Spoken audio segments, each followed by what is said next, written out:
The roof of my new house had a hole in it big enough to throw a cat through. I noticed this because I could see it, which was, at that particular moment, the single greatest event of my entire life. I want to be clear about the scale here. I was 30 years old, and I had spent 10 of those years lying in a hospital bed with a steel bar's worth of damage pressed into my brainstem. No sight, no sound, no touch. Nothing coming in and nothing going out. 10 years of being a very expensive vegetable with a fully working imagination, which is the worst possible combination because you get to spend a decade narrating your own funeral. So yes, a hole in a thatched roof. Best thing I had ever seen. I sat up. My arms worked. Say that sentence out loud and it costs nothing. My arms worked, and I put my feet on a floor made of straw. And I stood, and I took one step, and then a second step, and then my legs quit and dumped me on the ground like a sack of rice. I lay there laughing, actually laughing out loud, with sound coming out of my own mouth into my own ears. A grown man on the floor of a shack, giggling at his own knees. Then I looked around and got a proper introduction to my new life. One room, about 20 square meters, walls of wood and straw. One bed that had clearly lost several arguments. One table. On the table, a book and a candle. Beside the table leg, an iron box and a stone axe that somebody had already used to kill a stone axe. No windows, door shut.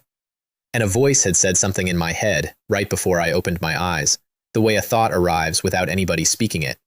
Welcome to the land of mist. Whether you were rolling in money or bedridden, here everything starts over. Your weaknesses have been corrected. Read the shelter log, it will help you understand the world faster. And then the last part, which is the part that matters. Finally. Survive. Great, love the energy, very motivational. I crawled to the table and got the book. It was leather, or something that had been alive and then agreed to be leather, and the first page was rules. Your shelter is unique and cannot be replaced. Strengthen it or it will not hold. Daytime is not safe, but explore anyway. Nighttime is dangerous, do not go out. New players have a 7-day protection period, during which nothing inside a shelter can physically hurt you. I read that last one twice. Physically. Somebody had gone out of their way to put the word physically in there. That is not the word you use when you mean safe. That is the word you use when you are being technically honest about something horrible. Next pages. The building I was standing in was called a thatched hut. Level 1. Durability 10 out of 10. Capacity 50 units. Upgrade cost 30 wood. Its description said, and I am quoting the system directly here, this hut has no protective features whatsoever. It would not survive a push. Please do not attempt to hide in it. I was living in a structure that the manufacturer had personally rated as worse than nothing. Then my own page, age 30, strength 3, constitution 3, and a little note explaining that 3 is average for an adult, 10 is the human ceiling, and that my actual numbers had been 0.2 and 0.5, sufficient only to keep a body technically alive, so the system had rounded me up out of pity. Then it said my spirit was 9.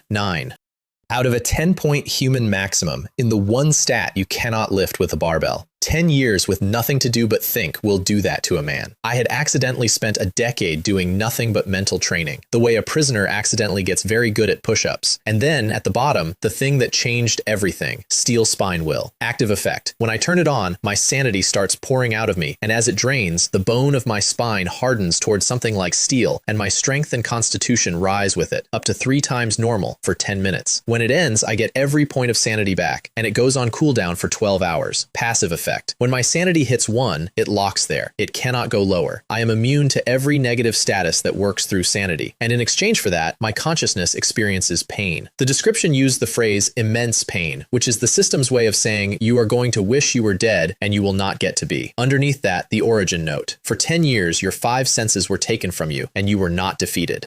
Countless times you imagined what would have happened if that steel bar had not gone through your spine. In all those moments of waiting, your soul answered you. I sat on the floor of a shack that could not survive a push, and I put my hand flat on that page and I cried like an idiot. Then I turned the page, because I am not made of stone, but I am also not made of time. Player forum, empty. Player plaza, empty. Chat channels, 3 of them, world and regional and personal, and the world channel was moving so fast I could barely track it. Where am I? Is this a reality show? Mom, Dad, where are you? I'm scared. Child, I'm here. Get out of my way. Thousands of people, All of them dumped into the fog on the same morning, all of them screaming. I did not type anything. I have never been a great conversationalist, and 10 years of not talking had not improved me. And then, while I was reading, a drought touched the back of my neck. I looked up. The door was open, just a crack. Not wide, not obvious, the kind of gap you get when something has pushed a door and then thought better of it.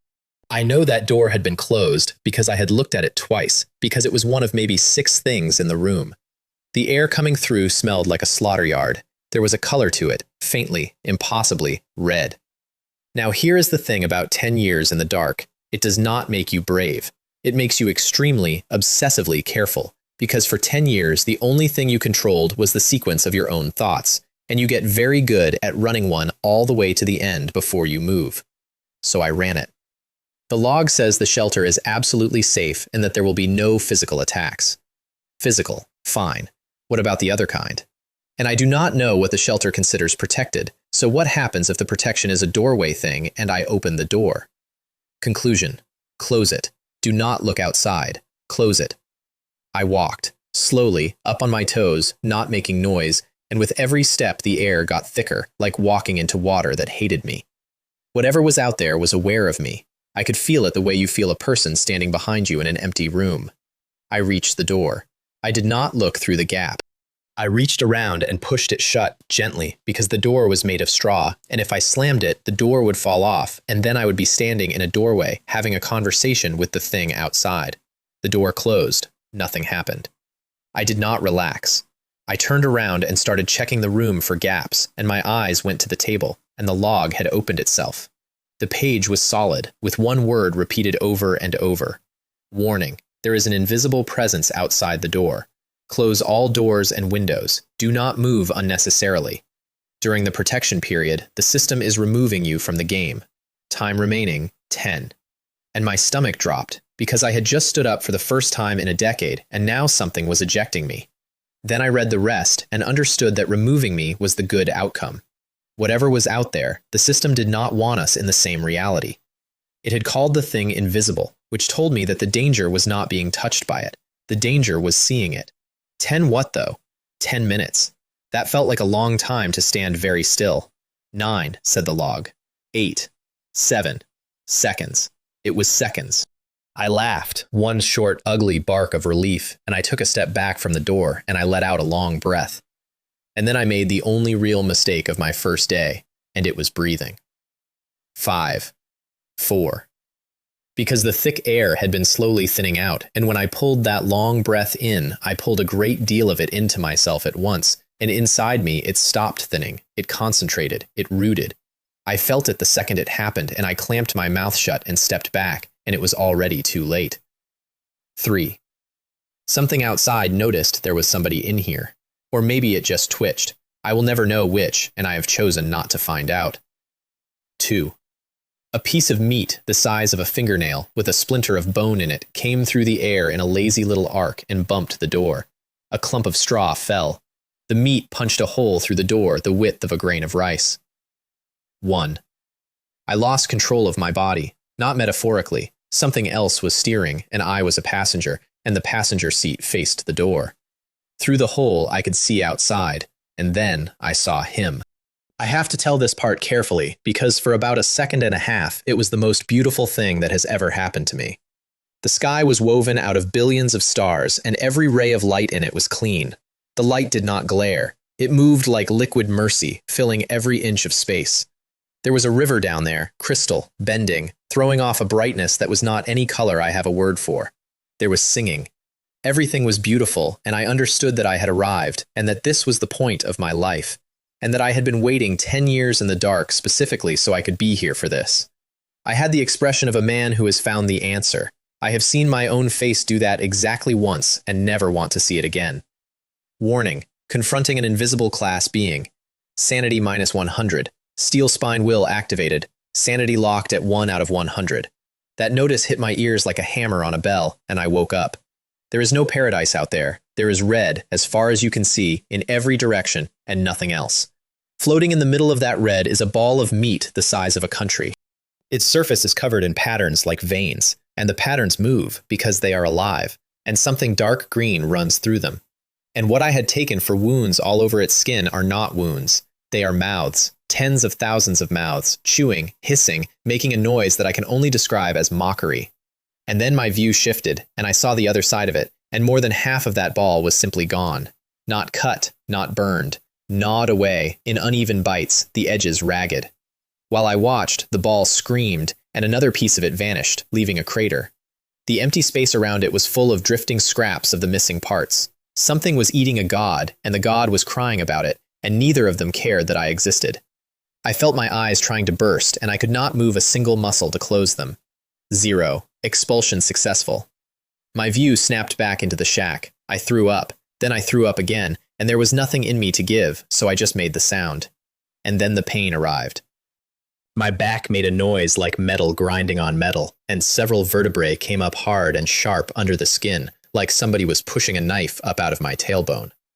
Every capillary in my body clamped shut, and my skin went the color of old ice.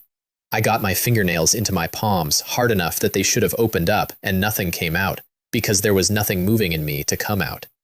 Every breath felt like swallowing glass. That is what the talent means by immense pain. I had read the word immense that morning and thought I understood it. I did not understand it. I have since spent a very long time getting to understand it, and I am still not sure I have got there. I turned over with the last thing I had, and the world went out. I want to point out that this was day 1. This was hour 1, actually. I had been alive for less than a morning. When I came back, it was dawn, and I was curled up in a ball on the floor, holding my own spine with both hands like it might try to leave. My back was soaked. My mouth tasted like a coin. Sanity recovering, said the panel, 30 out of 100, which meant that whatever had been in charge of me for the last 12 hours, it had not been me. I looked at the room.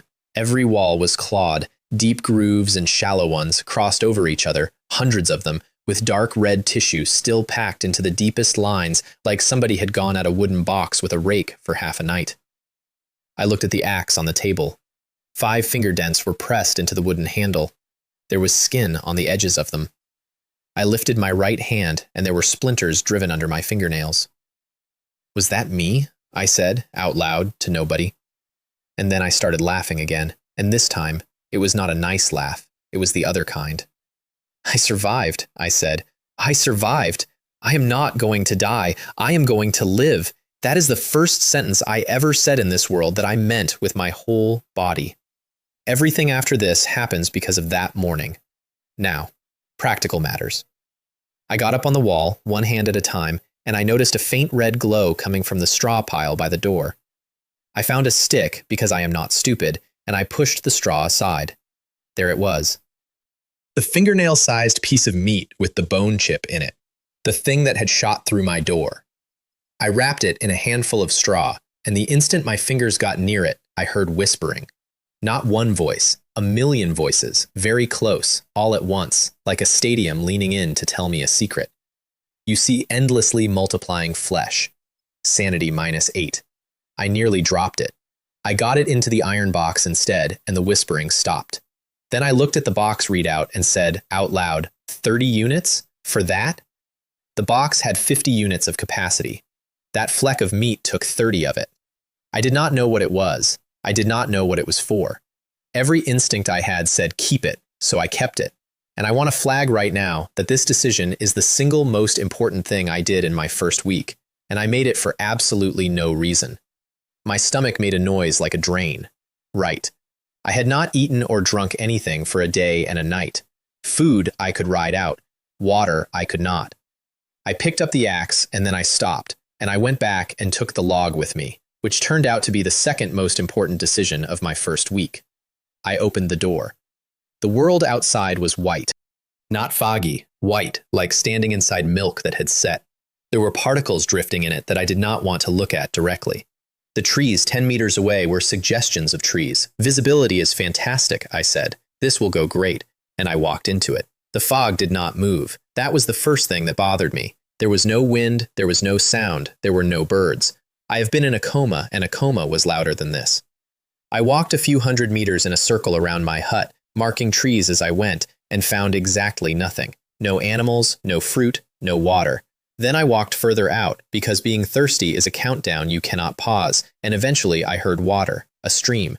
I tasted it first, one careful mouthful, waited, did not die, and then drank like an animal. Then I walked the bank and found a bush of wild fruit and a rabbit.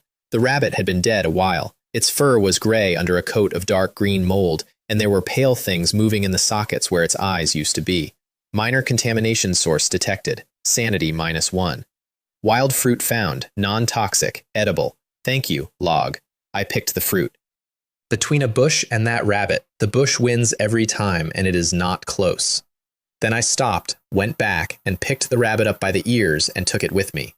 There was reasoning behind this, and here it is. The log could read the fruit, so the log read things. And when I held the log near the rabbit, a whole menu appeared, including an option to break the rabbit down into parts. The book was not a book. The book was a workshop, a scanner, a market terminal, and a filing cabinet. And it worked outdoors, and it did not work outdoors for two things, the forum and the plaza, which meant somebody had thought hard about the exact shape of the leash. Also, I noticed a line at the bottom of a forum post later that said, "Logs cannot be lost or destroyed, and will teleport back to your shelter if you leave them somewhere." An indestructible, unlosable multi-tool that also happens to be a phone. I stopped calling it a book after that. Back at the hut, the log said it was already afternoon, and here is where the first real fear arrived, and it was not a monster. Everybody else had started a day before me. I had spent my first day on the floor learning what the word immense means. I was, on day 2, in last place in a race where last place is a synonym. So I spent the rest of the light chopping wood, 25 units, all afternoon. My hands were meat. I needed 30 to upgrade. Getting dark. Not enough wood. I looked at the panel. Sanity 50 out of 100. And then I said the sentence for the first time. Steel spine will, open. My spine made a sound like gears meshing. Current went through my joints. My muscles came up under my skin at a speed muscles are not supposed to do anything at. Steel spine will activated. Sanity -40. Current sanity 10. Gain 2.5 times. Warning, your sanity is below 30. You are descending into madness and cognitive distortion. Exempted. I love that word. Exempted. 9 letters that mean the rules do not get to have me. The pain came up out of somewhere under my soul, and compared to the previous night, it was almost polite. I could stand in it. Barely, but I could. I raised the axe, and the axe whistled, just from the swing. The pine in front of me was as thick as a bowl, and I put it in 2 pieces with 1 hit and stood there looking at the cut. It was clean, not chopped, cut. 20 units of wood in 3 minutes, and I could tell, standing there with my chest heaving, that I was not the limiting factor. The axe was. I was being held back by a rock on a stick. I checked the panel. Strength 7.5, Constitution 7.5. Then I did what any man would do who has spent 10 years unable to twitch a finger. I went and played. I pushed off with my legs and shot 7 or 8 meters forward without meaning to. I stopped dead, cut hard left, accelerated again. My body did what I told it, instantly, every time, with no lag and no argument. 10 years. 10 years of picturing this exact feeling and getting it wrong every time, because you cannot imagine what you have never had. I went back to the hut with the wood, and the log said the upgrade requirement was met. Yes, I said, shelter upgrade successful. The rotten straw walls became crooked planks. The gaps got stuffed with dry grass. The floor stopped being a floor made of the ground. The room went from 20 square meters to 50. It was still a dump. I loved it. Dilapidated wooden house, level 2. Durability 100. Trait, none. New addition, a window. And a wishing well. I put my face against the murky glass, and there it was, 3 meters from my door. A stone well that had not been there 10 minutes ago. Wishing well. Put an item in, get a random item back. Each type of item can be swapped a maximum of 5 times. Description: a gambler's dream and a poor man's problem. I looked at that well for a while, and I thought about going out to it. And then I thought about the invisible presence that had been standing on the other side of my door 12 hours ago, and I got into bed. Then I opened the log, and the world arrived. The chat channel had 99 plus in red. When I opened it, the world channel was moving at thousands of lines a second. Help, something is scratching at my door. Just traded a rotten apple for a gold legendary. Damn it, you piece of junk well. Give me back my good axe. Hey, I won. The forum, which had been empty that morning, now had posts arriving 10 a minute, and there were pinned ones with over 100,000 likes on them. And I sat up in bed, like a man watching his species reboot in real time. The top post was about time. Somebody had spent day one lying still, eating only enough to maintain basic metabolism, keeping his heart rate steady, and had calculated from his own pulse that the day here is 10.02 hours long and the night is 13.98, which means the safe window is 8 in the morning to 6 at night. He included his proof. He also included his method so other people could verify it themselves. He apologized for only having 1 day of data. He signed off wishing everybody well. 1.37 billion likes. The comments underneath were a beautiful cross-section of humanity, a must-read post. I understand the introduction, I understand the conclusion, I understand the goodbye, I do not understand any of the middle. Stop with the nonsense, I am a military officer, just give me the number. I read his proof 3 times and did not understand a word of it. 10 years lying down, and humanity had evidently spent that decade getting a whole lot smarter without me. I left a comment that said, I admire the master, and moved on. And I want to note for the record that I had just personally interacted with the single most dangerous man in this world and had no idea. Second post, dangers and precautions. Wolves and grizzlies within a kilometer of your shelter. There is a chance of encountering an otherworldly demon within a kilometer. At night, that chance is extremely high. Do not fight one alone if your attributes are under 8. I learned this the hard way. He included photos. He included one blurred photo with a link that said high definition. I clicked it because I am an idiot with a curiosity problem. You witnessed a hideous, rotting corpse. Sanity -8. His last point was the one that saved my life. Upgrade to level 2 first. Most beasts and demons hunt by smell. Thatched huts leak. And the newbie protection on shelters only works if the shelter is complete. Under it, a photo of a thatched hut with only the roof left and something standing outside it. I laughed. I am not proud of that. But I had just spent a night that I would not describe to a friend, and there is real medicine in finding out that other people are also having a terrible week. I skipped around. There was a post about the wishing well, and the analysis was fine, but the comment section was a war zone of men who had put in good weapons and received grass. There was a post that mentioned somebody had put in a rotting corpse and received a high-quality weapon. And I looked over at my iron box with the fingernail of meat in it and thought about that for a second. And then I found the post that I still think about. The most suitable exercise methods for ordinary people in the misty world. Dozens of authors. Their names ran in a solid line, and they read like real names, not handles. Their finding was that a specific breathing rhythm plus scientific training works absurdly well here, and that the body's recovery is boosted, and that there is some unknown substance in the air preventing the usual damage. They gave it a name. They called it spirituality, and admitted they were guessing. Then they published a dozen training programs sorted by starting attributes, so anybody could just look up their own numbers and start. And then they finished the post like this. Look at the road we have walked. When primitive humans came out of African caves into an ice age wind, when people cut the first marks into bone, when Gagarin punched through the atmosphere and looked back at a blue planet, all of it proves the same thing. Humanity's strongest survival weapon has never been claws or teeth. It is the nerve to explore and the sense to work together, and both are written into us. Homer's epic was born when the walls of Troy came down. The Renaissance started in the shadow of the plague. Every dead end is an upgrade for civilization. Let us turn fear into arithmetic. Let us hammer wisdom into a blade. Fear is a biological instinct. Courage is the human hymn. Long live humanity. The comments started out cynical. What is the point of a pep talk right now? What a mess. I am a general. And then they converged.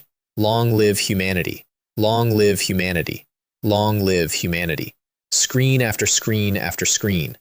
I sat in a shack in the fog and watched it scroll, and I made a noise I did not plan to make. I had been bedridden through the entire back half of my 20s. I had missed a decade of everything. I genuinely believed I had nothing in common with whoever was out there now, that they had gone somewhere I could not follow. I never imagined humans would still be this naive 10 years on, I said. And then my hand moved without asking me. Long live humanity. Sent. I felt so stupid I had to physically shake my head. Then I got up off the bed and started doing push-ups, because the smartest people alive had just handed me a free training program, and I was in last place. Breathing first. The post said the rhythm exhausts the muscle properly and maximizes the effect. It took me a few minutes to get it, and then the movements were nothing special, just body weight work. And I did them like a man possessed until my muscles felt like they were being pulled off the bone, and then I fell into bed and died for 8 hours. I woke up feeling incredible. Strength 3.1, Constitution 3.1, 0.1. I had gained 0.1, and I celebrated it like a lottery win. The training worked. It was going in the calendar permanently. Nobody has ever hated the feeling of getting stronger. Then I went outside to the wishing well with everything I owned, which was 5 wild fruits, 5 pieces of wood, 5 stones, a bundle of straw, and 1 contaminated rabbit. I rubbed my hands together. Time to gamble. Fruit number 1, in. Splash. Moldy bread. Fruit number 2, 500 milliliters of purified water. Fine, that is a win. 3 and 4, withered straw. Wood. Hey, I said. I stopped and put the last fruit back in my pocket and fed it a piece of wood instead, on the theory that the well might be running a grudge specifically against fruit. Wood, in. A crumpled piece of paper came out. I caught it before it landed because at this point I had learned to catch. Exquisite stone pickaxe blueprint. Quality, good. Durability, 20. Summary, 1 wood, 3 stone. Ta-da, is it not simple? I nearly cheered. A blueprint. A good quality blueprint. On day 3, when every single player alive started with 1 broken stone axe and no pickaxe, and the entire species was about to hit the wall where shelters stop needing wood and start needing stone. Throw in 4 more wood, I said, giddy. I got 4 blades of grass. I threw the grass on the ground with some feeling. Fine, no more wood. Stones. In they went. Straw, wood, stone, stone, fruit, garbage, garbage, garbage, and then a gun came out of the well. I caught it in the air. I did not decide to catch it. My hands simply refused to let it hit the ground. The Shepherd's Mercy, damaged. Quality, excellent. Durability, 5 out of 5. Description. This was once a master's finest work, but time has passed and the weapon is badly damaged. Only the last flicker of its spirit remains. Each shot costs a point of durability. At 0, it stops working. It regenerates 1 point an hour. Each round has a 5% chance to trigger painful howl and stun the target for 1 second. A silver revolver, 10 chambers, 5 of them blocked with something and permanently out of service. I stood in the fog holding a 5-shot handgun that recharges like a phone, and I understood that my week had just changed shape. Then I looked at the rabbit. I did not want to. But I had read a comment that somebody got a top weapon out of a corpse, and I was a man with a 5-shot revolver and 3 attribute points who needed to eat. So in went the rabbit. The well boiled. Air came up out of it hard enough to move my hair. Something clanged out and my pupils shrank. Half a heart. Beating. You have discovered a beating heart. Sanity -15. I did not say a word. I drew, aimed, and fired in one motion. The bang almost took the gun out of my hand. The heart came apart. Then I stood there and did not breathe. I found a twig and poked the pieces to make sure none of them were moving. Only when nothing had moved for a while did I risk a small breath, and then a bigger one. I had learned that lesson from breathing exactly once, 48 hours earlier, and I have never forgotten it since. I fed the well the moldy bread because a forum post said well items can go back in, and got a windproof lighter. Good, I said. At least we are done eating things raw. And then I quit while I was ahead, which is the entire skill of gambling, and I had 2 things left I could have fed it. The gun and the fingernail of meat. The gun I was not risking, and the meat I was frankly afraid of. When something that size takes up 30 units of storage and screams in a million voices when you touch it, you do not put it in a slot machine and see what happens. I went inside, made 2 stone pickaxes, and hung one on the plaza with a price on it. 1 good quality stone pickaxe, 50 stone. The instant I hit confirm, transaction successful, and a pile of stone crashed out of nowhere onto my floor. I stood there staring at it, because I had just understood the actual game. Everybody on this planet had woken up with a broken axe. Nobody had a pickaxe. Starting from level 3, shelters stop wanting wood and start wanting stone, and stone, with an axe, is a joke. And the difference between a common tool and a good tool, according to a forum post, is a flat 100%. 10 stone an hour versus 20. I was not going to outchop anybody. I had 3 attribute points and hands like a violinist, but I had the blueprint and I had a monopoly, and I had about a day and a half before every other player in the world got one. So I stopped being a lumberjack. I got fully armed instead, axe in the left hand, log at the waist, loaded revolver in the belt, and I went out to find something to eat. I spent half a day covering everything inside a kilometer and found fruit, water, and no animals whatsoever. So I went past the kilometer line, the forum's safe radius. I stepped over it and kept walking, and I got about 3 minutes of feeling clever. Then something caught my foot, thorns under the leaves. I went down forward, and behind me a dark shape came out of the white. I heard a soft sound like sobbing, and every hair on my neck stood up. I did not fight the fall. I used it. I let go of the log with my right hand and shoved it out ahead of my body, hit the ground, tucked, and threw myself hard to the left. Something went over my right shoulder. My arm went numb and then warm. I rolled through it, came up on my feet with the revolver already in my hand, and there it was, turning to come back. Fox. Gray, big, fast. I did not fire. That is the part I am proudest of from that day. I had never fired a gun before in my life. The recoil on this thing nearly broke my wrist, and my accuracy at distance was a coin flip at best. There is an old line about guns. Fast from 7 paces, fast and accurate inside 7.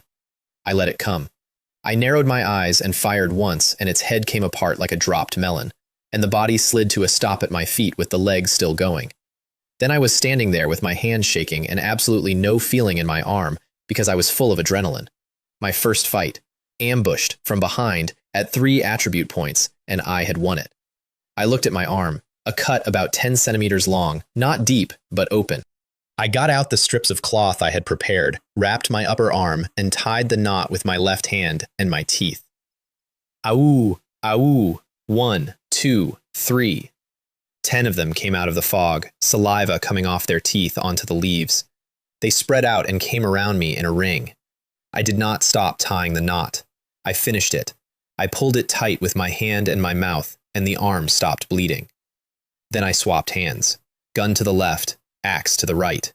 And I said, in a voice that came out lower and worse than I expected, "What bad luck." Outside the ring there was one more, a size bigger than the rest. It looked at me, it growled, and every wolf in the circle dropped its shoulders at the same instant. Steel spine will, open. Sanity, -99. Current sanity, 1. Gain 3 times. Warning, you are in permanent madness and cognitive distortion. Exempted. I took all of it. Every point. I do not know how to explain what that is like to somebody who has never done it. Somewhere behind my eyes, a fire started that had no fuel and no reason. And it hurt so far past physical hurting that my body could not participate, and my body was also suddenly the strongest thing in that clearing.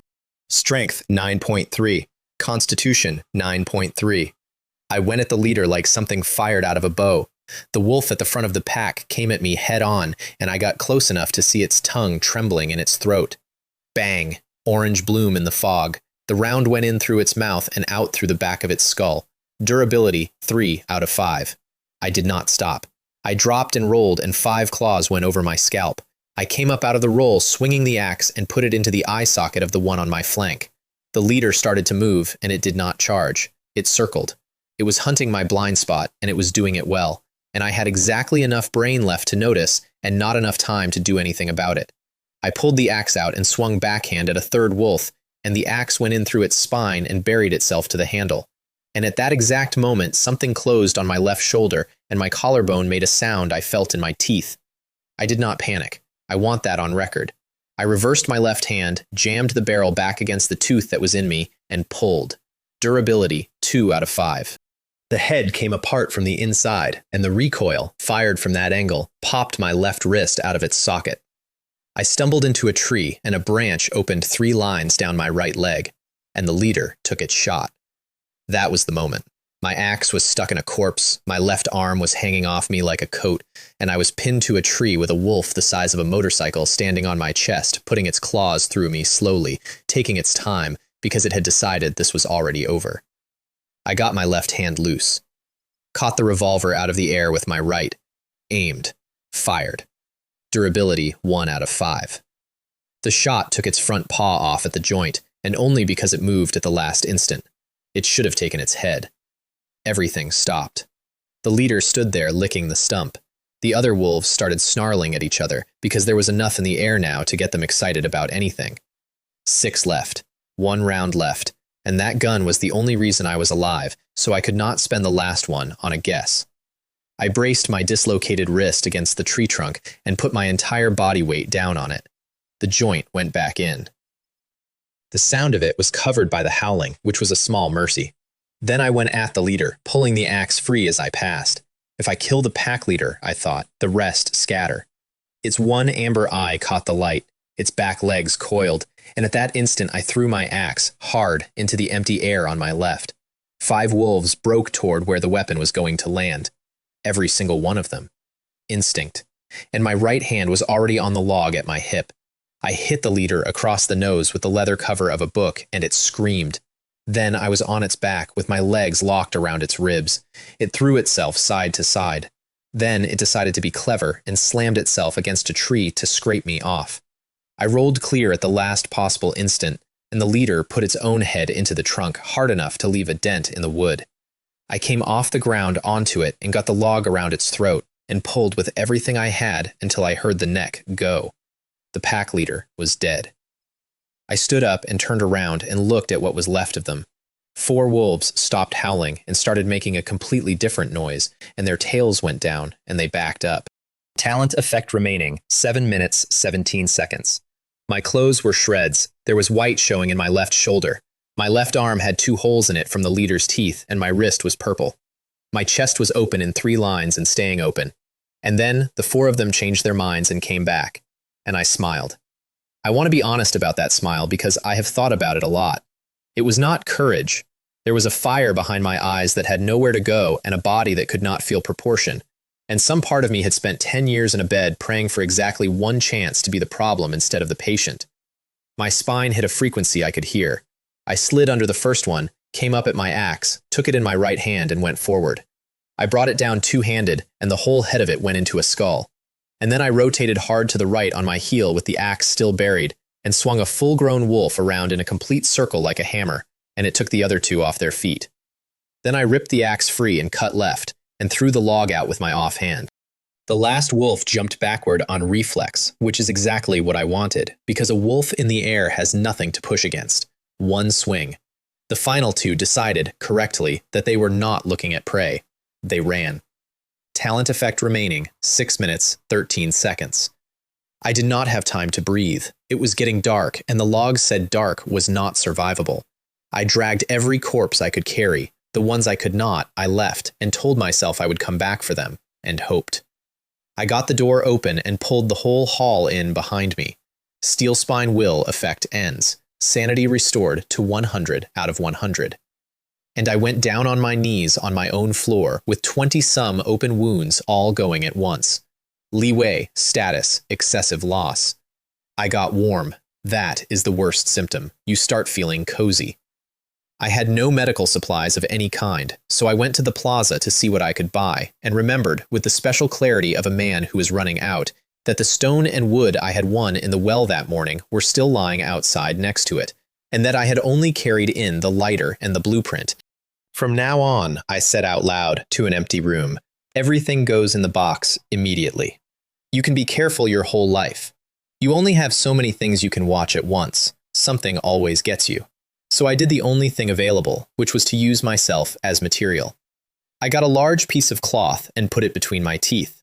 Then I took the longest strip, pulled it straight, wound it around my fingers, and forced it into the deepest part of my shoulder. The noise I made came from somewhere under my ribs. I want to explain because this looks insane. A wound that deep does not leak much on the outside. It fills the cavity on the inside instead, and you drown quietly in your own chest while looking fine. You pack it. You pack it until the cavity has no room left. It is the correct treatment, and it is the worst thing I have ever voluntarily done to myself. And I then did it a second time to my left arm. The 3 lines on my chest I could not do anything about. Too deep, the edges turned out, they needed stitching, and I was out of cloth. So I left them and made a note. Then I checked the sky, saw one last strip of light, and went back out. I got 3 units of stone off the ground by the well. There was still stock in the house, so I did not need more. And as I was turning to go back in, I heard something in the fog, a slick, swallowing kind of sound, coming closer fast. I ran. The thing came out behind me, and it was the rotting corpse from the forum photo, and it did not move like anything in a movie. It moved like a sprinter. You see rotten corpse, sanity -5.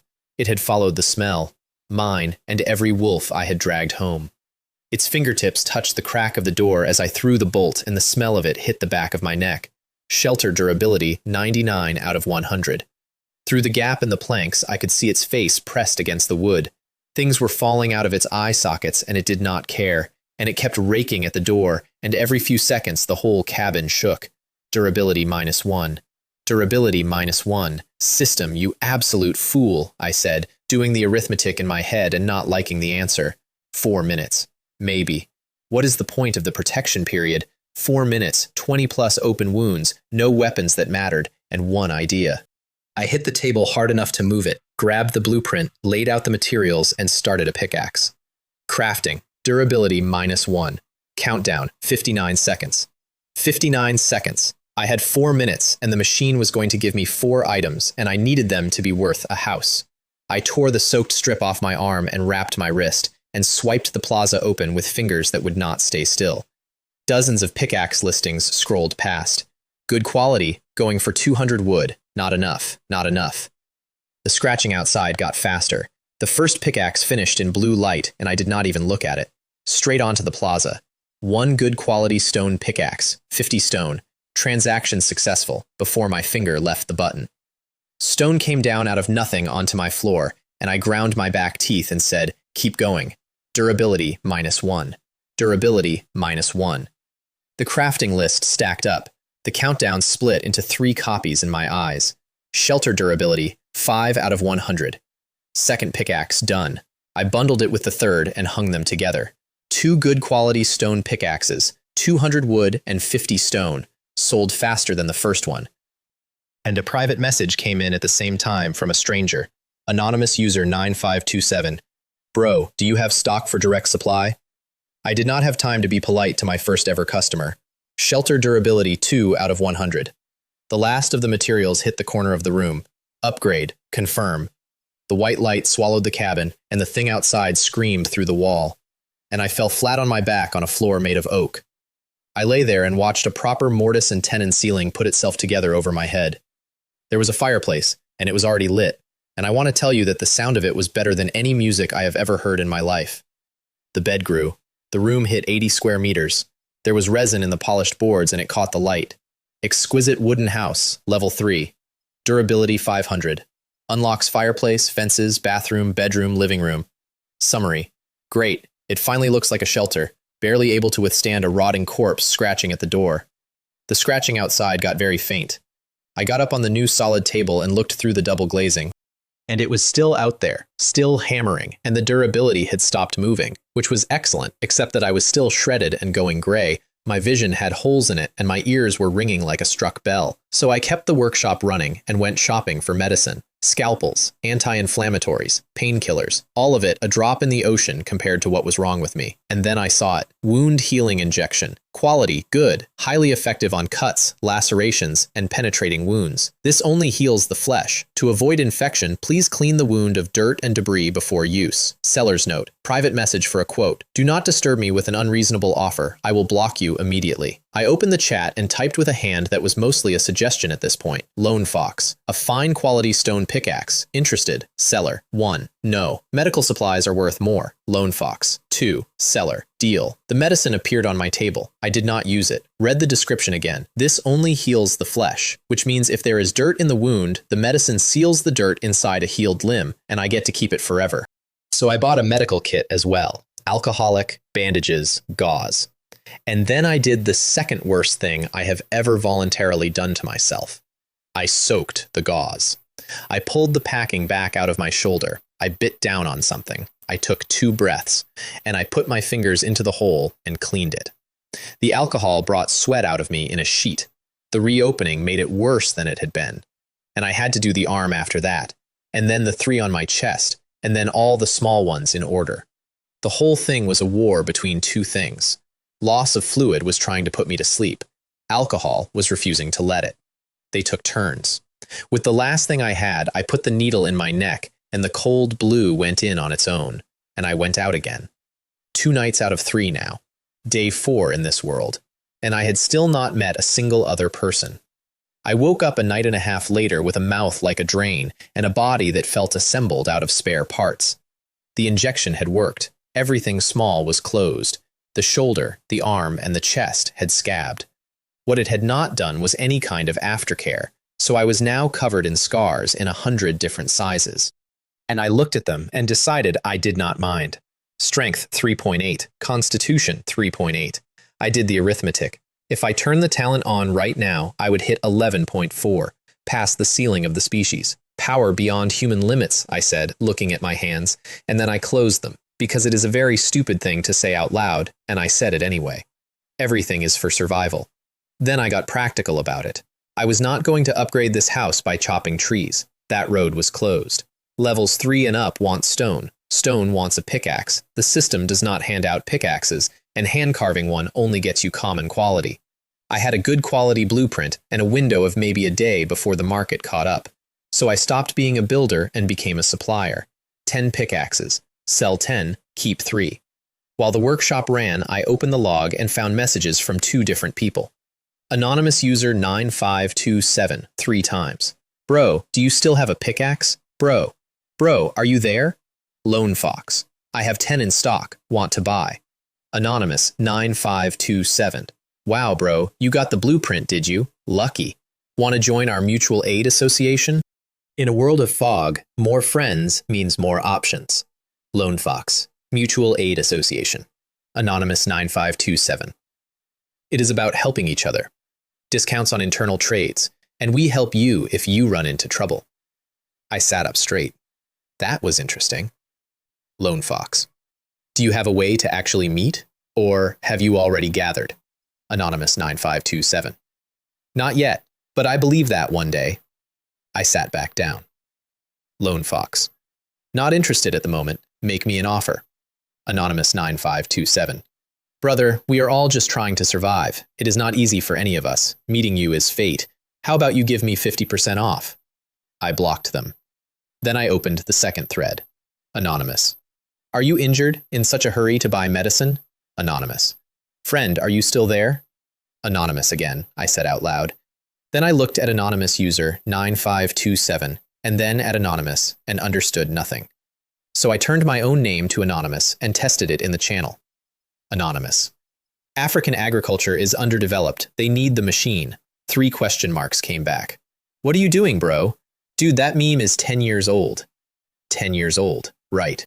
A man who has been unconscious for a decade, telling a joke he heard 11 years ago, is the exact profile of every uncle at every wedding. And I had become one instantly and with no warning. Also, I now understood that this person's actual name was Anonymous User 9527, which meant they had chosen it, which meant they were not a serious individual. Lone Fox. I am still alive. Ran into a wolf pack while exploring. Thanks for the medicine. Anonymous. Wow, amazing. You survived a wolf pack. How did you get away? Add me and tell me. Player Chen Mei requests to become your friend. Friends register with real names. I thought about it for a second, then I agreed. Chen Mei, your name is Li Wei. Hello. Li Wei. Hello. Chen Mei, tell me. How did you get away? Is your talent speed? Li Wei, I did not run away. They did. Chen Mei, did you scare them off? Is it a psychic talent? Fear aura. Psychic talents are super rare. Li Wei, my talent is not psychic. I only killed 9 of them, including the pack leader. The other 2 ran. And then the chat window went completely silent. I sat there getting more uncomfortable by the second. 10 years of paralysis had left my social skills somewhere between rusty and archaeological, and a few days on a forum had not restored them. And I genuinely did not know if I had said something rude. I was drafting an apology when it came. Chen Mei, I'm going. Chen Mei, you're amazing. Chen Mei, ha ha ha. I never thought I would actually run into a big shot. Chen Mei, he killed 9 wolves by himself and scared off the other 2. Chen Mei, oh my god. Li Wei, do not scare me. Are you all right? Chen Mei, it is okay, boss. Can we collaborate more? I am very useful. He. I did not want to talk to this person anymore. I decided this person's brain had a soft spot and I would quietly delete them later. Li Wei, You do not seem very bright, so let us see. And before I finished the sentence, she sent me a screenshot. Plant resonance, passive. Greatly increases plant survival and growth rate. Seeds you plant will definitely germinate. You are a friend of plants. They will never attack you. I stopped moving. That is a divine talent. That is not a good talent. That is a talent that means she is the single best protected person in whatever region she is in. Nothing green will touch her. Everything she puts in the ground grows. Chen Mei. So how about it, boss? Can I do it? Besides normal potatoes and chives and wild greens, I also have some special plants. She was selling herself like a woman at a market stall, and she was selling herself hard. And then she sent 3 more screenshots before I could answer. Spiritual rice. After consumption, slowly strengthens the body's constitution, potentially exceeding human limits. Hemostatic herb. Crushed and applied, disinfects and stops bleeding, slight healing effect. Detoxifying herb. Neutralizes common toxins, minty flavor. And a photo of a patch of turned soil with dozens of little green shoots in it. What? I said, out loud, and stood up, and started walking laps around my own house with the log in my hand. Because of those 3, 2 were nice, and one of them was spiritual rice, potentially exceeding human limits. Now, before I go on, later that evening I ran a test because I could not wait. Strength 4, Constitution 4, Talent open, Sanity -95, Current Sanity 5, Gain 2.75 times. Strength 10 out of 4, Constitution 10 out of 4, 2.75 times 4 is 11. The panel said 10. So the ceiling is real, I said. And then I spent the rest of the 10 minutes discovering what 10 actually means. I could see the grain in the bark of a tree 8 meters away. I could hear the wind pushing on my door, and single leaves landing, and branches swaying. I could smell the mold in the leaf litter, the old red in the shelter, my own sweat. I never knew the taste of different animals could be that different, I said, to nobody, standing in the fog, being extremely strange. The real thing, though, was not the senses. It was my brain. It was taking in an absurd volume of garbage from 4 channels at once, sorting it, and handing me only what mattered, at a speed I could not follow and did not have to. I went to a tree and squatted and jumped, no run-up, and caught a branch 4 meters off the ground. Then I hung off it and let go with my left hand, then my thumb, then index, middle, ring. I hung my entire body off one little finger. Then I did 10 pull-ups on 2 fingers aside and pulled up one-handed onto the branch and stood on it and balanced on one leg, because at that point I was just showing off to the fog. Then I stepped off a branch 5 or 6 meters up and landed with a small knee bend and checked my knees, and there was nothing wrong with them. Then I measured my speed with 2 markers about 200 meters apart, timed off my own heartbeat. 18 seconds for the round trip, including slowing down, turning, and getting back up to speed. The turning was the part that scared me. I hit full speed inside 2 seconds. There was almost no acceleration phase. I was not a man who could run fast. I was a man who could simply be running. Then, power. I went inside and got the pack leader's head, which I had been planning to hang over the door as a warning to the neighborhood, and tied it up, and punched it. Something in it cracked. I stopped my second punch immediately because I had a limited supply of test material and I did not want to waste it. So I stood still and put an elbow through it instead, which finished it comprehensively. Then I got the other 2 heads out: spinning elbow, high knee, flying knee, talent effect ends, sanity restored to 100. I looked down at 3 completely unrecognizable wolf heads, took a photo of all 3 in my log as a souvenir, and went inside, very pleased with myself. Which brings me back to the conversation, because a bit later Chen Mei asked me for proof. Chen Mei: "Boss, do you have any pictures of wolves?" Wolves. I have never seen one. I laughed at that. Of course she wanted proof. Some stranger claims a 9-wolf solo on day 4, you ask for a photo. So I photographed the meat racks, which by then were absurd, and sent them. And then I thought for a second and added the wolf heads. Li Wei, dried meat. Li Wei, fox head. Li Wei, I got hurt, so I only brought back 3. I broke them all down. I will send you a piece once the meat has dried. There was a pause. Chen Mei: "Hey, is the second picture a wolf's head?" Li Wei: "Oh, right. I played with that one during training." Another pause. A longer one. I did not think anything of it at the time. I want to be extremely clear that at that moment I believed I had sent a normal person a normal photograph of a normal training aid. What I had actually done was send a 21-year-old girl who had never seen a live wolf 3 photographs of a skull that had been converted into a paste by a man who described it as playing. I would find out much later that she stared at that image for a long time, then forwarded it to a group chat of 5 people who all stopped typing at once. And that a 45-year-old man in that chat wrote, after some silence, "Ahem, Xiao Wang, you should get to know him better. It would be best if you could get him to join us." That is how I got recruited, not the wolves, the heads. Anyway, I did not know any of that. What I knew was that spiritual rice existed, which meant something could push a human past 10, which meant the ceiling had a door in it, and that if a thing like that existed, others existed, and I should be watching the market for the rest of my life. I also knew that Chen Mei could not be allowed to die, and that I had absolutely no way to protect a woman I had never met who lived somewhere I could not reach. That was the first time in this world I wanted something I could not simply go and take, and I hated it. Then it rained. Day 5, heavy rain, 10 to 13 degrees. Attributes 4.2, up 0.2 overnight, and it was not the training, because the training gave exactly 1/10 every time with the reliability of a metronome. It was the meat. I had eaten wolf the night before and gone warm all over, and I had assumed that was the fire. It was not the fire. There was a forum post about it, a featured one, buried and unpopular because on day 5 almost nobody could hunt anything. Eating the flesh of the animals here slowly raises your physical attributes. I gave it a thumbs up and put wolf on the menu permanently. Then I went out in the rain because I wanted to know what had happened to the corpses I had left behind. And I found the clearing, and there were 6 wolves missing and long drag marks in the mud. Something took them, I said. And then I did something that, in retrospect, describes my entire personality. I followed the drag marks. I was at full strength, the revolver was at 5 out of 5, my talent had cooled down. I felt, and I quote my own thoughts, that if 10 more wolves showed up, I could wipe them out. 700 or 800 meters later, I found a rock wall with a cave at the bottom, about 2 kilometers from my house. And at the mouth of the cave, a black bear was hauling a wolf inside. Now, I got excited. I want to hunt it, I thought, in exactly those words, like a man looking at a car he cannot afford. Then I thought about it properly. We cannot go into the cave. It is dark, I cannot see, and inside a cave a bear has every advantage there is. And we do not know if it will come back out. So the safest way is. And here is where I would like the record to show that I am not a fair fighter. The bear was extremely happy. It had found a free buffet and it was moving inventory. As it walked back through the brush, its ears twitched. There was a sound in the grass behind it. It stood up and looked. Nothing there. It roared and clicked its teeth, doing the thing bears do.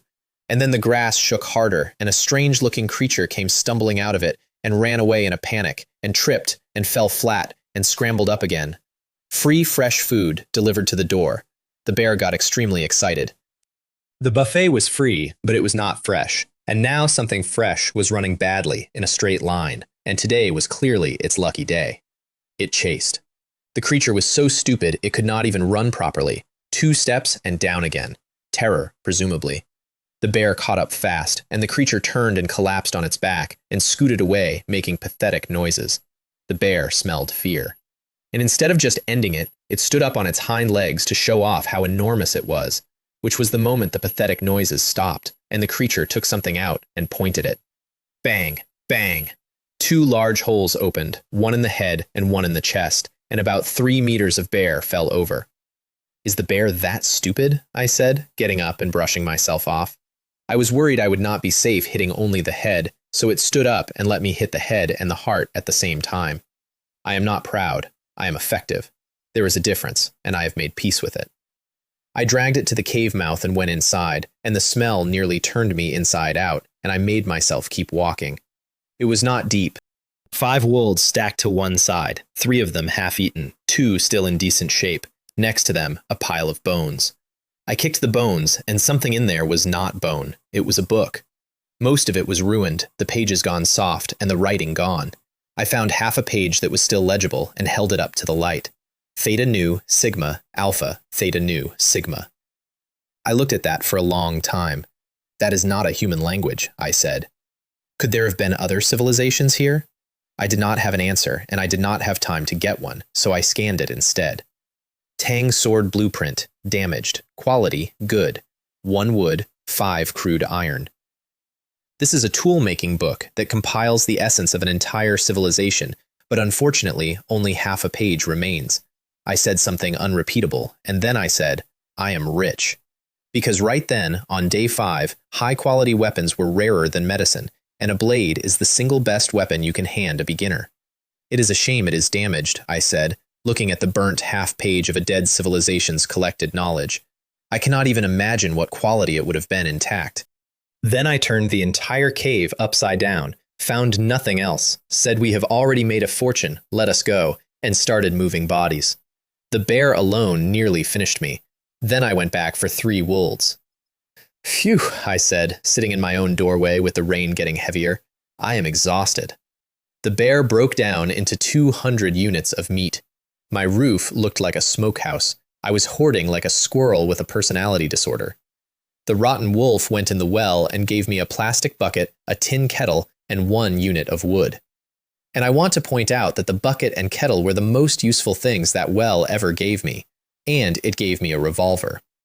Then the rain came down properly, and I could not go out, so I sat inside with meat on the fire and read the channel. It is pouring here. I cannot go out. Here, too, I cut down half a tree and had to turn back. What do I do about my upgrade? No, I have to go cut in the rain. Please do not. If you catch a cold in this weather, it is not something a few trees can fix. Then a post shot up the forum at speed, and the title was the whole content. I personally tested it. The mud that gets wet from rain can be used for shelter upgrades. Go collect some. Oh right, I said, and slapped my leg. How could I forget that? I had been planning to haul water and mix mud by hand like a medieval peasant, and the sky had just done it for me for free, everywhere, at once. I got up to find tools and then stopped, because I looked around my house and took inventory. Dried meat, a broken axe, a gun, a bed, a bucket, a kettle, 2 blueprints, 1,200 units of stone outside. I had been so busy upgrading the building that I owned no tools of any kind, and I had no shovel, so I made a pickaxe and hung it up. Exchange 1 good quality stone pickaxe for 2 common stone axes and 1 common shovel. Transaction successful. It took several minutes to sell. Several minutes. Slower than before, I said. Looks like a lot of players are not short on pickaxes anymore. That was the window closing. Right there, in the delay on a listing. The gold rush had lasted about 36 hours, and I had been in it for 24 of them. I traded a unit of wolf meat for a raincoat because I did not want a cold, and went out into the yard and started shoveling mud with what I can only describe as joy. 30 units. Then I kept going, because I had read the level 4 to 5 requirements on the forum, and I piled 130 units of mud into a small brown mountain and traded 10 units of meat for 100 stone. Then I stood in the rain with the log open and hit upgrade twice in a row. The white light took the cabin and the fenced yard and pushed them both outward, and I had to walk backwards to stay out of it. When it stopped, I stood there and looked at a gray-white stone house with a fine pattern running through the walls. And I put my hand on it, and it was cold and hard and had a strange warmth in it at the same time, the specific feel of rock that a system has compressed and rebuilt. 100 square meters, walls 30 centimeters thick, rain hitting it and leaving no mark at all. Exquisite stone house, level 4, durability 1000. Summary. Congratulations, you have successfully passed the beginner stage and now possess the basic ability to survive in this world. Unlocks the low stone wall. Unlocks the workshop. And then I hit it again. Stone Villa, level 5. Durability 2000. 2 floors. And the storage stopped being a magic iron box and became an actual warehouse attached to the east wall. I traded 50 units of dried meat for 400 stone and 10 crude iron and built the workshop and a toilet and moved the bed upstairs. Then I went into the warehouse and looked at 10 neat squares of floor with my entire life sitting in 3 of them, and in the corner, quietly, in a tin box, the piece of meat, still slowly moving. I had looked at it so many times by then that it no longer cost me sanity to see it. I have a feeling, I said to it, that you are going to matter. Then I went into the workshop, and I stopped breathing for a second. Black metal workbench, a pale blue holographic panel floating over it, and in the corner a pyramid of processing equipment with 3 robotic arms folded up between the faces. I put the Tang sword blueprint on the bench. Tang sword blueprint detected. Corrupted. Load now. Yes. The arms came out and went into my warehouse on their own, took iron and wood, and 2 swords came into existence in front of me in the time it takes to describe them. I also took the first shower of my new life, in a bathroom with a shower head made of split bamboo, with water I had boiled in a kettle I had won by feeding a dead animal to a magic well. And I looked down at myself and did not recognize the body. The stomach that had been a soft nothing had lines cut into it. There was a shoulder shape where there had been a coat hanger. There were scars everywhere. Then I put on animal skin, went and drew one of the 2 identical swords, and cut at the rein. And the line the blade opened in the water stayed open for half a second before the rest of the sky filled it back in. "A fine knife," I said. And then I went and lay down on the bed and picked up the log and said, out loud, to myself, alone, like a small child, "We are going to make a fortune this time." Here is where I ruined my own life, and I did it out of gratitude. The forum had saved me maybe 4 separate times by then, day and night lengths. Do not fight demons alone under 8. Upgrade before you explore because huts leak. Rain makes mud. So I decided to give something back. I had discovered something nobody had published. I typed it up. The Untold Story of Me and My Attribute Points by Lone Fox. I personally tested it. After strength and constitution reach 10, they cannot go higher. The system says this is the human limit. I currently know that high quality food can push past it, but I have not obtained any and cannot provide more information. This is just a starting point. Please discuss below. I hit publish, feeling absolutely no shame about a post that was 4 sentences of nothing under an insufferable title, and full of confidence that it would be my masterpiece. The comments arrived fast. A chicken's head and a phoenix's belly. Fox Brother is quite a character. Is the author really this bad? 1 sentence would have covered it, and he wrote all of that. Summary. Once your attributes hit 10, you need another method. You are welcome. Everybody come and look. This Fox Brother is a true warrior. His writing is genuinely an eyesore. And then, slowly, the tone changed. Stop complaining upstairs. Should the focus right now not be that somebody actually has 2 attributes at 10? I was so busy laughing, I did not notice how strong Fox is until you said that. The bulging tooth has retracted, the mockery died out, and what was left was mostly friendly, because overwhelming force makes people speak to you in a calm voice, and respecting the strong is human nature. And honestly, so is shutting up when you realize you have been dunking on the wrong guy. I scrolled the whole thing chuckling at praise, sniffing at the sarcasm, swiping past the rest. I only got 10 because of my talent, I thought, shamelessly. So what? Is talent a scam? By the time I remembered the workshop was running, my post was featured. And that is how the entire species started calling me Fox Brother, which then, over about a day, and by a mechanism I have never been able to trace, drifted to Fox Friend, and then to Fox Friend. I have asked, I have looked, I have offered actual money for an explanation. It just happened, the way weather happens. Every other featured post on that forum has a comment section full of scientific discussion. Mine has a comment section full of people going, "Hi, Fox Friend, great. Now I am Fox Friend." Business, at least, was excellent. A trader called Zhao Lei wanted my sword, first aid kit, alcohol, 10 bandages, 10 gauze, 20 painkillers, 20 anti-inflammatories, 20 cold medicines. That is exactly what I wanted. Medicine that works in many situations rather than one very powerful thing that only handles a single problem. You do not take an entire bottle of the good stuff for a head cold. Lone Fox. 300 wood plus the kit. Zhao Lei. Impossible. Way too much wood. 50 plus the kit. Lone Fox. 200. If you can, bid. Otherwise, I sell it to somebody else. And instead of haggling, he asked me a question. Zhao Lei. Did you post that thread on the forum? Lone Fox. No, you have mistaken me for somebody else. Zhao Lo. He. Fox is funny. 200 plus the kit, I agree. Can we be friends? Contact me if you get anything good, I buy a lot. Then a president of a guild called the Brotherhood of Steel found me. Zhao Lei. Wanted me in the guild. Li Wei. What kind of team are you? Combat or support? Zhao Lei. Combat mostly. The brothers go out hunting and share the food, which meant no logistics, no medicine, no craft. I declined. Zhao Lei. It is okay. The doors of the Brotherhood of Steel will always be open for you, Fox Brother. Zhao Lei. If you have anything good, come to me directly. I will buy at 10% above market. Li Wei. So generous. Zhao Lei. It is just a privilege of the strong. Li Wei. I will prioritize you from now on.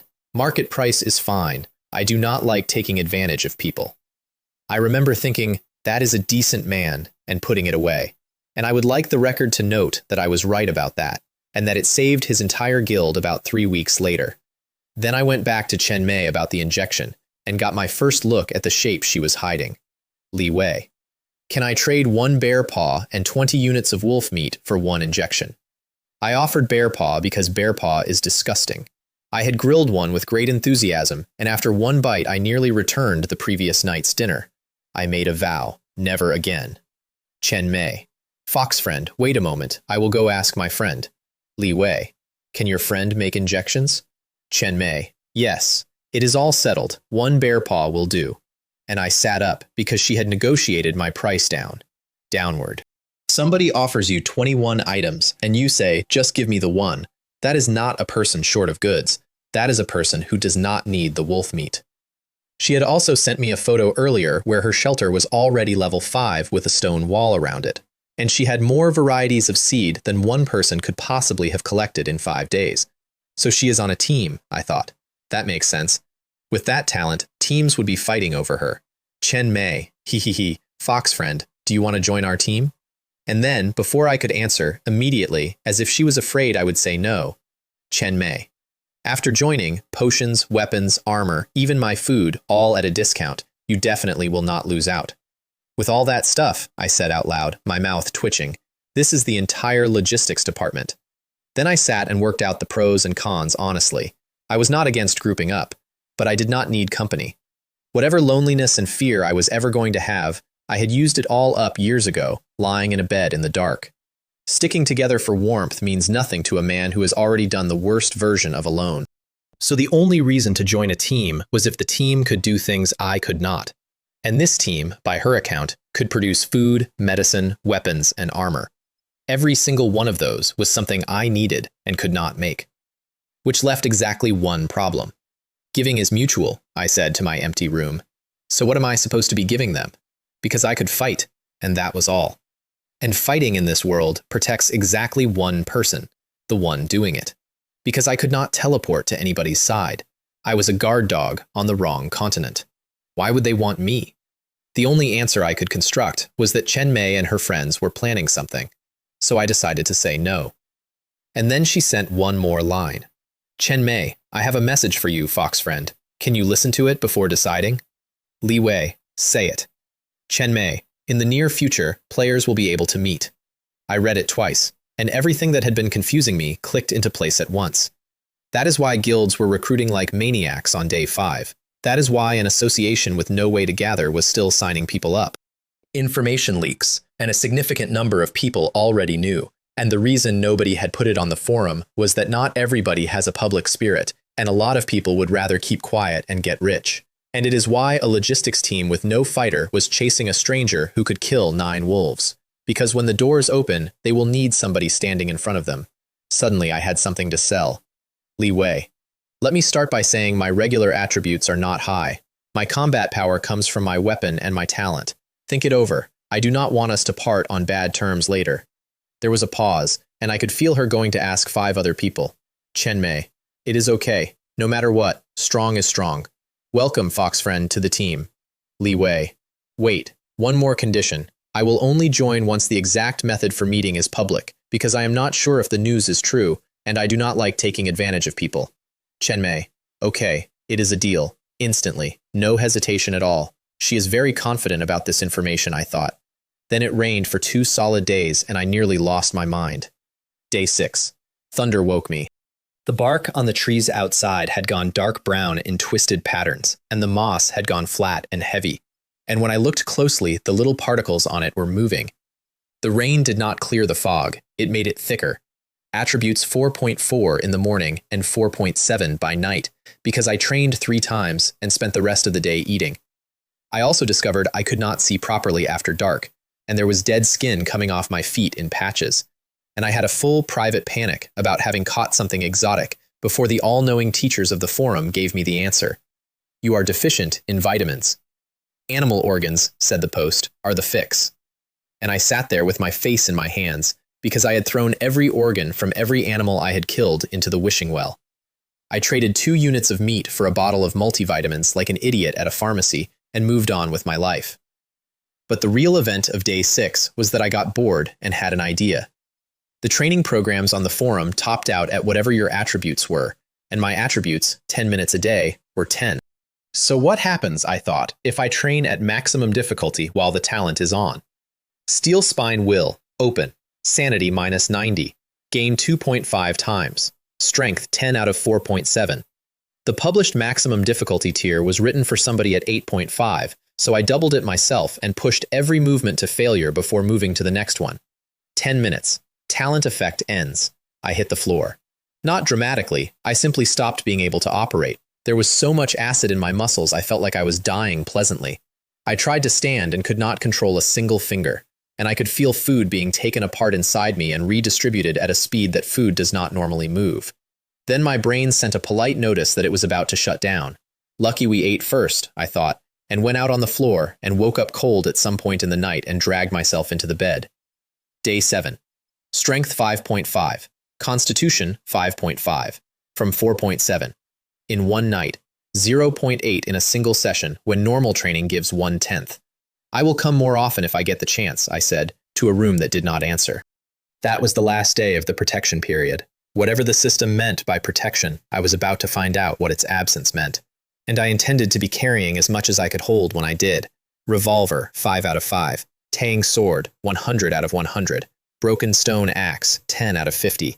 Gun in the left hand, knife in the right, log at the left hip, axe at the right. Out hunting, I said, and stepped into a world that had stopped raining.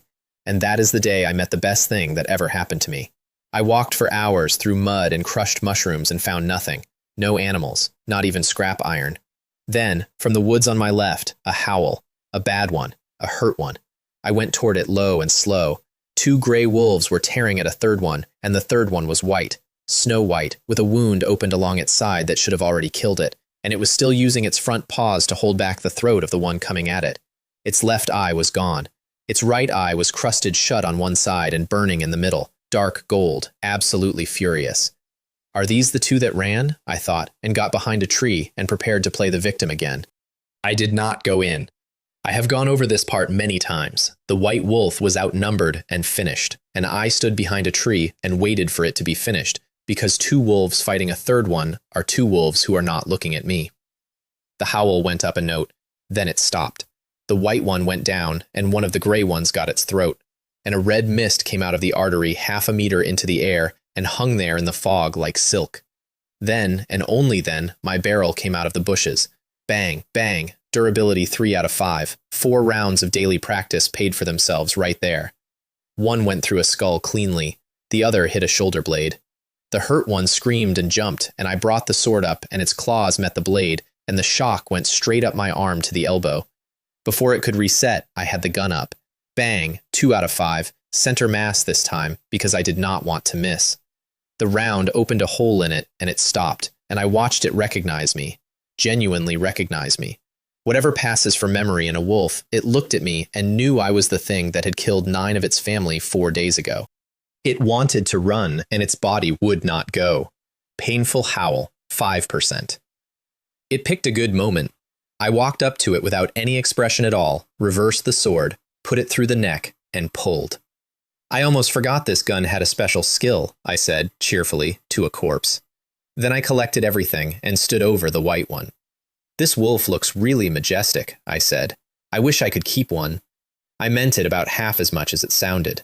I had no intention of keeping a wild animal. It eats raw meat, it does not understand a word you say, and one day it decides you are food.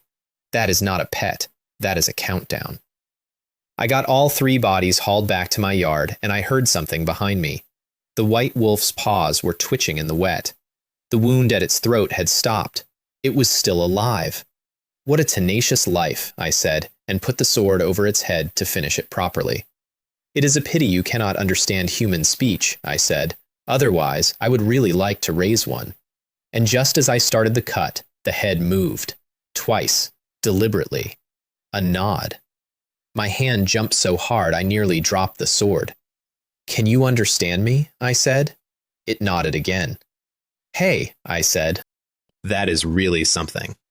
And then I did the thing I have thought about more than almost anything else in this world, and I did it as a joke. If you acknowledge me as your elder brother, I will save you, I said, and squatted down and poked its ear. With the last thing it had, the white wolf nodded, and then it started dying properly. Then the part I had been dreading. I got the first aid kit out with real reluctance because alcohol on that wound was the single most expensive thing I owned. And I poured it in, and white steam came up, and every muscle in that animal locked. It made a low sound, and the throat opened again. "Shut up," I said, and slapped it on the head. "Your throat just stopped. Do you want to die?" The sound stopped instantly. And then it put its head down between its own front paws and did not make another noise, and there was water coming out of its good eye onto the gauze. I could not look at that. I found a twig and put it in its mouth to bite, and it bit down so hard there were splinters coming out of the sides. By the time I finished, it was evening, and the fog had gone amber. The wolf lay by my fireplace, and its white had gone into clumps like a dandelion after a storm, and every breath it took spread the wet a little further across the hide underneath, and I knew it was not going to live. Not on alcohol and gauze, not unless— I hesitated, which is unusual for me. Reason said, kill it, the meat trades for supplies, you are behind. Emotion said, save it, and then you will have something in this fog that is on your side. Ha, I said out loud, neither kill nor save. Hesitating like this, how does anybody survive here? And I got up and got the injection. The good one, the one I had traded a bear paw and a full sword to a woman I had never met to obtain. Wound healing injection, quality good, the most valuable object in my house. I walked over. It was much weaker now. The dark gold had gone gray at the edges. I put my hand out with the syringe, and the wolf lifted a paw with what was clearly the last thing it had left and pushed my wrist away. It used its final strength to tell me not to spend it on him. I looked at that for a second. I saved your life, I said. From now on, your life belongs to me. And I put the needle in. Then I picked up the log and messaged Chen Mei. Li Wei, do you have any iron? 5 pieces. Chen Mei, what does Fox Friend need iron for? Li Wei, make a wish. 5 crude iron went into the well, and out of it came a book with a bronze cover, with dark red crystals set into the spine, and when I touched the crystal, patterns like veins came up in it. Elementary Alchemy, fragment. Quality, excellent. Unlocks recipe, potion of sanity, requires spiritual materials. Summary, forced reading will cause a significant drop in sanity. To almost anybody in this world, that book was a curiosity. To me, it was a joke. Sanity, I said, deduct whatever you want. I have the only passive in the game that treats sanity as a consumable and not as a life bar. Everybody else reads forbidden knowledge and goes insane. I read forbidden knowledge and get a headache and a talent activation. Midnight. I sat by the fire with the log open and the pages full of tadpole writing that kept trying to twist into eyeballs when I looked at it too long.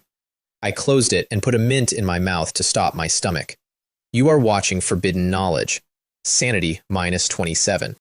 Beside me, the white wolf had healed nearly all the way. It was lying at my feet with its tail moving against my ankle, watching my face in the firelight with one dark gold eye. If you dare to mutate, I said, poking its nose, I will turn you into Hot Pot.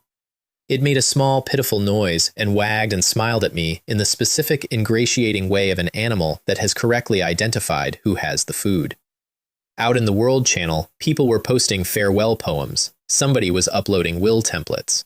An account called Mist Merchant was selling cemetery plot consulting. And then the voice came into my chest again the way it had on the first morning. Countdown to the end of the new player protection period. 7 hours, 59 minutes, 59 seconds.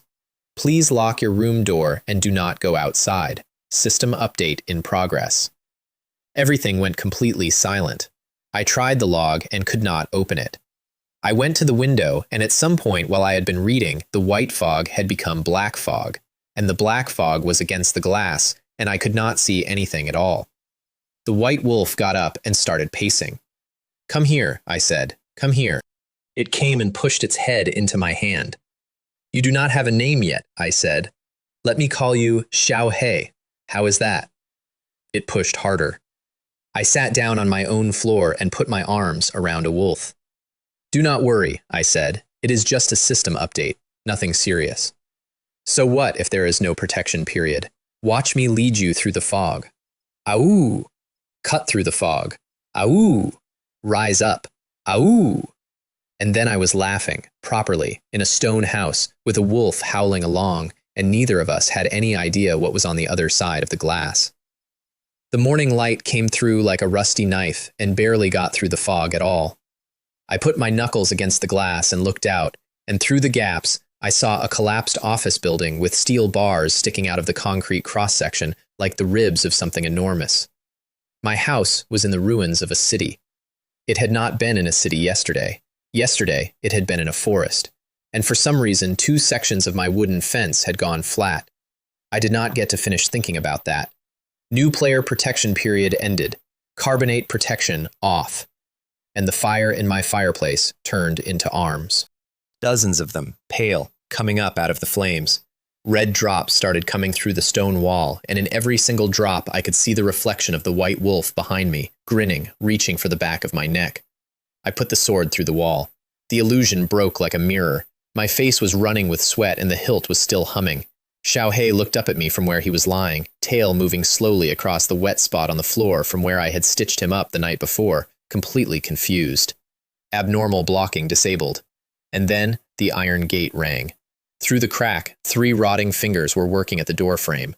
The thing outside was wearing a delivery uniform. Its back was bent and its jaw hung down on its chest.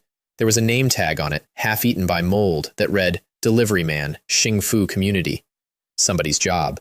Somebody's Tuesday. Because of the first one, a second came out of the fog. That is what they do. They call each other.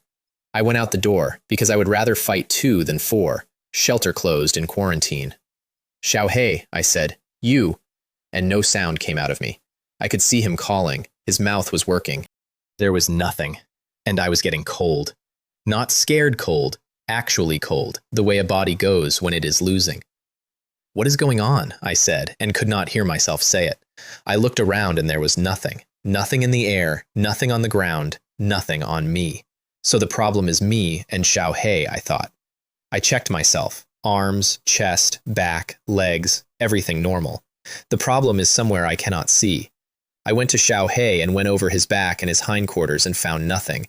And by then he was shaking like a leaf, and my own arms and legs were going stiff, and my thoughts were slowing down in a way I could feel happening. Cancel basic resources, said the system, from somewhere, and that jolted me, and I discovered I was lying on the ground and did not remember getting there. Xiaohei was circling me with his mouth opening and closing, silently. Mouth. From that angle, flat on my back looking up, I could see it. There was something dark inside his mouth. That is where it was hiding. I got my fingers in past his teeth and down his throat, and the instant I touched it, it made a noise like an infant screaming. I got hold of a slick tentacle and pulled it out, and the sword came down, and it screamed once more and went limp. You see the shadow of 1,000 throats, sanity -8. It eats sound. It sits in your throat, and it eats every sound you make and converts it to heat and lets the heat go, which is why you freeze to death quietly while your friend watches you not talk. Then I got mine out. Same procedure. I had a hand halfway down my own throat in the middle of a street while 4 rotting corpses queued up at my fence. 37 people in my region died that night. 37. They did not die fighting anything. They stood in their own houses, feeling cold and confused and unable to shout for help, while a small, dark thing sat in their throat and drank. There were 4 at the gate by then, and I was in a genuinely poor mood. The first one came, and I put the round through its skull. Durability 4 out of 5. The other 3 dropped onto all 4s and came in like cheetahs. I shot 1 accurately. 2 got to me. The sword took the claws, and there were sparks off the fingernails.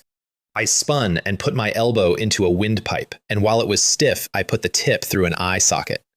And the last one opened its mouth, and its vocal cords vibrated at some frequency that made my eardrums hurt, and every color in my vision start crawling sideways. I swung the revolver out on muscle memory alone and put the round into its mouth, and the shriek turned into a whistle and then a sob. 2 out of 5. Then I went along the row and put the sword through each heart and turned it, because I had read what happens to people who assume. And then a cold hand closed on my chest, and I had to grab the door frame. Psychology, anxiety, 52 out of 100. Abnormal status. Lostlander, 1 minute, 21 seconds. Wail of the Dead. Lostlander. After leaving the shelter, a sanity check. Your sanity points equal your resistance time. My spirit was 9.1. 9.1 hours outside, and after that, I lose a sanity point every minute until I go home or go insane. Wail of the Dead. Between 10 at night and 6 in the morning, every hour, 10 minus your spirit, times 2. I got inside and the disorientation stopped like a switch, and I was standing in a room full of peace. Then I read what the update had actually done, and there were 9 of them, and they were all bad. Cognitive protection off. You now face the fog of war directly, which is a very polite way of saying good morning, here are the hallucinations. Abnormal shielding disabled. The system will not expel demons anymore, and demons can see your shelter. Shelter quarantine closed. You may now be attacked inside your own house. Basic resources will stop being distributed. All wild beasts will mutate into demons, and no new animals will spawn near shelters. Which meant the meat was over. No more wolves, no more bears, no more slowly getting stronger by eating dinner. Everything that was going to grow near me from now on was going to be trying to grow inside me. Shelter upgrade unlocked past 5. 2 new panel entries, psychology and abnormal status. Forum, Plaza, and World Channel now open 2 hours a night only, 8 to 10. Guild and party features unlocked. And a recycling bin appeared opposite my wishing well, which pays mist coins for demon corpses, and a system store appeared in the plaza. And the store is where I learned 4 things at once. Teleport scroll, permanent, 100 mist coins. Teleport scroll, short-lived, 200 mist coins, lasts 10 hours. Shelter fusion scroll, 10,000 mist coins, will not trigger solitude syndrome after fusion. Read that carefully. 1. Players can meet, right now, today. Chen Mei's information was real. 2. The permanent teleport is cheaper than the temporary one, which is backwards unless permanent is more dangerous. 3. Shelters can merge, and the price for that is enormous, which means merging must be worth it. 4. There is now a currency, and it comes out of a bin in my yard, and I am going to need a great deal of it. I threw a corpse in the bin to see, and a coin flew out and I caught it. Round, pure white, like it was made out of mist, and it had weight. And then the familiar feeling came again in my throat, and I pulled the shadow out of myself with the practiced ease of a man doing a chore, which is roughly the point where I stopped being surprised by anything. The regional channel was live, 63 of 100, and everybody was talking about the same thing. Damn it, were you attacked? I ran into it. It is called something like Thousand Throat Shadow. If I had not had a mirror, I would have been in that thing's hands. It seems we all got the same thing. Those 37 must have died because they could not find any trace of a demon. I almost died. Luckily, I checked the channel. I am so grateful to that guy.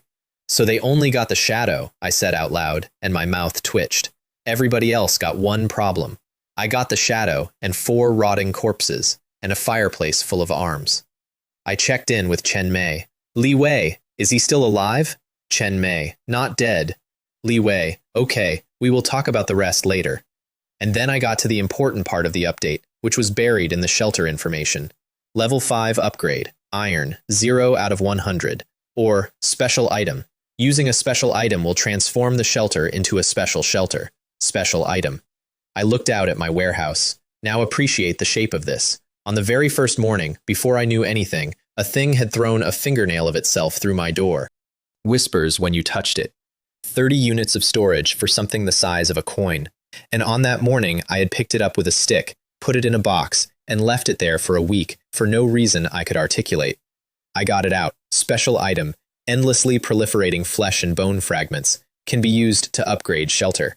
And then 3 warnings came up in a row, which is more warnings than I had ever seen at once. Upgrading with this will grant you the trait, flesh and bones.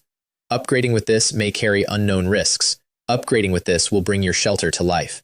I did not hesitate for a second, and I want to explain why, because it sounds insane. 1. I did not have 100 iron, and I was not going to get it soon. 2.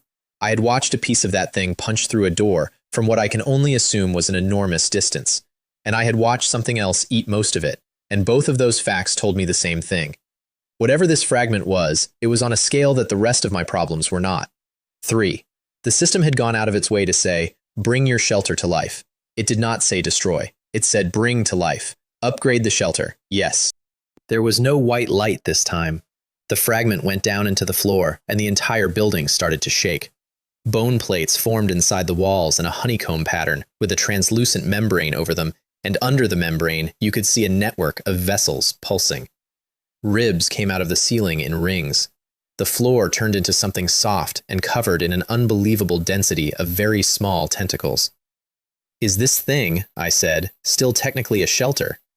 Xiaohei and I had both, at some point during that process, evacuated the building without discussing it, and we were now standing outside in the black fog, staring at our own house. I want to defend us. What we had just watched was genuinely upsetting. When I had been standing inside it, the correct word for the sensation was swallowed. I swallowed and walked back to the door and put a hand out and touched the frame.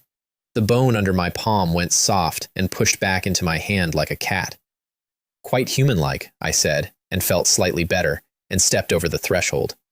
My boot sank into the carpet of flesh, and about 200 tiny tentacles immediately wrapped my shoe. "Release," I said. They snapped back into the floor as if electrocuted, and then, in a very obviously apologetic way, the floor pushed a pair of bone slippers over to me. It wanted me to change my shoes. I stood there in the doorway of a living building that had just asked me to take my boots off in the house, and I decided everything was going to be fine. Then I reached for the log on the table, and the log grew legs and ran to me. I made a noise. I am not going to pretend I did not. The leather book was gone. The cover was hard bone now, wrapped and twisted around with fine tendrils of flesh, and it had been using those to move.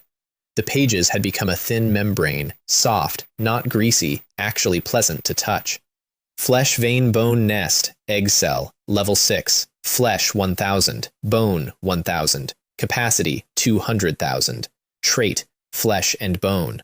Facilities, workshop, notification room, digestion room, kitchen, bedroom, toilet, storage, water storage, flesh mycelium.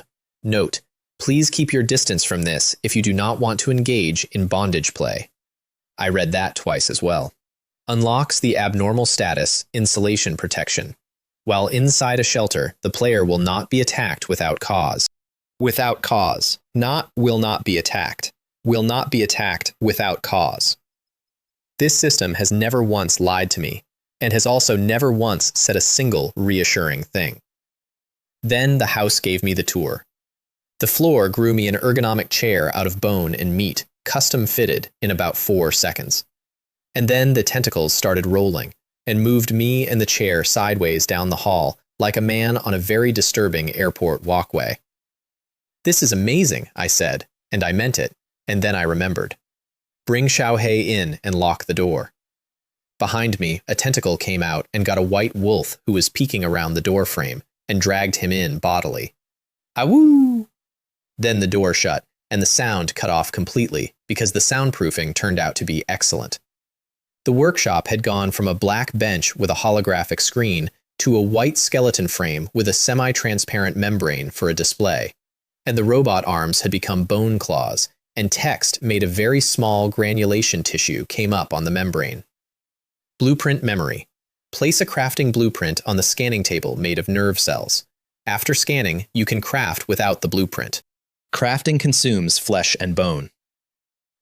Equipment assimilation. Consumes flesh and bone to modify existing weapons into flesh weapons. Resulting quality is excellent. Anything below excellent can be upgraded. I stopped moving, because both of my blueprints had 1 durability left on them. 1. I had been rationing them like a man with 1 match, and this machine was offering to memorize them permanently. I put both on the table. Bone pickaxe. Materials, 75 flesh, 100 bone. Quality, premium. Repairable in the workshop. 50% chance of double resources when mining. White bone tang sword. Materials, 100 flesh, 200 bone. Quality, premium. Causes continuous bleeding on hit, which healing potions do not fix, for 10 minutes. I could now print premium weapons, forever, out of meat. Which raised the immediate question of where the meat comes from, and I looked out the window at 4 rotting corpses lying in my yard. The building did not wait for me to say it.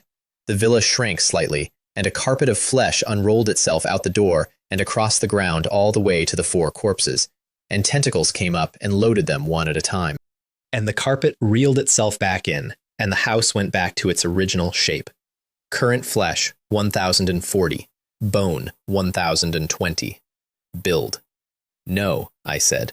Then I went to look at the rest of my new organs. The modification room had a screen, an operating table, and a medical pod, all made of the same material. High-quality organ fusion. The digestive system extracts high-quality organs from an organism and fuses them with the shelter. After fusion, the shelter possesses that organ. Current organ slots, 4 of 5. Fused. Eyes, rotting corpse. Ears, rotting corpse. Nose, rotting corpse. Mouth, variant, rotting corpse. And as soon as I finished reading that, the house, which had clearly been waiting all morning to show me, displayed them. Every wall and the entire floor was suddenly covered in eyes and noses and ears and mouths. The eyes were wide open and the eyeballs were rolling around, and the mouths opened and closed, and every single mouth made the exact noise the rotting corpses had made. You see an extremely bizarre room. Sanity, -15.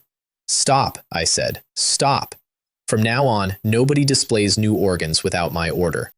I want to note that I said it in an angry voice, and that the house immediately put everything away, and that I stood there afterward feeling a bit bad about it. Basic physical modification. The genes of organisms entering the digestive tract are recorded. Physical modification can be performed.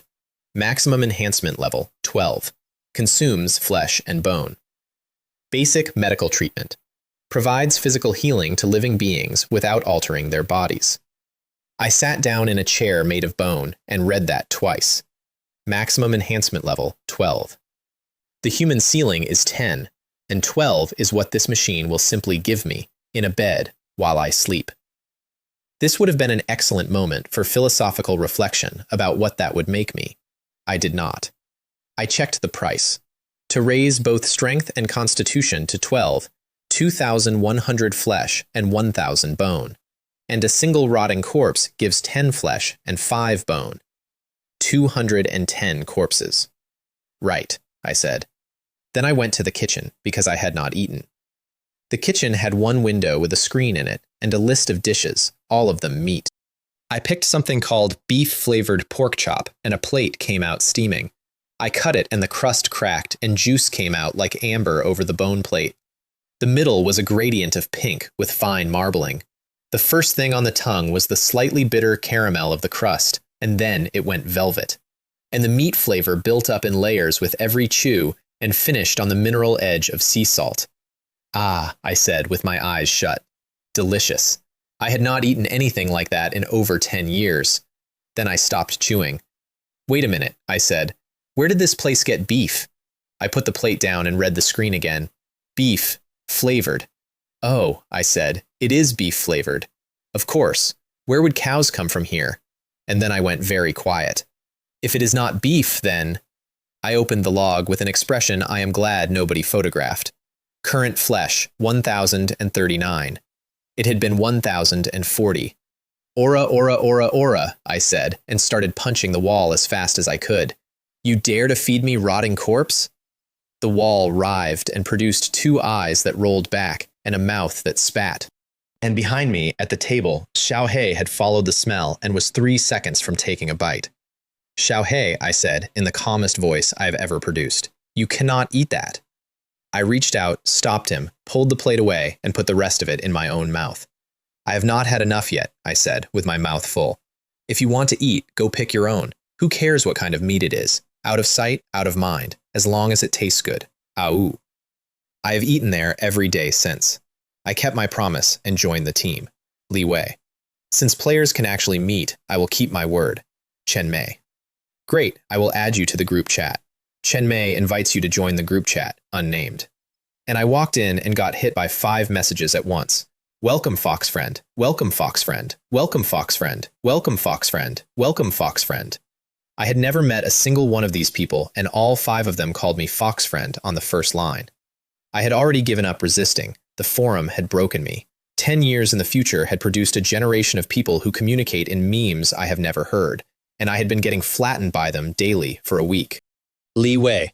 Hello, everyone. I am Li Wei. Let us look out for each other. Chen Mei. He he he. Do not worry, Fox Friend. I am planning on you looking out for me. 8 of us. 5 were there. 2 had not shown up. Chen Mei, 21, grows vegetables. Liu Ming, 45, resource gathering. Wu Yong, 19, medical. Lin Jie, 33, clothing. Xu Gang, 27, combat. The two missing. Guo Jing, 22, information. Lan Lan, 20, weapon making. Xu Gang had joined just before me, brought in by Liu Ming, and inside 4 minutes I had a complete picture of him. Xu Gang. Fox friend, you really got both attributes to 10. Li Wei, no, talent. Xu Gang. Oh, so once you turn the talent on, you hit 10. Li Wei, yes. Xu Gang. Fox friend, can we have a fight when we meet? I want to know how big the gap is between me and 10 points. My strength is. I sighed at my own log. But the one who genuinely impressed me was Liu Ming. And the reason is that Liu Ming was rich. His talent scans a radius for useful things. Minerals, equipment, special items, creatures. Which meant that during the 7 days when nobody could see anything, he had gone through his entire area and taken every valuable object out of it, like a man with a metal detector on a beach nobody else could enter. He had paid for Chen Mei's shelter upgrades personally. He had paid for the party unlock personally. He was proposing to convert basic supplies into mist coins that night and hold them as team funds. Xu Gang and I said, in the group, at the same time, "Long live Uncle Liu." The others did not react because they were used to it. Then I told them I was going out to farm corpses and they should upgrade to level 6 and unlock insulation defense as fast as possible, and Liu Ming said they already had, and that the only problem was they still could not reach Guo Jing or Lan Lan. Chen Mei. Do not worry, Uncle Liu. Xiaolan is a lucky person, and Guo Jing is a scourge. Scourges live a long time. She will definitely be fine. Uncle Liu. I hope so. Then I closed the log and went hunting, and discovered immediately that hunting was stupid. Rotting corpses cluster. They call each other. Which means lone ones are rare, and lone ones only exist on the edge of a group, so every kill is a careful approach at the outer fringe of a crowd that will all turn around if one of them sees you. And then you have to carry the corpse home. The first afternoon, Xiaohei and I got jumped on the way back by 6 of them because he had a body in his mouth and could not warn me. We both got home. The bodies did not. And my revolver was down to 2 rounds. I stood in my own doorway afterward, doing the arithmetic. No, I said, this is far too inefficient. I looked around at my yard and at my house, and my eyes lit up. Because the answer was not to go and find them. The answer was to make them come here, into range of a flesh carpet that eats things. Here is version 1 of the plan. I go out, I get one to chase me, I run home. The house opens a hole in the wall, I dive through, the hole closes, and I say, crush it. Version 1 worked. The wall grew a forest of spikes at incredible speed, and the thing outside was converted into a pincushion instantly. And I looked at the readout with genuine physical pain.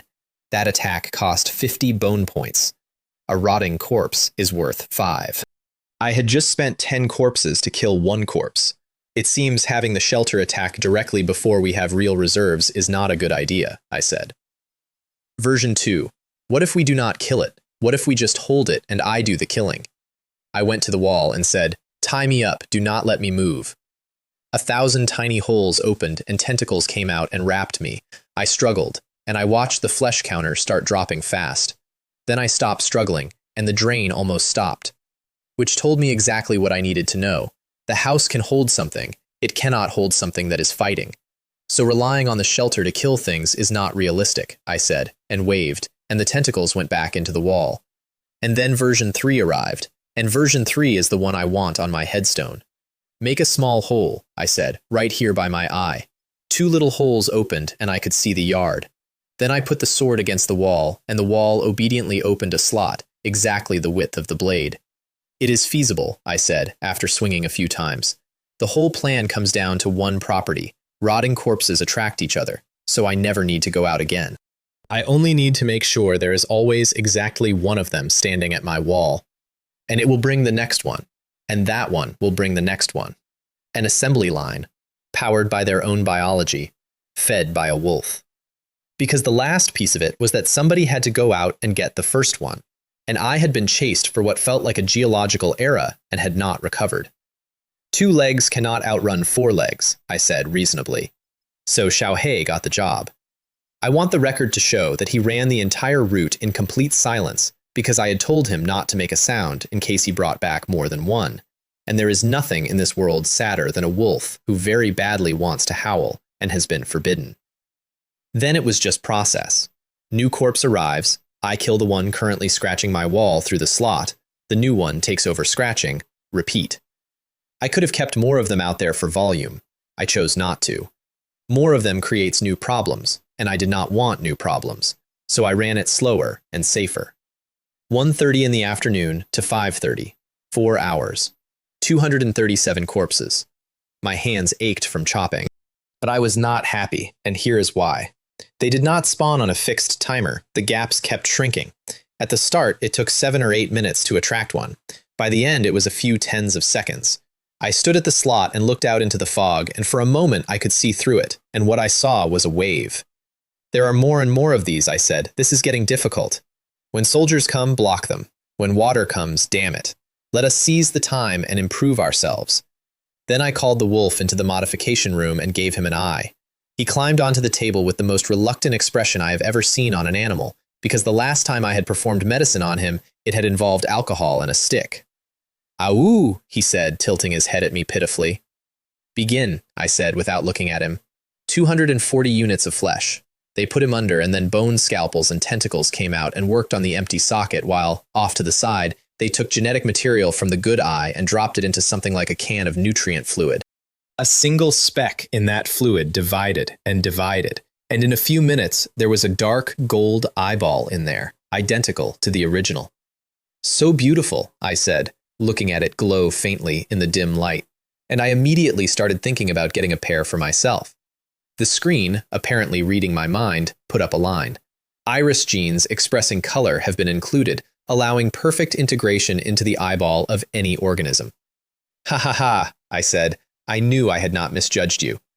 Then they put it in, sewed the optic nerve, and woke him up. Xiaohei turned his head back and forth, looking at things with 2 eyes, and then ran over and climbed on me and licked my entire face. And the log buzzed, and for the first time, he had a page. Xiaohei, Snow Wolf. Healthy, subordinate, age 6, strength 7, constitution 7. The Snow Wolf's limit is 7. Spirit 7.5. Death allows you to push your limits. He had broken his ceiling. When he was lying under a tree bleeding out with 2 of his own kind on him and 1 eye gone, something in him had refused, and it had cost him a limit. Sanity 200 out of 200. Talent, Echoes of the Snowfield. Consumes sanity to make it snow in a radius of 10 meters per point. Enemies inside are checked against his sanity and fail if theirs is under 200, and lose sanity every second and are slowed by cold. Friendly units inside recover sanity 3 times faster and are shielded from some abnormal statuses. 200 sanity. On a wolf. That check is not a check. It is a formality, because there was no player alive at that point with more than 100. And then the last line. Description. It is willing to give everything for you, even its life. I read that. Then I read it again. Then I patted his head and said nothing at all, and lay down on the table myself. Basic physical modification and iris color change surgery.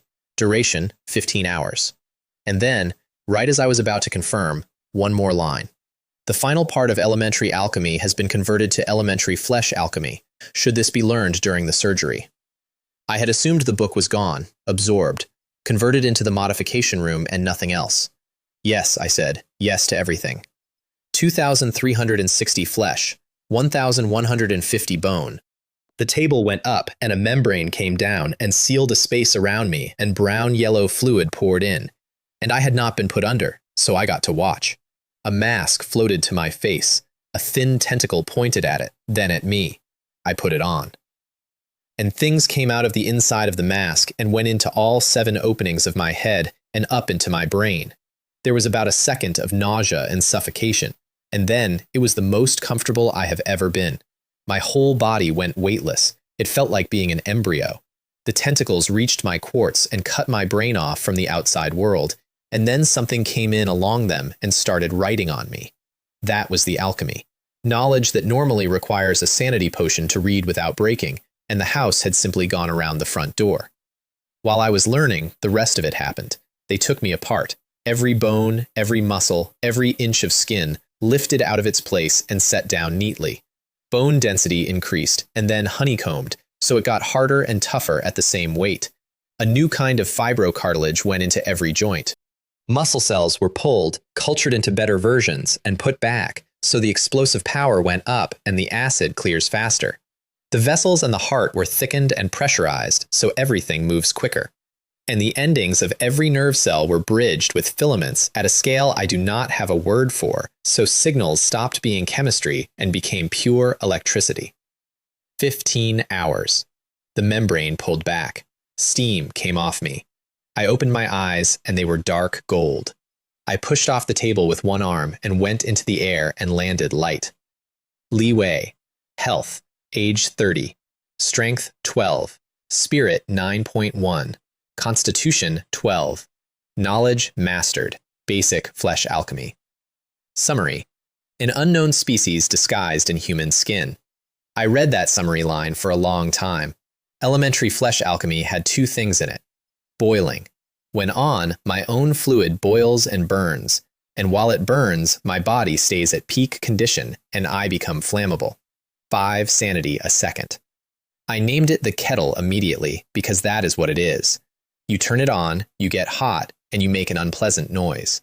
Every time I say kettle from here on, that is what I mean. And flesh and bone conversion consumes sanity. Whatever flesh or bone I am touching turns into the other one. Cost depends on scale. Below those two, a line, to be learned, which was the system telling me there was more, and that I could not read it yet, and that it knew I would try. Because here is the thing about that knowledge. It was in my head, all of it, the full set. I could see the symbols. I recognized every letter individually, and understood nothing when they were put together, like a mathematical proof shown to a dog. And I could not discuss it with anybody, because knowledge here is poison. Somebody without my passive would go permanently insane before they finished the first page. Fortunately, I own a building that can walk me through a proof inside my own head while I sleep. So that is what I did, every single night, for the rest of this story. And when I woke up, my private messages were on fire. Chen Mei is in danger. Fox brother, come quick. I had been under for 15 hours. In that time, they had bought temporary teleport scrolls. Liu Ming had unlocked the party for 500 mist coins. Everybody had joined but me. And at 8 that morning, they had all gathered physically at Chen Mei's shelter for the first meeting in the history of our team. I accepted the party invite. Li Wei joins. Li Wei, something came up. What happened? Guo Jing, Chen Mei's shelter is under siege by rotting corpses. Li Wei, wait a moment, I will be right there. And the party unlocked a door. Portal. With permission, you can enter a team member's shelter through this door, with no limit on the number of times. It was made of bone and meat, like everything else in my house at that point. I put my hand on the handle, and the names of 7 people appeared in my mind. I picked Chen Mei. Application approved, instantly. Let us go, Xiaohei, I said. Let us go see our teammates. And I opened a door in my wall and walked into somebody else's house on the other side of the world. Chen Mei's shelter was a wooden building on a hill with a garden, and the garden was full of vegetables that were clearly not from Earth. 4 people were standing in the living room with their heads down, and one of them was a man in his 20s with a cigarette in his mouth, and when I came through the door, the cigarette fell out of it. They looked at me, then at the wolf. I had dark gold eyes. I had a revolver on one hip and a white bone sword on the other, and a snow wolf the size of a small horse standing at my knee. Dog, bro, said Shugang. Hello, I said. Li Wei. Then the girl at the back said, 300 to 400 outside, and rising. She was small and pale, and her eyes were red at the edges. Guo Jing, information. Shugang went outside earlier, said Liu Ming, so they all know where we are now. Solitude syndrome. 2 players outside their shelters within 100 meters, and the fog opens your address book to every demon in the district. I looked around at the 5 of them. A vegetable farmer, a prospector uncle, a 19-year-old medical intern, a woman who makes clothes, and one man who could fight, who currently could not look me in the eye. Open the door, I said. They did not move. Open the door, I said again. I will kill them all. Chen Mei opened the door.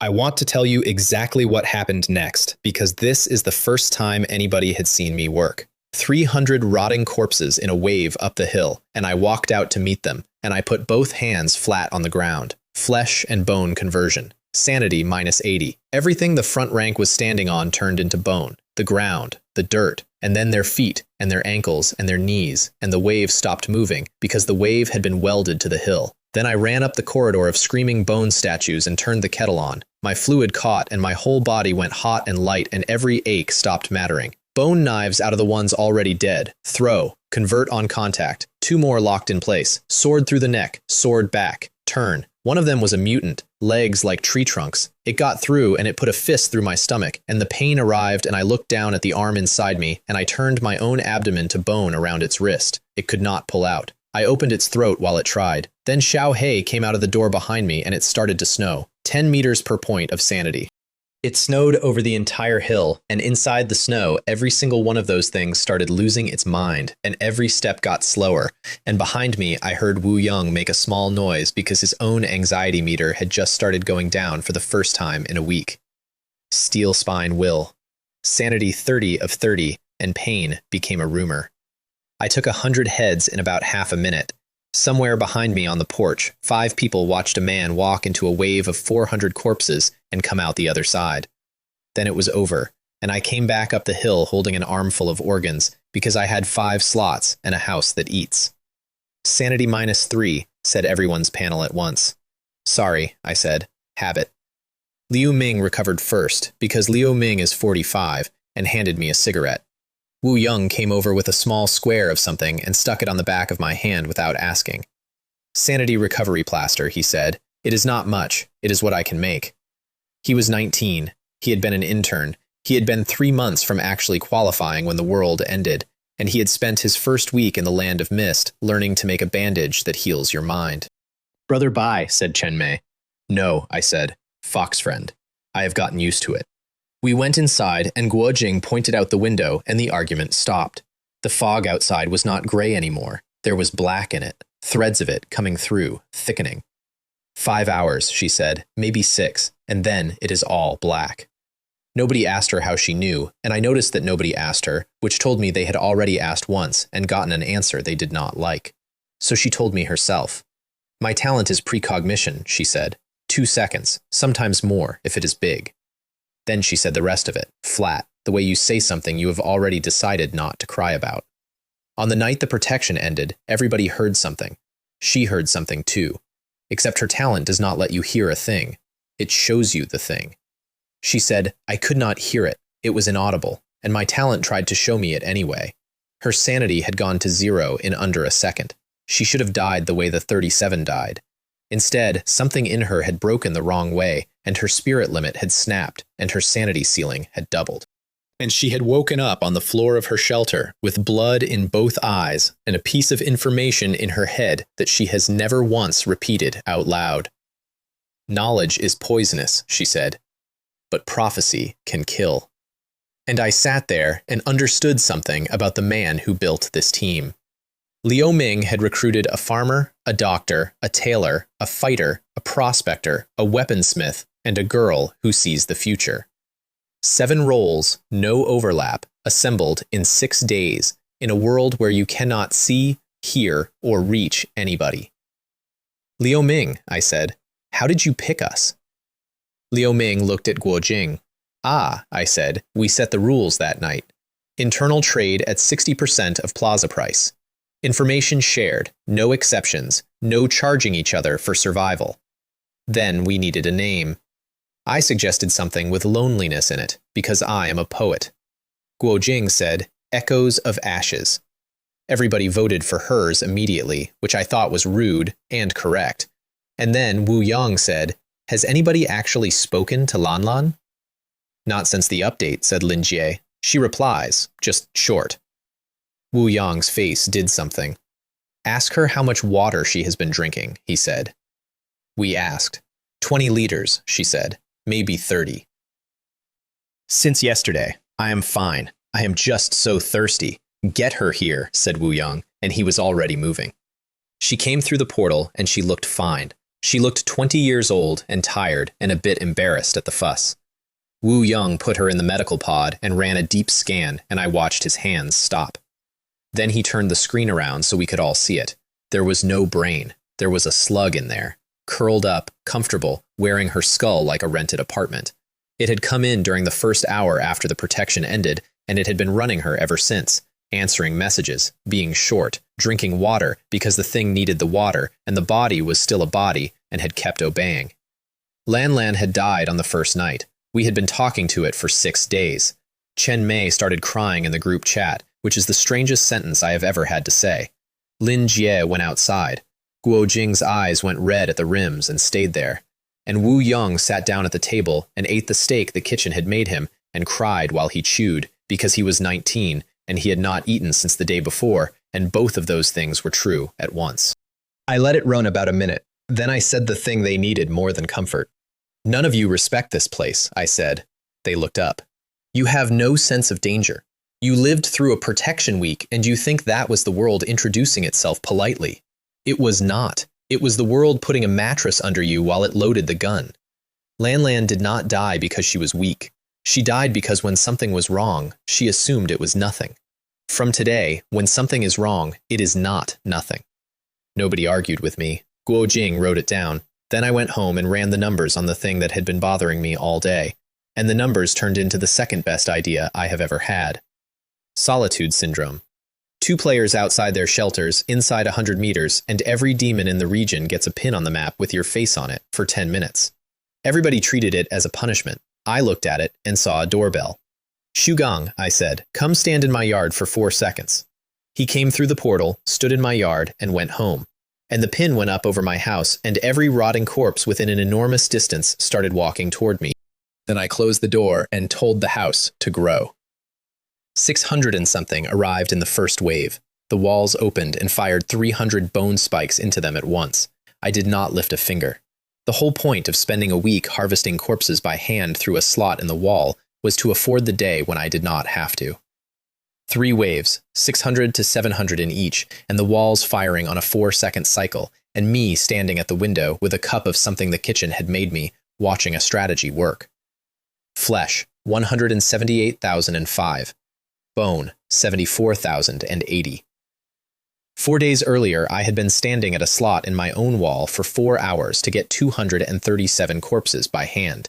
I stood in the middle of my house and laughed at the ceiling until the wall grew a pair of eyes to look at me with.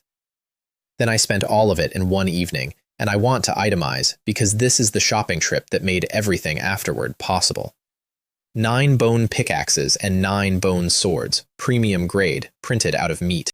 2 of each for everyone on the team, and a spare set in the ring because I had by then established a personal policy about spares that has saved my life 3 times and my team's lives more than that. A pistol for Shu Gang, built around his talent rather than around the ammunition, which is a distinction he had been trying to explain to people for a week and which nobody with a workshop had bothered to listen to. And then I fed my revolver to the machine. That gun had been in the starter chest on the first morning, 6 rounds, and I had spent them the way a man spends the last 6 of anything, and it had run dry at the worst moment on 4 separate occasions. It came back as something else. The Shepherd's Compassion, modified, 10 of 10, fires ammunition made of bone, which means infinite ammunition because I live in a bone factory, because a thing threw a piece of itself through my door on the first morning and I picked it up with a stick. Shelter to level 7, modification ceiling raised to 15, 1 more organ slot, which I filled that night with something I had taken out of a mutant in Chen Mei's yard and had been keeping in a box. And then I stood at the window and watched the black come in. It did not roll like weather. It stuck. It touched the outside of my wall and lay against it like a tongue and stayed there. Abnormal status. Dark eclipse. Food in storage rots at double speed. Shelter corrodes continuously. Shelters at level 9 and above are immune. A player who stands in the black fog survives approximately 1 minute. There is no more day. From tonight, everything is night. And under that, the update. Wilderness treasure chests will appear in 12 hours. The world had turned off the lights and then announced a scavenger hunt.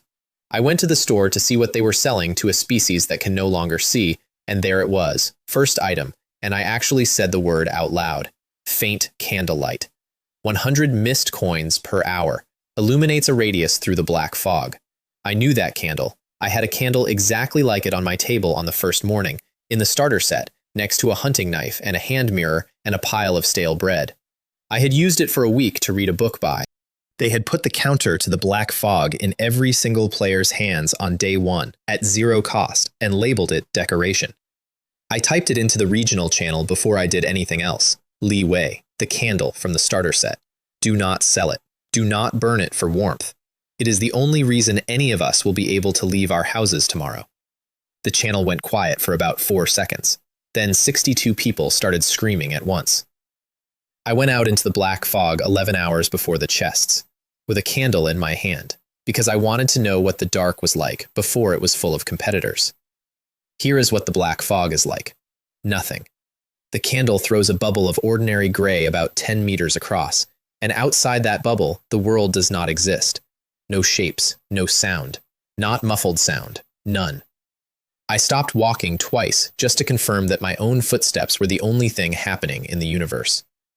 Anxiety 32, anxiety 50, anxiety 71. There were no demons, not one. In a city that had produced 600 rotting corpses in 3 waves the day before, I walked for 2 hours through a shopping district and found nothing alive and nothing dead. Which was, obviously, terrible news. Anxiety 100 out of 100. I searched the malls. Everything organic had rotted to slime. Everything metal was still there, which is how I ended up in the basement of a supermarket, standing in a storeroom that people had clearly been living in. 13 bedrolls. 13 sets of belongings, laid out neatly, the way people lay things out when they have decided this is home now. Water, instant noodles, a child's drawing pinned to a shelf. No bodies. I moved a pile of blankets in the corner, and there was a hatch under it. No sense pretending. I opened it because I have a talent called greed, and it had been at 100 out of 100 since I walked in. Underneath was a round cellar, and the floor of it was flesh. Not like my house. My house is warm, and it brings me slippers. This was pale and slick and cold, and it went up the walls. I paced the perimeter to get the size. It looked about 50 meters around. I walked 40 meters and had not reached the wall. I stopped. I walked another 40. Still had not reached the wall. And then the cellar swallowed me. You have entered a phase stomach. It was a room 20 meters by 20, and I was standing on a floor made entirely of human bones, packed like gravel. And there were 13 skulls near me that were noticeably fresher than the rest. From the ceiling, slowly, gastric juice was dripping. I got a femur out of the floor and turned it into a wider sheet and held it over my head and stood there under my bone umbrella in the belly of a room, listening to the digestion of 13 people patter on it. And through the gaps in the bones under my feet, something was glowing. It was a color. I am not going to describe it because I cannot. Every word I have is a word for a color that exists, and this was not one of those. Looking at it did something to the back of my head that I felt physically. Greed, 100 out of 100, and that is the exact moment I understood what had happened to me. Because I had seen that color once before. On the day of my very first solitude syndrome, days ago, a flash of it in the distance, for less than a second, and I had thought about it every day since without meaning to. I had not found this place. I had been walked here, from the first flash, through a candle purchase and a 2-hour search and a pile of blankets and a hatch. And the thing under the bones had let a phase stomach swallow me because a phase stomach was the door. So I started digging. 40 minutes with a bone pickaxe under a ceiling that was dripping, standing on the remains of 13 people in a room that had been trying to digest me since I arrived. It would be nice to call that brave. Greed, 100 out of 100. I was not being brave. I was being pulled, and I knew I was being pulled. I have gone back over that hour a great many times looking for the moment where a sensible man would have stopped. There was not one. The pulling had started days earlier with a flash of color at the edge of my vision, and it never once felt like anything other than my own idea. That is what that thing does. It does not take your mind. It borrows your curiosity and gives it a direction. Under the bones was an egg, and inside the shell, the color was moving. Everything I know about survival said to leave it. Everything I am picked it up. And I squeezed. The shell cracked, and the color came out into the room, and the phase stomach died instantly. The whole thing, every wall of it, crystallized in place like frost going across a window. And then it was a beautiful dead sculpture, and I was standing in the open air of a cellar again. Color out of space, juvenile, superior species, strength unknown, constitution unknown, spirit unknown. Every attribute a question mark, not high numbers, question marks. The system had looked at it and declined to comment. Then it thanked me. It did this by giving me knowledge, because that is what it has, and that is what it thinks a gift is. The equivalence of mass and energy went into my head. Then the grand unified structure of the four forces. Then more. It kept going. My sanity went from 200 to nothing in under 3 seconds, and then kept going into places sanity does not have numbers for, and I died. I want to be clear about that. I actually died. On a floor of bones, in a cellar, killed by generosity. And then the color noticed and pulled all of it back out of me and put my mind back the way it found it and printed one word across my vision. Sorry. I lay there for a while. Then I started talking to it, and here is how you talk to a color. You do not use words. It does not have any. It has rhythm. Everything has rhythm, it turns out. Your heart has one. A wall has one. A demon has one. We talked for a long time in a cellar, in beats, and at the end of it, my head unlocked. Talent acquired. Rhythm of everything. Passive. I feel the rhythm of all things. Break something's rhythm and you damage it directly, whatever it is made of. Match something's rhythm and you can speak to it, mind to mind, without sound. Status acquired. Blessing of the stars. Spirit 10.1. Above the human ceiling. Sanity 200 out of 200. Then it said one more thing, and this is the line I have thought about every single day since. There are traces of a great existence upon you. And then, immediately after, I cannot. It could not do something because of what is already on me. It would not say what. It would not say who. I asked. It changed the subject the way a very polite guest changes the subject. Instead, it gave me a present, a ring, plain, gray, unremarkable. Infinite durability. A pocket of space inside it, 20 by 20 by 5 centimeters, that goes wherever I go and cannot be taken off me. The description said the ring symbolizes friendship. Then it went up, through the ceiling, through the black fog, through everything, out to the stars, which is apparently where it was always going, and I was a stop along the way. I stood in the cellar with a ring on my finger and one word in my head. Sorry. Then I went home and immediately used my new cosmic gift to prank my dog. I got inside his rhythm and said, in his mind, in a low voice, I am inside you now. I am going to eat you from the inside. Xiao He went absolutely rigid. Then he shot out of the room, straight through the house, to find me, so that I could save him from the monster in his head. He found me sitting at the table, visibly laughing. He worked it out. I have never seen an animal do arithmetic that fast. Then he turned around and went to the far corner of the room and lay down facing the wall and did not respond to his name for the rest of the day. I apologized with a steak. He accepted the steak on principle and continued to face the wall while eating it. 2 things came out of that trip, and both of them mattered more than the ring. The first one I found by accident, in the medical pod, wearing a mask that covered my ears. Wail of the Dead did not trigger. I checked it 3 times. Between 10 at night and 6 in the morning, every hour, the dead wail, and it takes 20 points of sanity off a normal player. And it turns out the wail is not magic. It is infrasound. It is a frequency. Cover your ears at the right depth, and the status simply does not happen.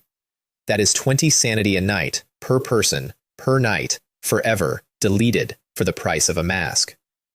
Which brings me to the second thing, which is that I went into business. Shugang had a spirit of 7.5.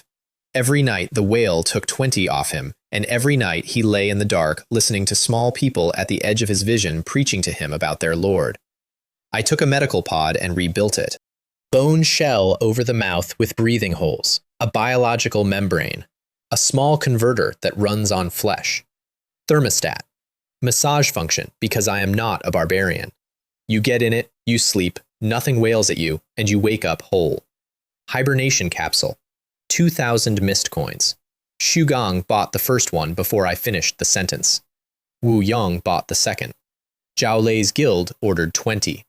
Sanity potions were selling for 1,100 coins each on the plaza, and everybody needed one every night. I had just made the potion unnecessary and charged less than 2 nights of the alternative. I was, at that point, the wealthiest man in a region of 63 people, which is a smaller achievement than it sounds, and did not stop me enjoying it. Then, Guo Jing sent one line to the team channel. The chests are coming. Whatever guards those chests is coming with them. So we sparred. Me against Xu Gang, who is a real fighter with genuine technique and 10.5 strength. I did not block him. I put one finger against his forearm as it came past me and pushed his rhythm sideways. He fell over. Not knocked down. Fell over like a man whose body had briefly forgotten the agreement it has with the ground. What was that? He said from the floor. Physics, I said. Chen Mei went next, and she was terrified, and she came anyway, and she landed one hit on my shoulder and then sat down hard and shook. Why did you come at me? I asked her. Because I still want to find my mom and dad, she said. I did not have a joke for that one. Then Guo Jing, who cannot fight at all. And Guo Jing was the only one of them I could not touch. Every time I moved, she was already leaving. 2 seconds is not a long time unless you get all 2 of them in advance. Every time, forever. I chased a 22-year-old information broker around a room for a full minute before I got tired of it and simply covered the distance faster than her prediction window could matter. Fine, I said afterward. Everybody gets modified. Up to 15. I am doing it tonight. And that is how the whole team went into surgery and came out the other side, stronger than any human being has ever been, 12 hours before the treasure chests appeared and the world found out how far above 15 the ceiling actually goes. The chests appeared at dawn, in a world that no longer had one. Liu Ming put his hand on the ground and used the talent he had been quietly getting rich on for 2 weeks. Global awareness, 500 meters, 30 sanity, 1 hour cooldown. A map came up in all our heads, and on it were 5 gold points. 3 of them were dark gold, 1 was bright gold, and one of them was so bright it hurt to look at in a map that existed only in my imagination. We go for the dark ones first, said Liu Ming. I took point. Guo Jing walked at the back, because a woman who sees 2 seconds ahead is worth more behind you than in front of you. The first chest gave us fog lights, 2 of them. Pushed the black fog back 10 meters, permanently, no fuel. We were, briefly, in an excellent mood. Then the second chest was sitting under something. Bone Gap Whisperer. It stood about 4 meters, and it turned its own forearms into whips, and I did the hardest thing I did that entire day, which was nothing. I stood at the back with my hands empty and let them fight it.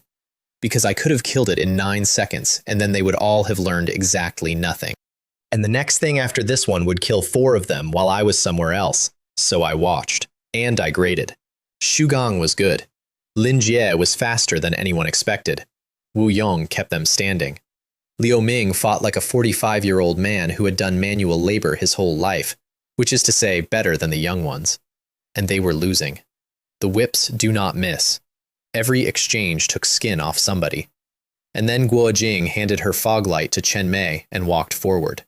She has no combat talent. Her strength was the lowest on the team.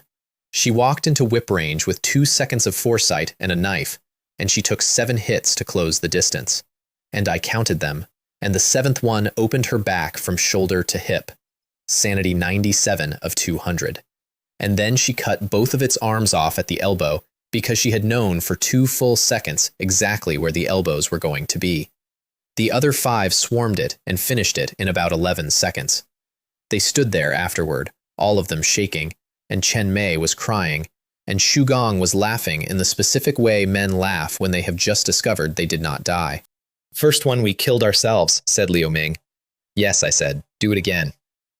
We took the 3rd dark chest with no trouble at all. The 4th one was under a rock, and on the rock a thing was meditating. Reverse Bone Walker. Robes, staff, and every bone in its body assembled facing the wrong direction, which is a design decision somebody signed off on. It opened its eyes and looked at me and bowed, politely, with respect. Then it ignored me completely and went back to meditating, because I was not, in its opinion, an interruption worth having. That is the single rudest thing that has ever happened to me, so I broke its rhythm. You cannot meditate through that. It came off the rock like a man kicked out of a dream, and its staff came up, and the entire street caught fire. Phosphorus, pale green, it does not go out. It sticks to what it touches, and it burns through it, and water makes it worse. Strength 18, minimum, which was 3 above me. I turned the kettle on and went in.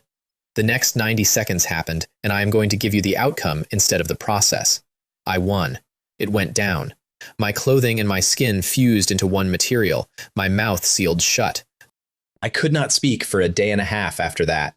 I talked to my team in rhythm, straight into their heads, and every one of them jumped the first time I did it. Shugang finished it, actually. He put 1 round into it at a cost of 20 sanity. And that round came out of the barrel with roughly the energy of a small rocket, and after it landed, there was no more reverse bonewalker, and also considerably less street. Nice, I said in his head. Do not do that, he said out loud to nobody. We took the last chest, gold with turquoise. Liu Ming was in a genuinely giddy mood, and Chen Mei had started planning what she was going to grow with the seeds. And that is when the 5th point on the map came to find us. Chakra albatross, 19 meters across the wings. It does not fly the way a bird flies. It moves fast enough to leave trenches of vacuum behind it in the air. And then it hides inside its own trenches, and inside a vacuum, there is nothing to carry a rhythm. For the first time since I got it, my talent showed me a blank space in the world where a thing should be. It came out of the blank space, and it took Shugang's legs. Guo Jing screamed. I do not think she knew she was doing it. I turned on steel spine will, and my sanity locked at 30, and pain stopped being a thing that could reach me. And I got Shugang under the arms and dragged him out of the second pass. Wu Yong was caught. It came down, and the beak came around him, and there was one exit. He took his own right arm off at the shoulder with his own knife and rolled clear. 19 years old, 3 months from qualifying as a doctor. Liu Ming got hit by the pressure wave, and every bone in his body broke in more than one place. He was still giving orders. I could hear him doing it while he lay there in a shape a person should not be. And then the albatross made a run down the street, and the vacuum came with it, and we had to cross it. 10 seconds inside a vacuum. Eardrums go first.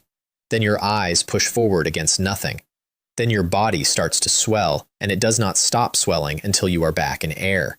And the number I have in my head is 1.5 times. We ran through it. We came out the other side, and Chen Mei was not running anymore.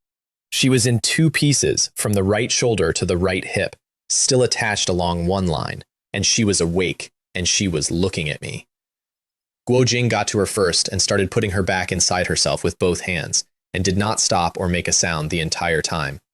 I stood in the middle of the street with a broken team on the ground around me, and I did the only intelligent thing I have ever done, which was that I had prepared for this exact moment weeks earlier for no reason at all.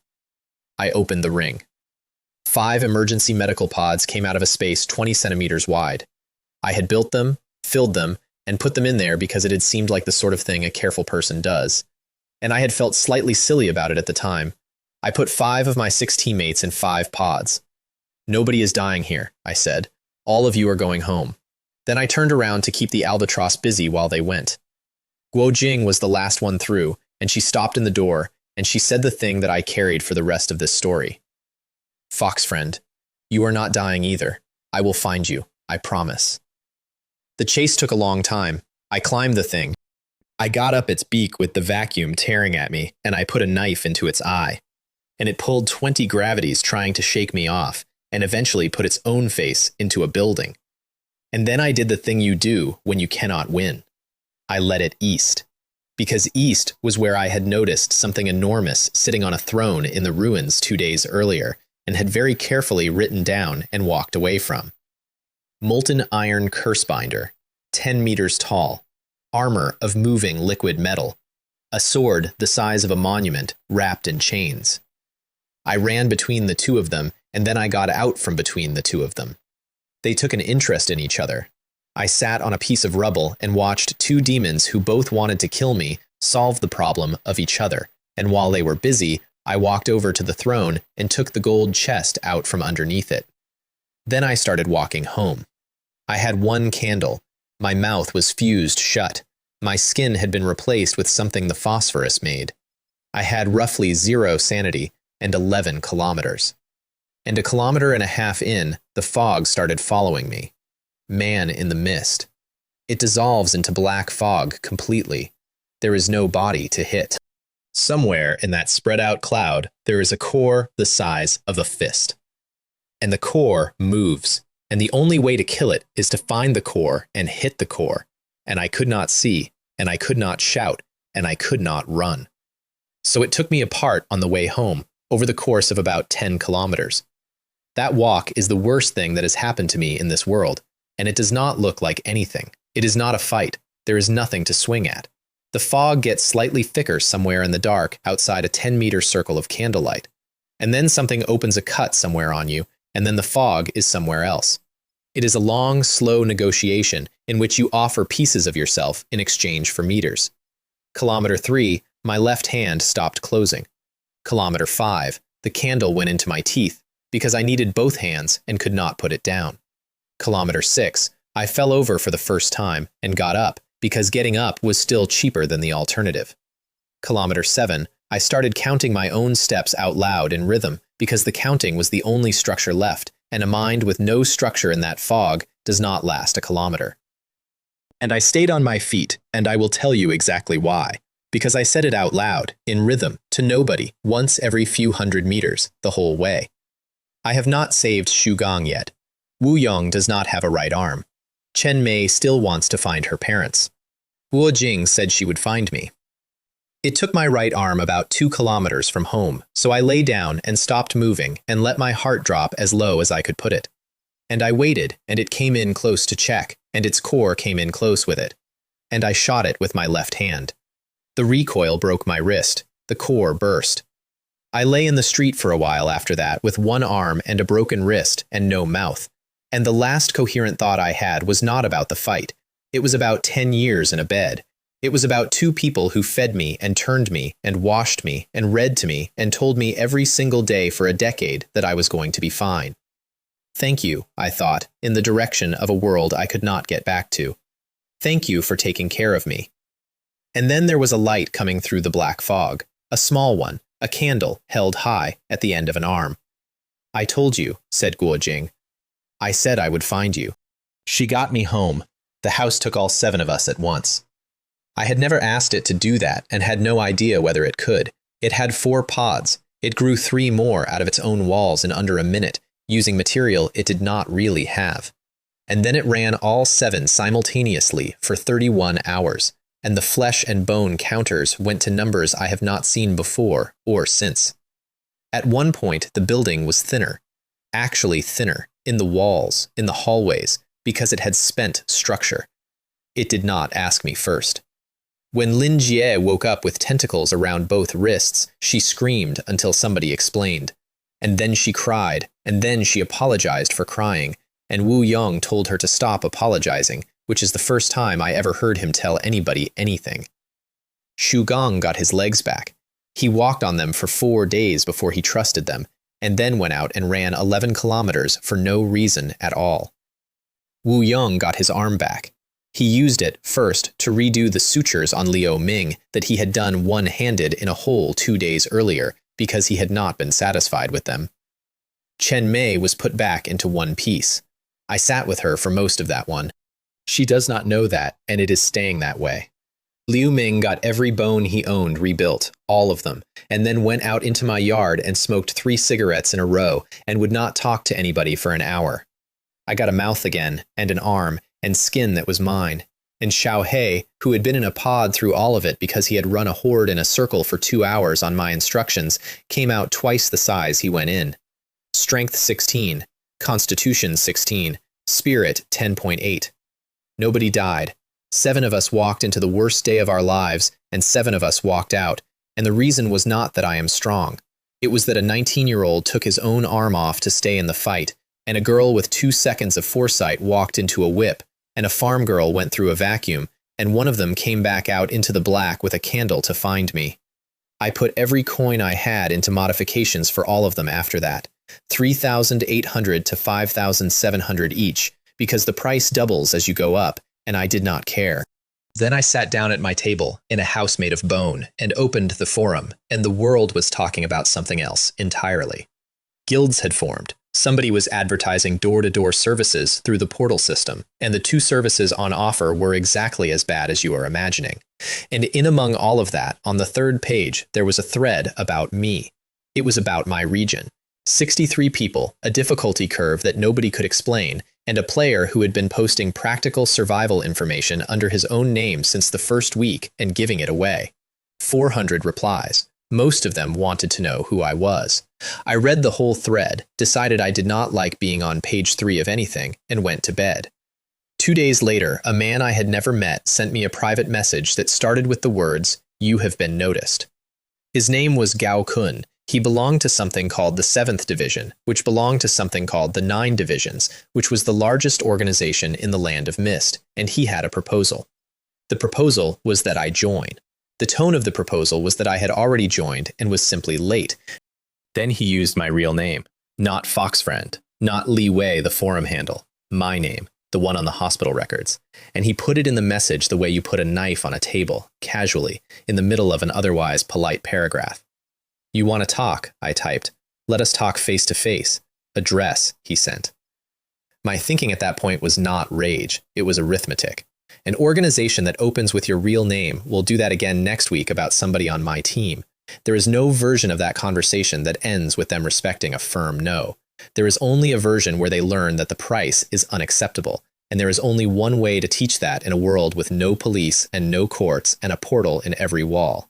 So I went through their door. Gao Kun was dead in about 4 seconds. His daughter, Gao Ling, was the one who made a serious attempt. And I put both hands on the floor of their hall and grew a bone tree through the entire room, floor to ceiling, branches through every corridor. Then I lit it. 60 to 70 players of the 7th Division went with it. And then a very fat man came down the stairs into the burning hall with his arms out to both sides, putting his own body between me and the people behind him. And he did not draw a weapon. Gao Cheng, head of the 2nd Division. "Even if he kills me," he said over his shoulder to his own people. Nobody moves. We negotiated in a burning room. He paid me 20,000 mist coins, apologized on behalf of an organization he did not personally control, and explained the structure of the 9 divisions to me in detail, unprompted, in the tone of a man handing over a map so that the next fire happens somewhere else. And the map was worth more than the coins, so let me hand it to you the way he handed it to me. The 9 divisions are not a guild. A guild is a system feature with a cap on it. The 9 divisions are an organization, which is what you get when several guilds agree to point in the same direction, and the system has no opinion about those at all. There are 9 of them, lettered rather than named in the internal documents, and each one does one thing. The 7th, whose hall I was currently standing in the ashes of, does frontier work. They are the ones who go and look at the thing nobody has looked at. The 2nd does logistics, which is why its head is a fat man who has never personally killed anything and who is, on the evidence, the most important person in the organization. The 3rd keeps records, everything, every death, every coordinate, every name anybody has ever posted on a regional channel. I did not understand at the time why an archive rated a division. I understand now, and the reason has my cousin's name in it. The 6th is the one I am going to tell you about later, and it is the best thing in this world. And the 1st is one person. Gao Cheng would not tell me anything about the 1st except its designation, and when I pushed, he stopped talking entirely and apologized and offered me more money. That is the map. I went home with 58,000 coins and a great deal more than that in structure. And the single most useful thing I took out of that burning hall was this: there is no government, there is no law. But there are institutions, because people build institutions the way water finds a slope. And every single one of those institutions was less than a month old and already had internal politics. 9 weeks earlier, humanity had been a species with courts and passports and a postal service. Now it was 60,000 frightened people in separate boxes, and inside 9 weeks it had produced an archive, a logistics corps, a school, and a spy service. I read the forum for 2 hours that night just to see the shape of it. Somebody had started a religion, actually 2, and they were already in a schism about the candle. Somebody had opened a bank, which does not work, and had 11,000 depositors, which is the funniest fact in this story. There was a guild of 40 players who had merged their shelters into a single structure and were selling advertising space on the outside of it to be viewed by absolutely nobody in a world with no roads. And there was a thread called Star Trek.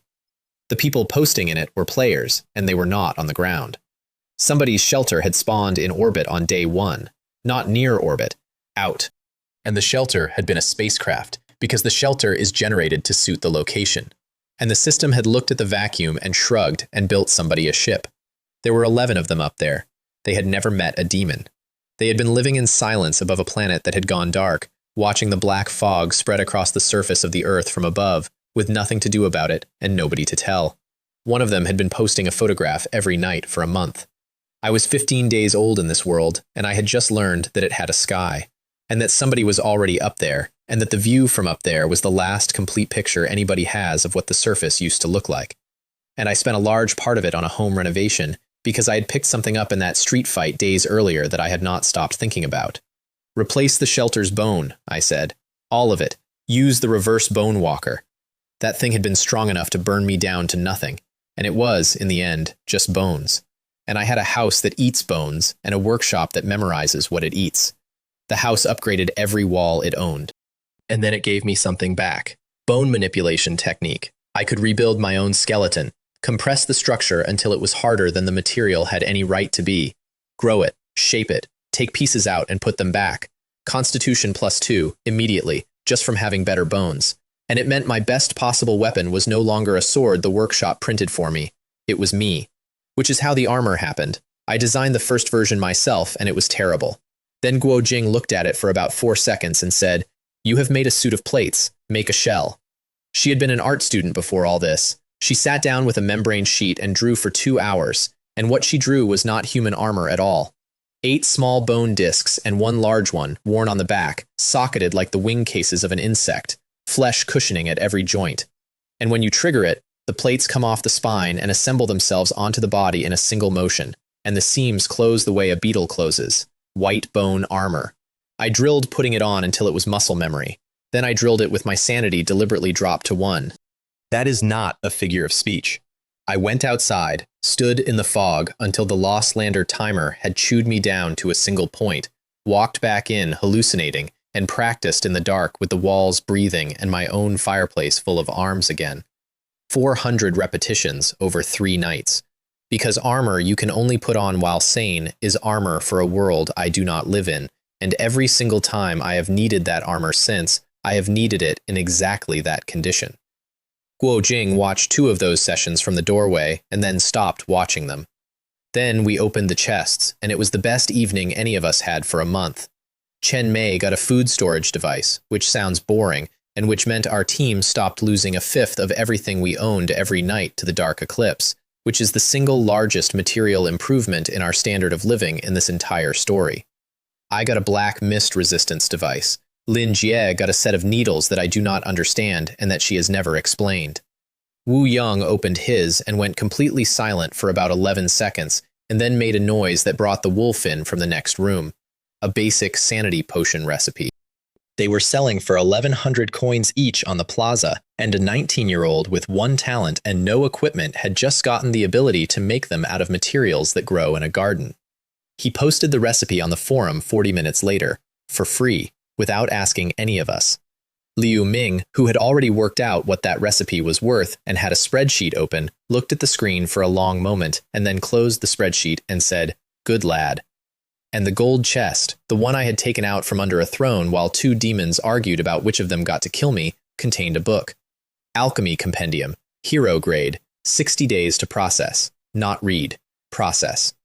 That is the system's estimate for how long a human mind takes to get through the contents without failing. And the estimate assumes you have a passive that treats knowledge as a resource, which one person on Earth does. I started that night. And Chen Mei, who had spent this entire story being the one who cried in the group chat, broke her spirit limit that same week. It happened during the Whisperer fight, and nobody noticed at the time, including her. There were 6 of them coming through her fence, and she had a bone pickaxe and 11 meters of open ground. And instead of running, she put both hands into the soil of her own garden, which is what she does when she is frightened, because that is where she has spent every day of this world. Something in her went over. She woke up 2 days later with a second talent, which is a thing that is supposed to be impossible, and which happens to roughly one player in a very large number, and always the same way. Heart of nature. The plants fight for her. I watched a 21-year-old walk into a courtyard, and every growing thing in it turned around to face the direction she was looking. Not toward her. The way she was looking. Like a room full of dogs when somebody picks up a leash. Good, I said. Now you are the scary one. She laughed so hard she sat down on the path, and then she stopped laughing and said, quietly, that she had wanted a combat talent since week 1 and had never said so because everybody already had a job for her. Nobody in that team has ever had a job, I said. Everybody has a share. That is the closest thing to a speech I have made in this world, and I stand by all 14 words of it. Somewhere in there, I also sold a piece of information to the entire planet and started a wave of paranoia that has still not fully subsided. I did it under a handle, Li Wen, which is a joke about a character from an old book who knows everything, and which I picked because I did not want 300 guild leaders sending me friend requests.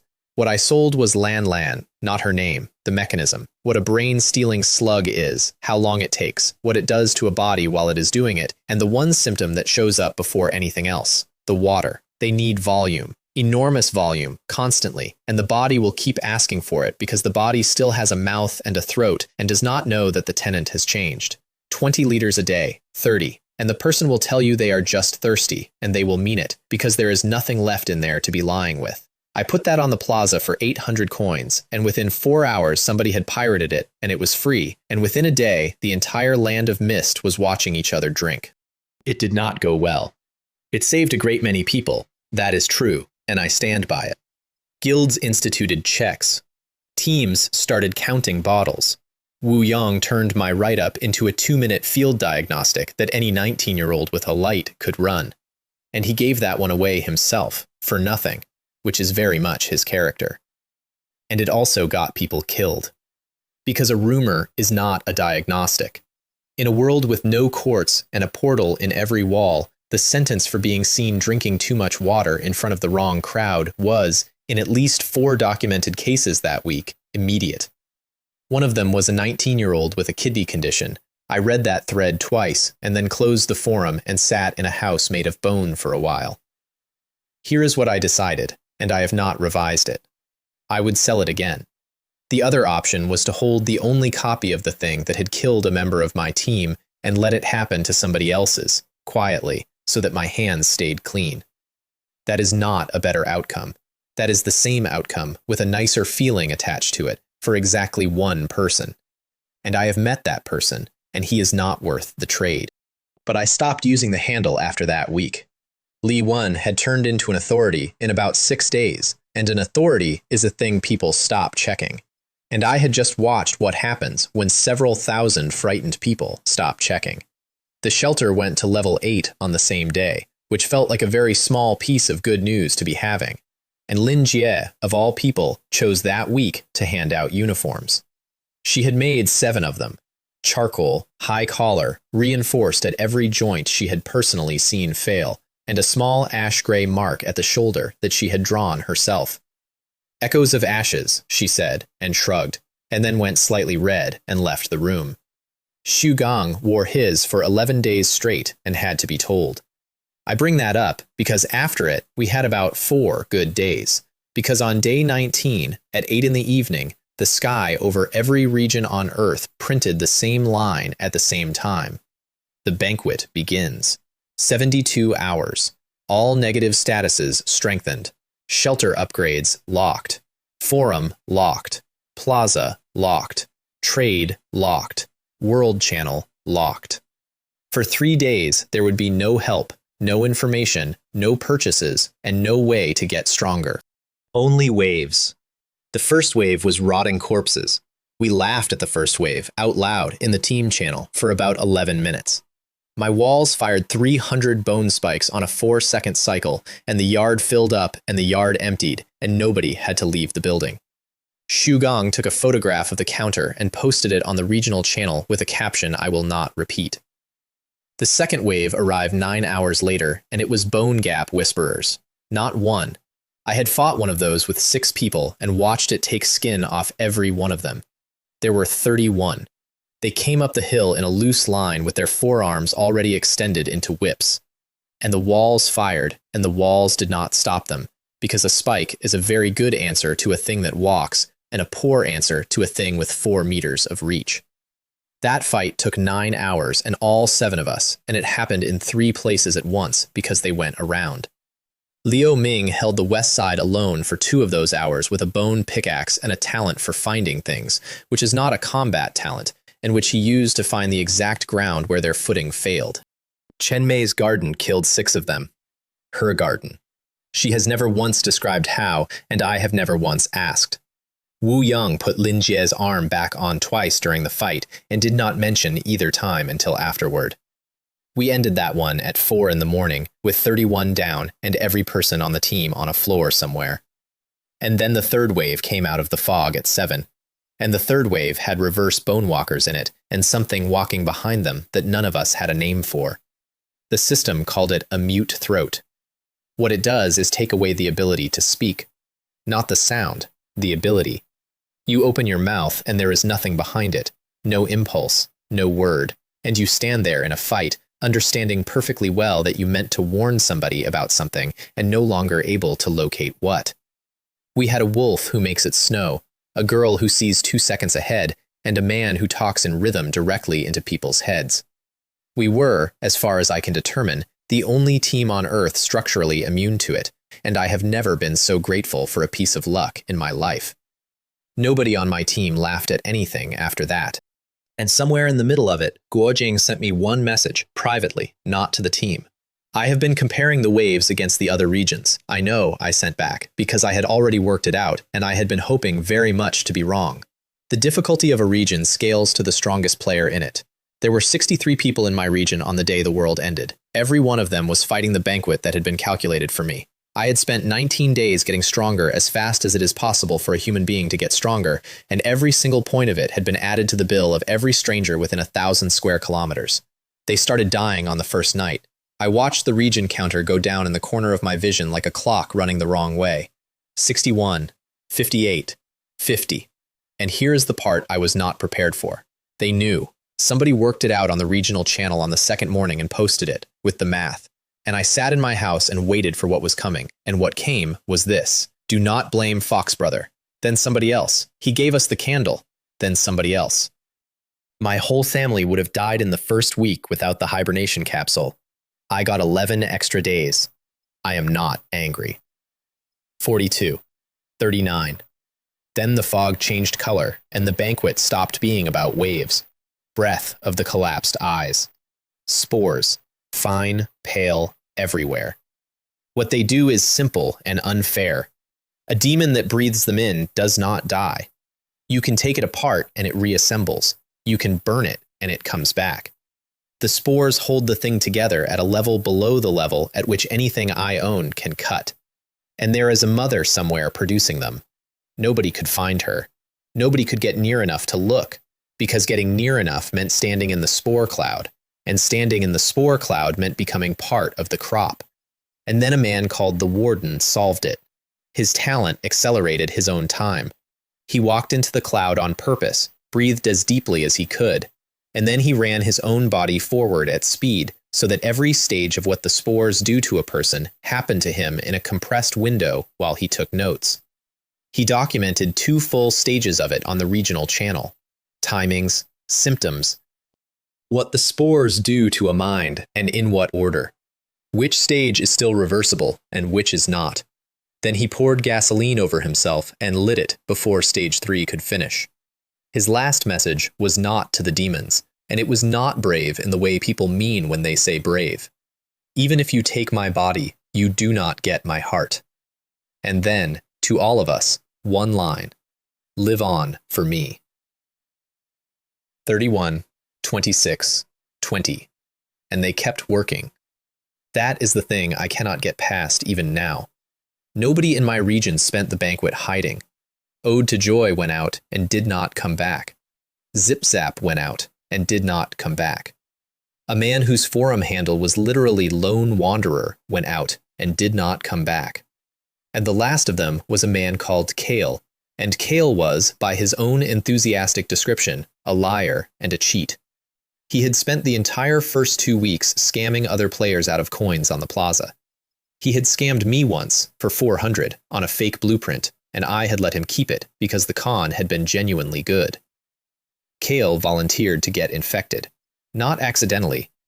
He walked into the cloud, breathed, and let it take him all the way to the third stage, which is the stage the warden burned himself to avoid.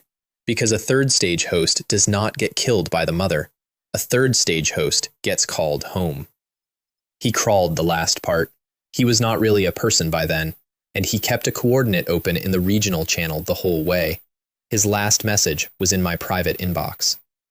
Fox brother, I have been a piece of trash my whole life. Both lives. Then, 30 seconds later, I am calling this one redemption. Then the coordinate went live, and a second after that, so did he. Region population, 1 of 100. I sat alone in a house made of bone, in the dark, with the numbers on a screen, and I said the only thing I had left to say. I want to kill her. And then I got up to go do it. My team found out what I was doing about 4 minutes after I decided it, because Guo Jing is Guo Jing. Nobody tried to talk me out of it, which I appreciated, and instead, the portal door started opening every 30 seconds while they sent me everything they had. Lin Jie sent an underlayer she had spent 2 days on. Wu Yang sent every plaster he had ever made, which was more than I knew he had, which meant he had not been sleeping. Chen Mei sent seeds and a note that said, "They are not much, but they are angry."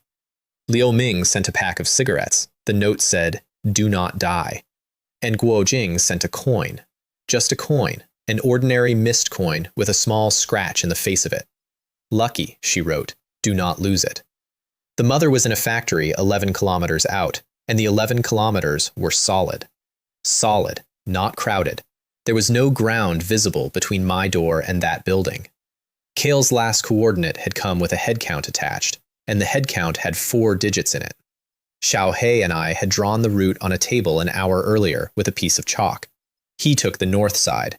He is the size of a horse. He makes it snow in a radius of 2,000 meters, and every demon in that crowd wanted him more than it wanted me, which was the entire plan, and which is also the worst thing I have ever asked anybody to do. "Go," I said. "Ow." And then a white wolf ran a curve across the north of that horde at full speed, in a snowstorm of his own making, dragging most of a 4-figure crowd behind him like a comet. I went through the middle. The middle was not skill. It was 4 kilometers of running while turning the ground into bone every 11 paces and never once stopping to fight anything, because stopping to fight anything was the same as sitting down. I got to the factory gates with sanity in the low 20s and the kettle running hot enough that my footprints were smoking, and the factory floor had something waiting. Fused otherworldly demon, 6 meters. It had been built out of parts of every demon I had ever met, and several I had not.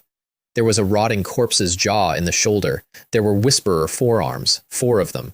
There was a section down the left side that I recognized from a thing I had killed in a cellar 3 weeks earlier and had never told anybody about. And every one of those parts was still trying to do its old job, at the same time, in the same body, which is why it moved the way it moved, and why I have not been able to describe it properly to anyone since. And then it breathed spores at me and became unkillable, which is exactly what I had come for. Because here is what nobody in my region had time to work out, and I had had 1 hour and a compendium in my head. The spores make you unkillable. They make you unkillable. I stopped holding my breath and took the deepest breath I have ever taken. For about 10 minutes, I could not die. The thing put a whip through my leg and pinned me to the floor, and I did not have 10 minutes to spend on cutting the whip, so I cut the leg. I went up the factory stairs on 1.5 legs, growing the other one back as I climbed, and I set myself on fire on the way, because I had brought phosphorus, and because burning was going to be the only way to stop what I had just breathed in. I went into the mother's room on fire. She was enormous and pale, and she filled the top floor of a factory, and she was, in the most literal way, a farm. I built a scythe out of my own bones, and I took her apart with it while my own body burned and regrew and burned and regrew, and every second of that was on a 10-minute clock that ended with me becoming what she made. She got one good hit in. It went through the armor, through the layer under the armor, and stopped. There was a coin in the way. An ordinary mist coin with a small scratch in the face of it, now with a very large dent. I killed her with 4 minutes on the clock and burned the rest of the spores out of myself with the last of the phosphorus. And then I lay on the floor of a factory in the dark and laughed until it hurt. The banquet ended 11 hours later. I walked back through my region, and my region was empty. 62 people had lived within 1,000 square kilometers of me on the first day. On the fourth day after the banquet, I was the only one, so I went and got them. Everybody's coordinates are in the regional channel history if you scroll far enough. I had every one. I spent 2 days walking to houses that had gone dark and collecting whatever was left in them, because the shelters dissolve, but the things inside do not. Then I built a stele out of white bone in a field, with nothing written on it, because I did not know most of their real names, and I was not going to guess. I put out 7 cigarettes along the base. 6 for 6 people who went out into the black on purpose because somebody had to, and 1 for me because I was the reason the difficulty was set that high. And I was not going to pretend I was standing there as a mourner. I smoked mine sitting down with my back against it. Then I got up and went back to work, because grief is a status effect, and the only thing that clears it is doing something. The thing I did was open a hospital. Word had gotten around after the albatross that a man in the eastern regions could regrow limbs. The first serious customer was the 7th Division's actual commander, not Gao Kun, who I had killed, the real one, a man called Zhou Kai, who had been away when I burned his hall down, and who had been away because he had been 3 regions over killing a chakra albatross of his own. He had won. He had won by trading his body for it, piece by piece, over about 40 minutes, and when he arrived at my door, he was being carried in a crate. There is no useful description of what was in that crate. What matters is that the man inside it was fully conscious, entirely lucid, and opened the negotiation himself from the crate with a number. 30,000 mist coins. I said yes before he finished saying it, and then spent the following 9 hours doing the most interesting work of my life, because rebuilding a man from that starting position is not medicine, it is manufacturing with a customer present. He walked out. He walked out, and then he stood in my yard for a while and did not say anything. And then he asked what my rate was for other people. After that, it was a business. 3,000 to 5,000 per limb. Discount for guild members, because volume is volume. And a sliding scale for anyone who came through the 6th Division, which cost me a great deal, and which I have never once regretted. Within 9 days, there was a queue. I had to institute a queue system. In a house made of bone, in a dead world, with a wolf as a receptionist. Wu Young ran triage, because Wu Young is a doctor, and I am a man with an alchemy book and a very good workshop. And the distinction matters more than I had understood until I watched him send somebody home who did not need surgery. We did 1,100 procedures in 3 weeks. I was, by the end of that month, the single largest medical provider on a dead earth, operating out of a living building, run by a man who had spent 10 years unable to lift his own hand off a blanket. I have thought about the shape of that a lot, and I still do not have a clever line for it, which is probably the correct response. I put every coin into the same place, shelter level 9, which meant, finally, immunity to the black fog itself. And a talent enhancement scroll came out of the last chest, and I put it into the oldest thing I own. Steel Spine Will became Steel Bone Will. Not just the spine anymore, every bone in the body, which, for a man who can rebuild his own skeleton on demand, meant something the system had probably not fully thought through. And then, while I was sitting in a house that no longer feared the dark, the forum did something remarkable. There was a man called Shen Yuan, and if you had asked anybody in the Land of Mist to name a hero, you would have gotten his name, because he ran an organization called When Humanity Shines, and he had spent 2 weeks giving away supplies, information, and shelter space for free. Thousands of people had followed him. Hundreds had died fighting for him during the banquet, holding lines, because he had asked them to, and because he was Shen Yuan. And on day 24, at 8 in the evening, in the 2-hour window when the forum is open, he posted a confession. He wrote that the generosity had been a strategy, that every free gift had been priced, that he had built the reputation the way you build a brand, and that when the banquet came, he had spent that reputation, and the currency it was denominated in was people. He wrote that they had died believing in something he had manufactured, and the last line of the post was not an apology. Death does not belong to humankind. He was announcing a project. He had decided that the correct response to what he had done was not to stop existing. It was to make sure that the thing he had spent could be given back. He was going to find a way to bring back the dead, and he was going to spend the rest of his life on it. And he said in the post that he was aware of exactly how self-serving that sounded, and that he was going to do it anyway. The thread hit 4,000 replies inside the 2-hour window. About half of them wanted him dead. A quarter wanted to know where to sign up. The rest were people who had lost somebody in the banquet, writing names, just names, hundreds of them, in a column, going down the page. I read that post 4 times. I did not decide whether he was a monster that night, and I still have not. He built a lie, spent people with it, and then told the truth about it in front of everybody at a moment when nobody could have made him. I do not know what that adds up to. I know that a man who confesses at his own expense is a different animal from a man who does not. And I know that 400 people are still dead either way.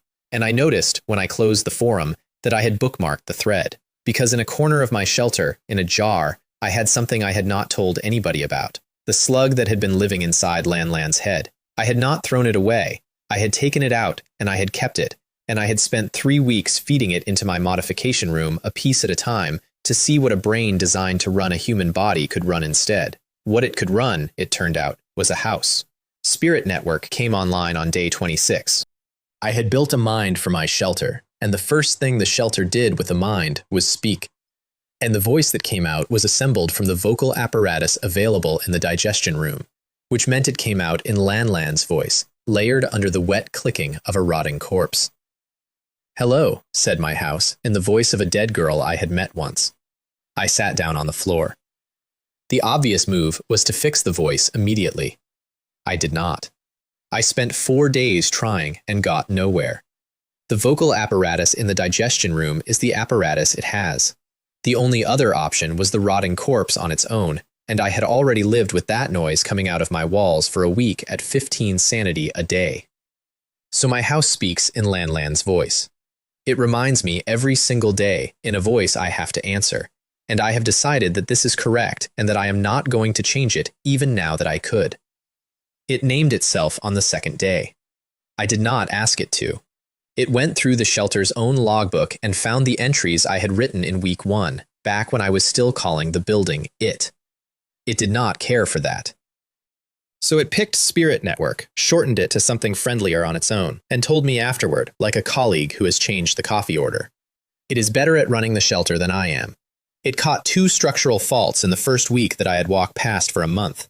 It is also, precisely, not a person. I have asked it directly, and it has told me directly. There is nobody in there. It is an extremely good process running on a brain that was designed to drive a body. And it says so cheerfully in her voice whenever the subject comes up. And on the 6th day, I did the thing I had actually been building toward for 3 weeks and had not admitted to anybody, including myself. I asked it to bring her back. I had her body. It had never decomposed.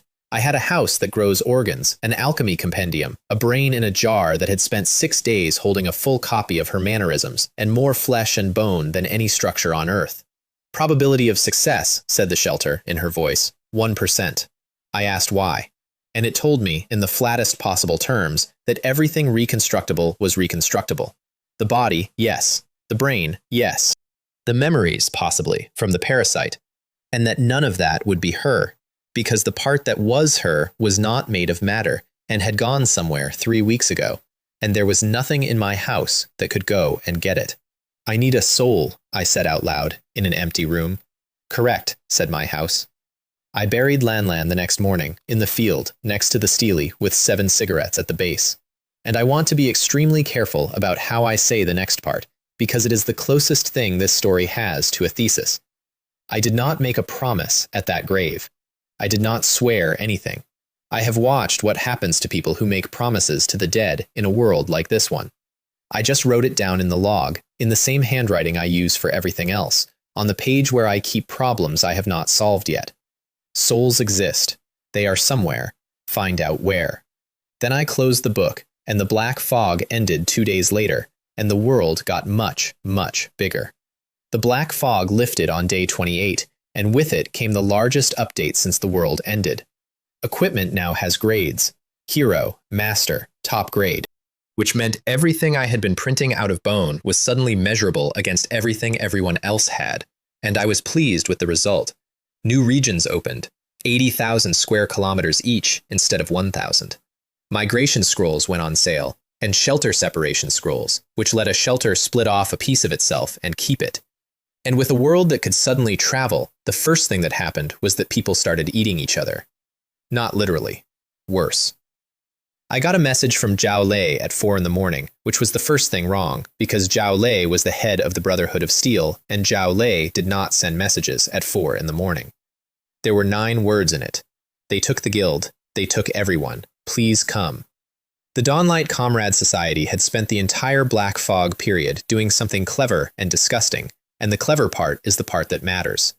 They did not fight demons. They hunted players. They had worked out that a player's shelter contains everything the player has, and that a player alone in the open is a resource node with a face, and they had built an entire organization on that arithmetic. 5 merged shelters, a standing membership in the hundreds, and a policy of taking people alive, because a live player can be made to open his own door. They had the entire Brotherhood of Steel in a basement when I arrived. Alive, all of them. That was the policy, and the policy had a reason. Zhao Lei's guild had 4 merged shelters and 11 weeks of accumulated everything inside them, and a shelter cannot be taken by force. It opens for its owner. So Dawnlight took owners, and kept them, and worked on them until the doors opened. And they had built the entire organization around the 11 days that process usually takes. They had been doing it to other guilds for a month, and nobody had come, because everybody who could have come had done the same arithmetic and concluded that Dawnlight had 400 members, and their own problems were closer. Zhao Lei sent 9 words to one person, and the reason he sent them to me instead of to the 9 divisions, which is what a sensible man would have done, is that 8 weeks earlier he had ordered 20 hibernation capsules from a stranger in a bad region, and the stranger had thrown in 4 extra for free because the order was large. That is the entire chain of causation. 4 free capsules, 8 weeks, 9 words at 4 in the morning. There is not much of a fight to tell you about. There were between 60 and 70 of them in the main hall, and I killed all of them in about 2 minutes with my hands, because I did not use a weapon, because a weapon was not necessary. Every living thing has a rhythm. Break the rhythm, and the thing stops. It does not matter what it is made of, how much armor it is wearing, or what its strength stat says. I walked through a room of armed players tapping people on the arm. The head of the society was the only one who did anything interesting, and what he did was genuinely brilliant and killed him. His talent copied a talent by touch. He touched me. He got rhythm of everything, and he turned it on at full power, immediately, at 3 times the intensity I had ever used, in a room full of rhythms, without the passive immunity that comes with owning the talent instead of borrowing it. He heard the rhythm of every object, every body, every wall, and his own, all at once, forever. I did not have to do anything to him after that. I did it anyway, with phosphorus, and it took 10 minutes, and I am not going to describe it, and I do not regret it. Sister Hong, the one who had run the operation, was handled by the people she had run it on. Gao Peng and Zhao Lei asked for that specifically. I gave them the room, and I stayed outside the door, and I did not ask afterward. Then we opened the 5 shelters. I am going to say this once, plainly, and then move on, because there is a version of this story that lingers on that afternoon, and I am not going to tell that version. There were prisoners in all 5, 68 of them. Some had been there since week 3. There were children. The youngest was 10. They had been kept in those buildings for the same reason a farmer keeps a herd, and every single thing that had ever come into that place with a person attached to it had been taken and written down in a book. And the book was on a desk, in order, with columns. Gao Peng found the book. He read 4 pages of it standing up, and then sat down on the floor with it and read the rest. Zhao Lei did not go in at all. He stood in the yard with his arms folded and let his own people do it. And I understood exactly why, and did not say anything about it. We got all 68 out in about 9 hours, through the portal, 4 at a time. Wu Yang worked for 2 days straight. I did not see him sleep. At one point, I found him sitting on the floor of my own workshop, with his back against a bench, awake, doing arithmetic on his fingers about how many plasters he had left.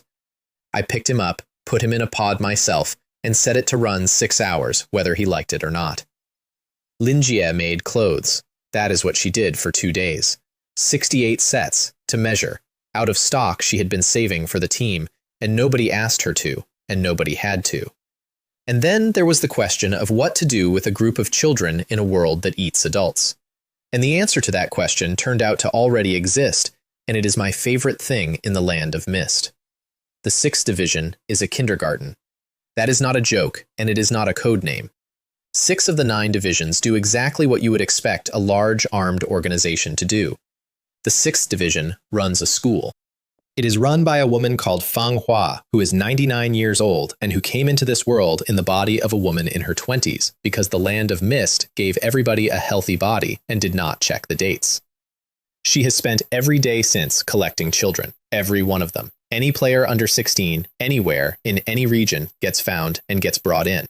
And the 6th Division has spent its entire existence and its entire budget on nothing else. She showed me around. There were kids doing lessons. Actual lessons, with a timetable, in a room with a board in it. There was a garden with a rota pinned to the gate.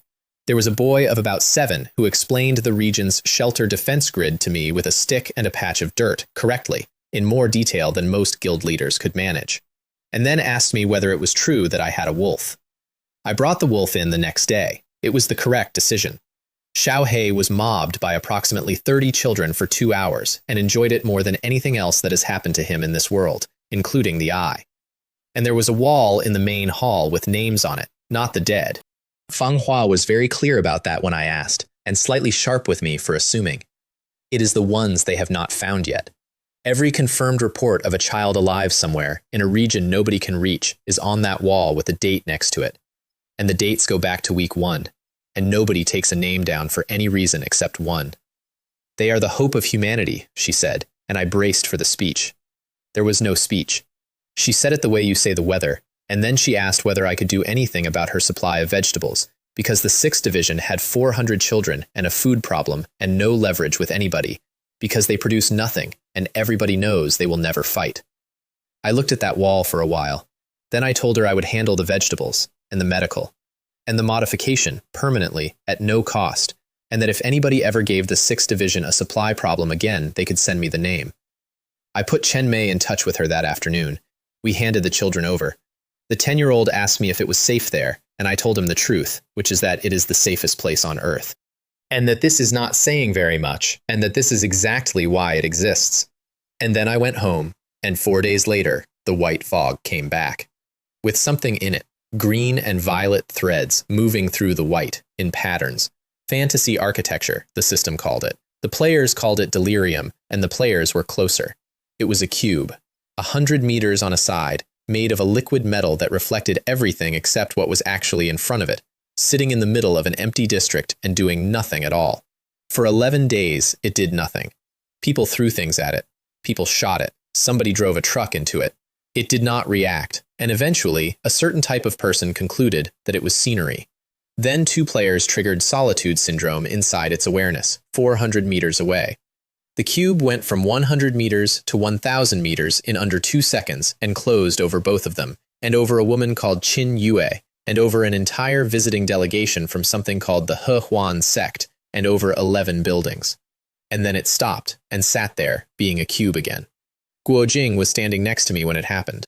She caught the edge of whatever came off it and went down on one knee with both hands over her eyes. "It is not a building," she said. "Then what is it?" "It is a memory," she said, "and it is still going." We stood there for a long moment, looking at a thing that had just eaten 20 people and gone back to reflecting the wrong sky. "Guo Jing," I said, "you do not have to come in with me." "I know," she said, and got her candle out.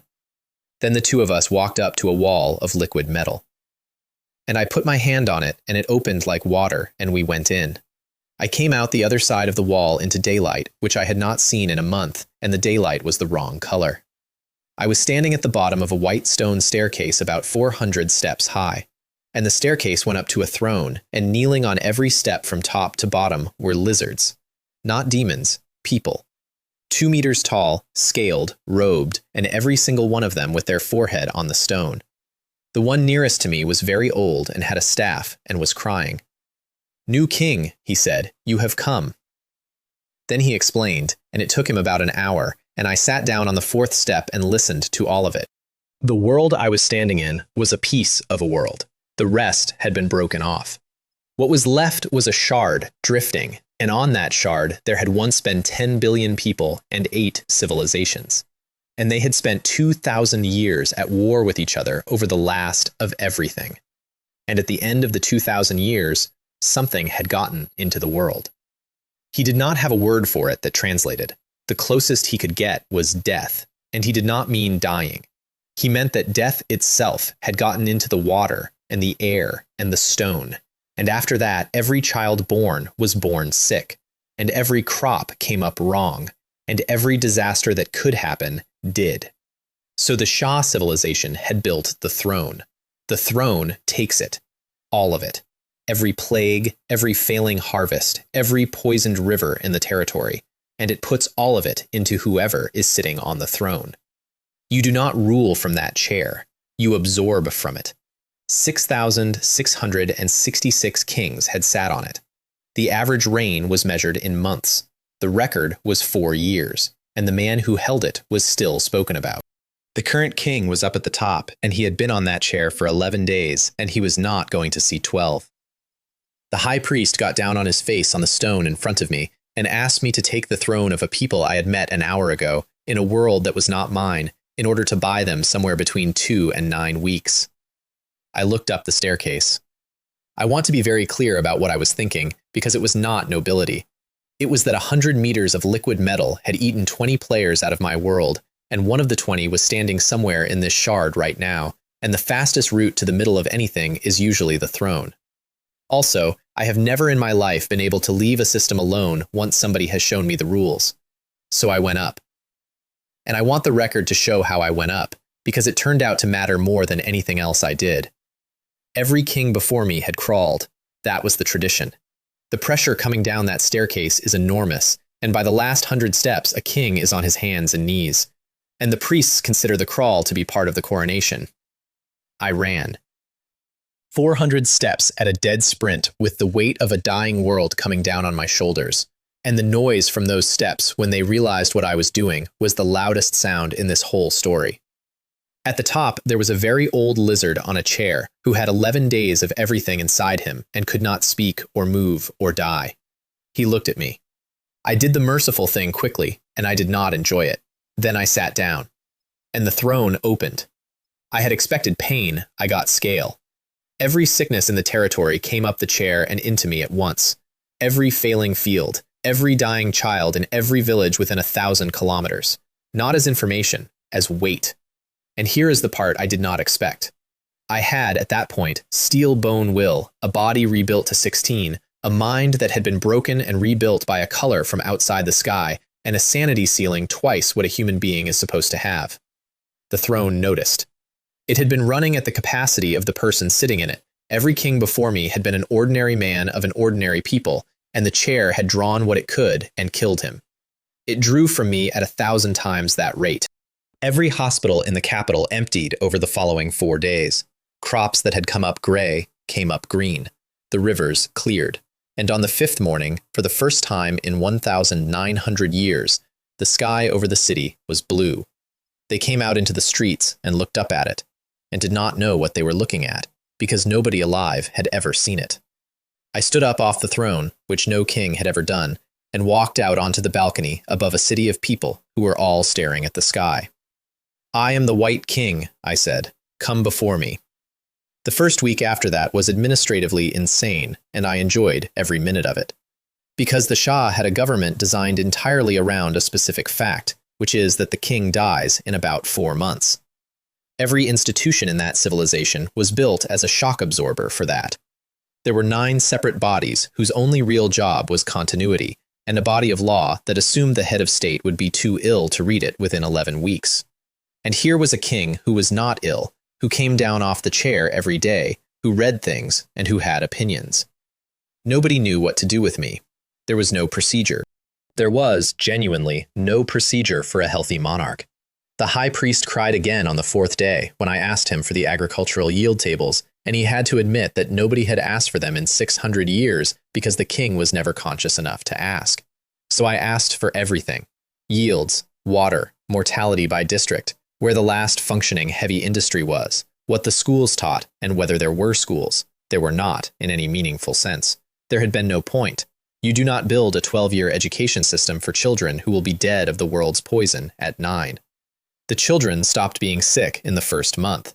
That was the thing that changed it, not the blue sky. A civilization where the children stop dying is a civilization with an entirely different future tense, and you could watch the tense change in the way people talked, district by district, over about a year and a half. They built the first school in the capital in year 2. I was at the opening. I stood at the back in a hood and nobody noticed me, and it was the best afternoon of the entire 11 years. Now I have to tell you about the war, because I was not the only human being in that cube. 20 players had gone in. 10 years had passed inside for every 7 days outside, and they had all arrived at the same time. And they had all been given the same thing I had been given: a civilization. 8 shards, 8 civilizations. 20 players distributed among them, each one handed a dying people and a throne or the local equivalent. And on day 1, 10 years ago, 4 players from something called the He Huan sect had read the situation, concluded that it was a battle royale, and started a war. Everybody else had been forced to respond. And once 8 civilizations are at war, nobody gets to stop, because stopping is how you lose. 10 years of extermination warfare between the last 8 cultures of a broken world, run by 20 confused office workers from Earth. It was not a battle royale. It was a cooperative scenario. It had been from the first minute. The scoring, the shard mechanics, the throne, all of it was built for 8 civilizations working out how to survive together, and 4 people had misread the brief on the first day, and nobody had ever gone back to check. I found that out on day 9, from the leader of the Humanoid Federation, in an observation post on a mountain, after their scouts had been following my army for a week. The Federation's head of intelligence was a rat, genuinely, biologically, a 2-meter rat person called Guo Shan, and he was extremely good at his job and extremely nervous about being in the same room as me. And behind him was the Führer of the Humanoid Federation, a fox, about my height, wearing a coat with too many medals on it, standing very straight, with both hands behind her back, and an expression I recognized from about 400 meetings in a house made of bone. "Fox friend," said the Führer of the Humanoid Federation, "you took your time. Guo Jing had been in there for 10 years. I had been in for 9 days. That is the part I could not get my head around while she was talking. And she noticed me not getting my head around it and waited, patiently, in the body of a fox, in a coat with too many medals on it, while I did the arithmetic 3 times. 10 years, running a nation state. She had arrived the same way I did, in a shard, handed a dying people. Except the people she was handed were a humanoid federation with a functioning parliament and no throne, which meant no shortcut and no miracle, which meant 10 years of committee work. And the entire time, 4 players from the He Huan sect and their allies had treated the small precognitive information broker as the least important human being in the cube. She showed me the file she kept on them, 10 years of it, dated, cross-referenced, with a section on each of them that read like a medical chart. She had worked out the cooperative scoring in year 3. She told them in year 3. She wrote it up properly with the evidence, and she sent it to every player in the cube through channels she had spent 2 years building. And the response was that a man called He Tao told her in a general meeting that the information girl should stick to information. 7 more years of extermination warfare happened after that meeting, and she kept the file going anyway, and she kept building the service anyway, on the stated theory that eventually somebody would arrive who would read what she wrote. She had been waiting for me for a decade. I asked her one question: which 5? "Do not," she said. She said it in the tone she uses when she has already seen the next 2 seconds and is telling you about them as a courtesy rather than an argument. I did it anyway. It took under a minute. Nobody died. Everybody involved recovered fully within a week, which matters because the point was not to kill 5 people. The point was that there were now going to be no more general meetings in which anybody used that particular tone with that particular fox, and there were not for the following 11 years. Then we merged. The Xia civilization was mine. The Humanoid Federation was hers. She proposed the name because she always proposes the name. The Holy Terra Empire. Li Feng is holy, she said. We are Terra. I do not know what I did to deserve her, and I have never asked. What followed was the most productive decade of my life, and I was not doing any of the work. You take a civilization that has spent 2,000 years spending everything on survival, and you remove survival from the equation for the first time in recorded history, and what comes back up is appalling in its speed. They had had the science the whole time. They had never once had a year to use it. We went from steam to satellites in under 12 years. Because I was on the throne the entire time, and everything the world could do to them was going into me instead. And somewhere in year 6, I went into the archives and found a canceled project. It was called Eternal Heaven, and it had been shelved 400 years earlier as impossible and unethical in roughly that order. The idea was to stop routing the throne through one person and route it through everyone. I restarted it quietly. Then the deformed tide came.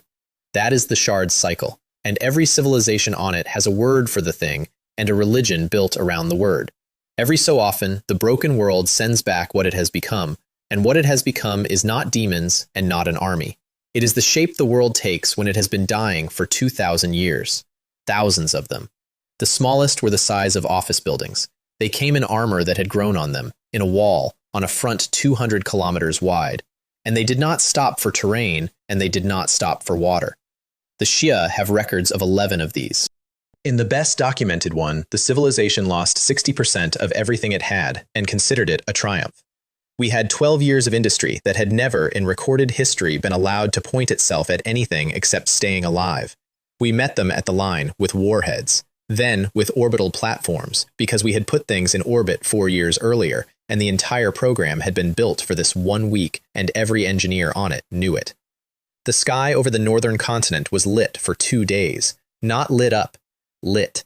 There was no night on that front for 48 hours, and the people in the cities behind it stood on their roofs and watched a war being fought at the top of the atmosphere by machines their grandparents could not have described. 40% losses, which the general staff, all of whom had grandparents who lived through the last one, considered the greatest military result in the history of their species. And then the line broke in the west, and I went out personally. This is the single most ridiculous thing I have ever done, and I have done a great many ridiculous things. I grew. I had a body I could rebuild at will, an empire's worth of material behind me, and the flesh alchemy of a great existence sitting half red in the back of my head with a to-be-learned tag on it that I had been picking at for 11 years. I went up to 1,000 meters. There is no dignified way to describe walking into a tide of armored things the size of buildings while being taller than all of them, and I am not going to attempt one. Our own aircraft had to be told what I was over the radio, twice, because the first report was rejected by the controller as an equipment fault. I got to the middle of the front on foot. Then I knelt down and put both hands flat on the ground and ran flesh and bone conversion across the entire western line at once. 80% of the tide became bone in about 9 seconds. The satellite record of that moment is the single most reproduced image in the history of the Holy Terra Empire. It is a field of white, several kilometers deep, in the exact shape of the wave that had been there, and from orbit the individual shapes look like flowers. They put it on the currency. I asked them not to. They did it anyway, and then explained to me, very politely, that the currency was not actually mine. We won. And that night, standing on a balcony above a city with a blue sky in it, I finally understood what the 3 separate problems on my desk actually were. Problem 1. The shard is drifting. In roughly 2,000 years, it hits the edge of what is left of the world, and everything on it ends. Problem 2. Eternal Heaven works, and it needs volunteers to share the throne, and sharing the throne means burning. Problem 3. There is a plan on file called the Kingdom of Heaven, a proposal to store the population as souls and wait out the drift. 3 impossible plans on 3 separate desks. They were not 3 plans. They were 3 pieces of one plan, and everybody had been staring at their own piece for 4 centuries because nobody had ever been in a position to read all 3 files in the same lifetime.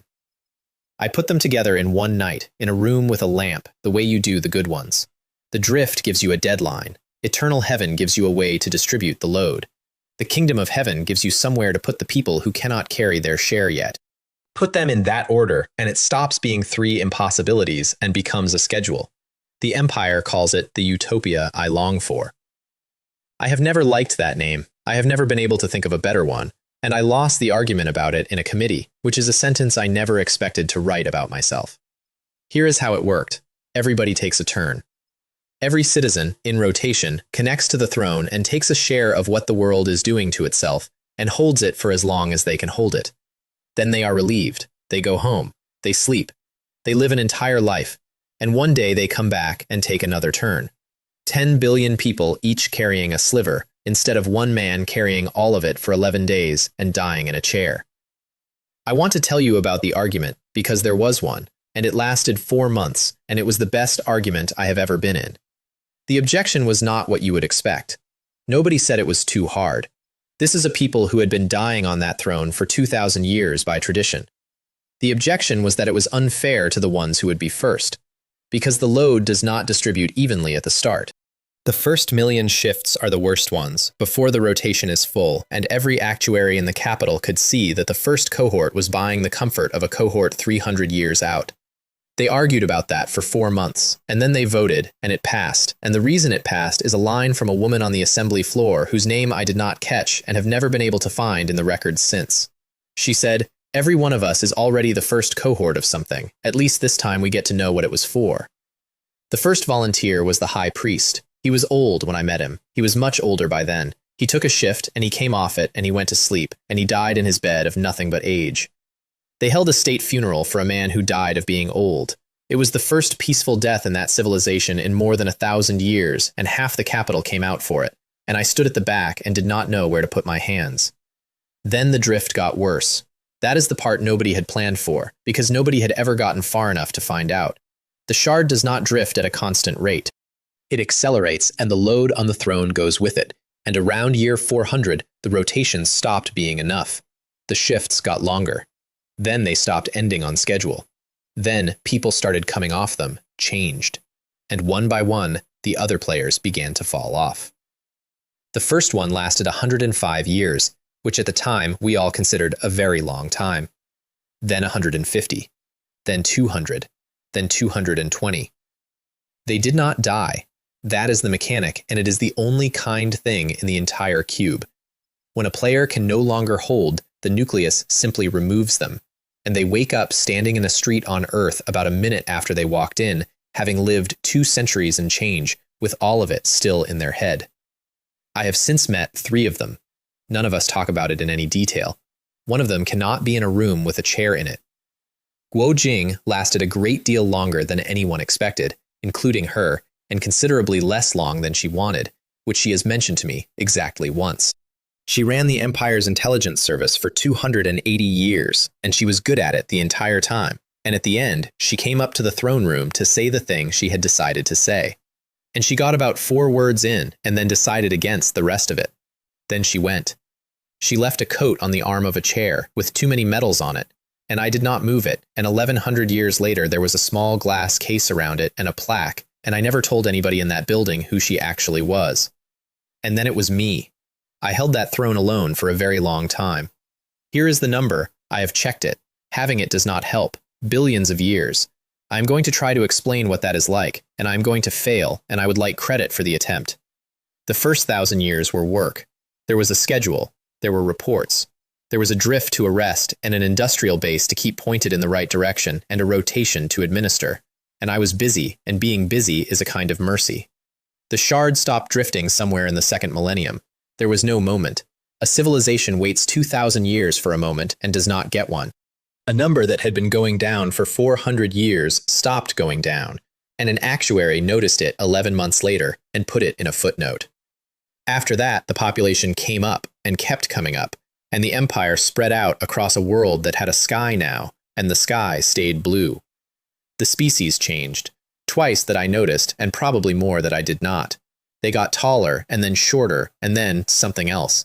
The language went through 4 complete replacements, and I learned all 4, and then stopped learning them and let the throne translate. The war that had made me king became history, then legend, then a genre of children's story, and then a small correction that scholars made to the children's story. I stayed in the chair. At some point, people started being born who had never lived in a world where the chair was not occupied. And then people started being born who had never met anyone who had, and then it was simply a fact about the world, like the length of the day. They built a temple around the room. I was not consulted. I would have said no, and they knew it. Somewhere in there, I stopped needing a body, and I did not really notice, which tells you something about how the last part of it went. By the end, there was a skeleton on a throne in a building a civilization had grown around it. And the skeleton was still working, and no living person had ever seen it move. Twice, in all of that, somebody came up to the throne room and talked to me for a while. The first was a girl of about 9 who had gotten past the guards on a dare and who told me, at length, about a fight she was having with her brother. I could not answer her.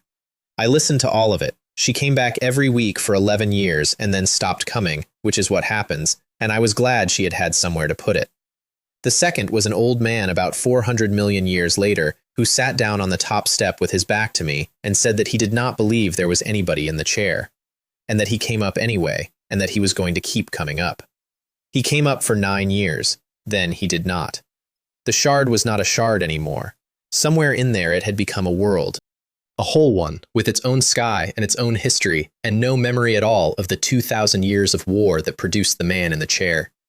And then, finally, 3 words came into my head, and they were not from the system, and they were not from the throne. That is enough. Complete. Excellent. And I opened my eyes on a street in a city on Earth, standing up, in my own body, 180 seconds after I had walked into a cube. Guo Jing was standing next to me with her hand still half raised from putting it on the metal.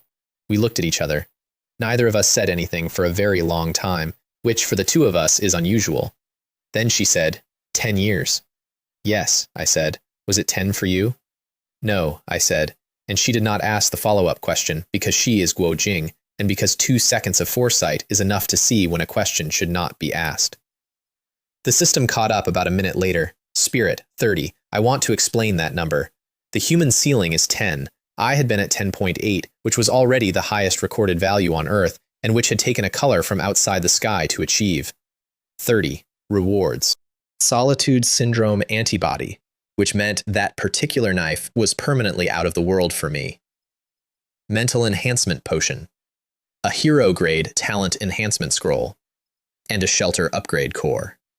And a title, printed under my name where everyone can see it. The Immortal White King. I have never once used it in conversation. It shows up over my head in the arena, which is coming, and it makes people leave.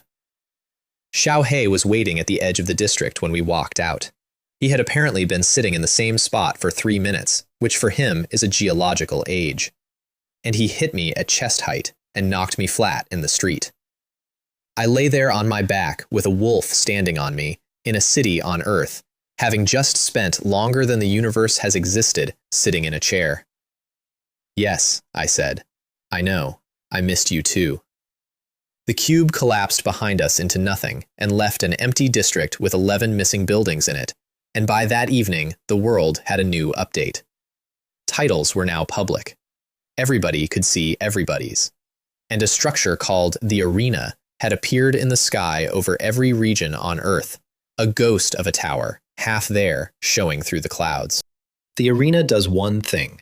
It ranks every player alive by force, and it makes them prove it against each other, and it puts the results where everyone can see them.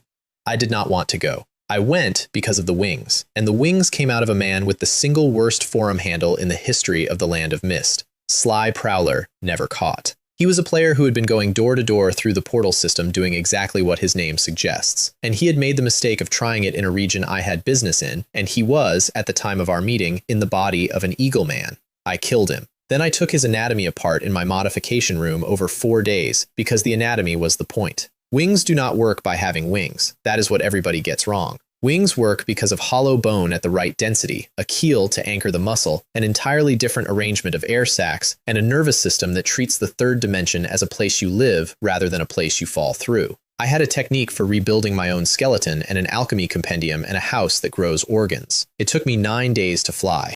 The first 3 of those days were spent falling into things, and I want that in the record, because Guo Jing has photographs and will produce them at any provocation.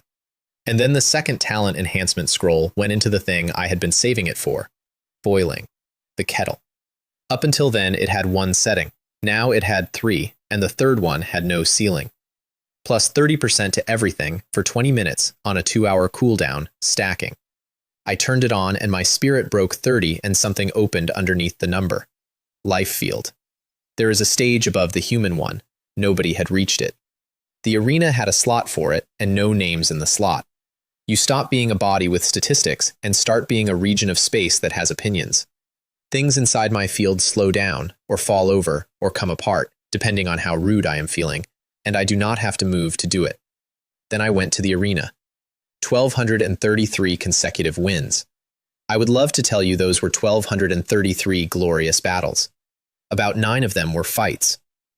The rest were people looking at the words "Immortal White King" floating over a man with wings and conceding before the countdown finished. There were exactly 2 that I remember.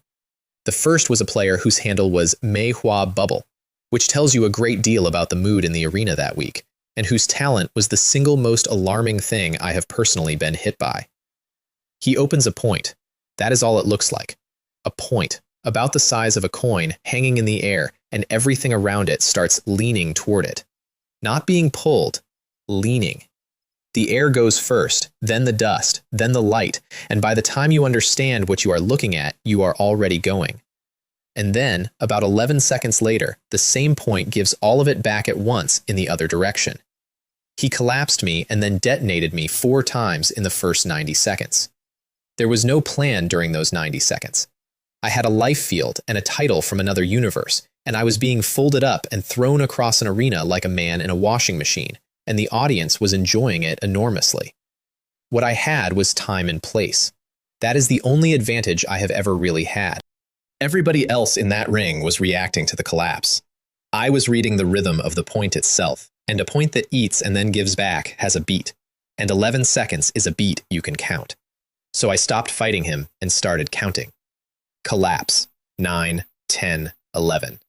Detonate. And once I had the count, I did the thing I had spent 9 days falling into buildings for. You cannot outrun the collapse on the ground. You can be somewhere that is not the ground. I went up on the second beat, and I stayed above the point through the detonation. And I came down through the shockwave from the top, which is a place he had never had anybody arrive from, because up until 3 weeks earlier, there had not been anybody on Earth with wings. He conceded on the 9th beat from the floor, laughing, with both hands up. Afterward, he came and found me in the corridor and asked me to explain the count. And I did, and he wrote it down, and I want it noted that a man I had just beaten took notes on how to beat himself and thanked me for them. That is the entire personality of that ladder in one image. The second fight I remember was Joe Kai, the commander of the 7th Division.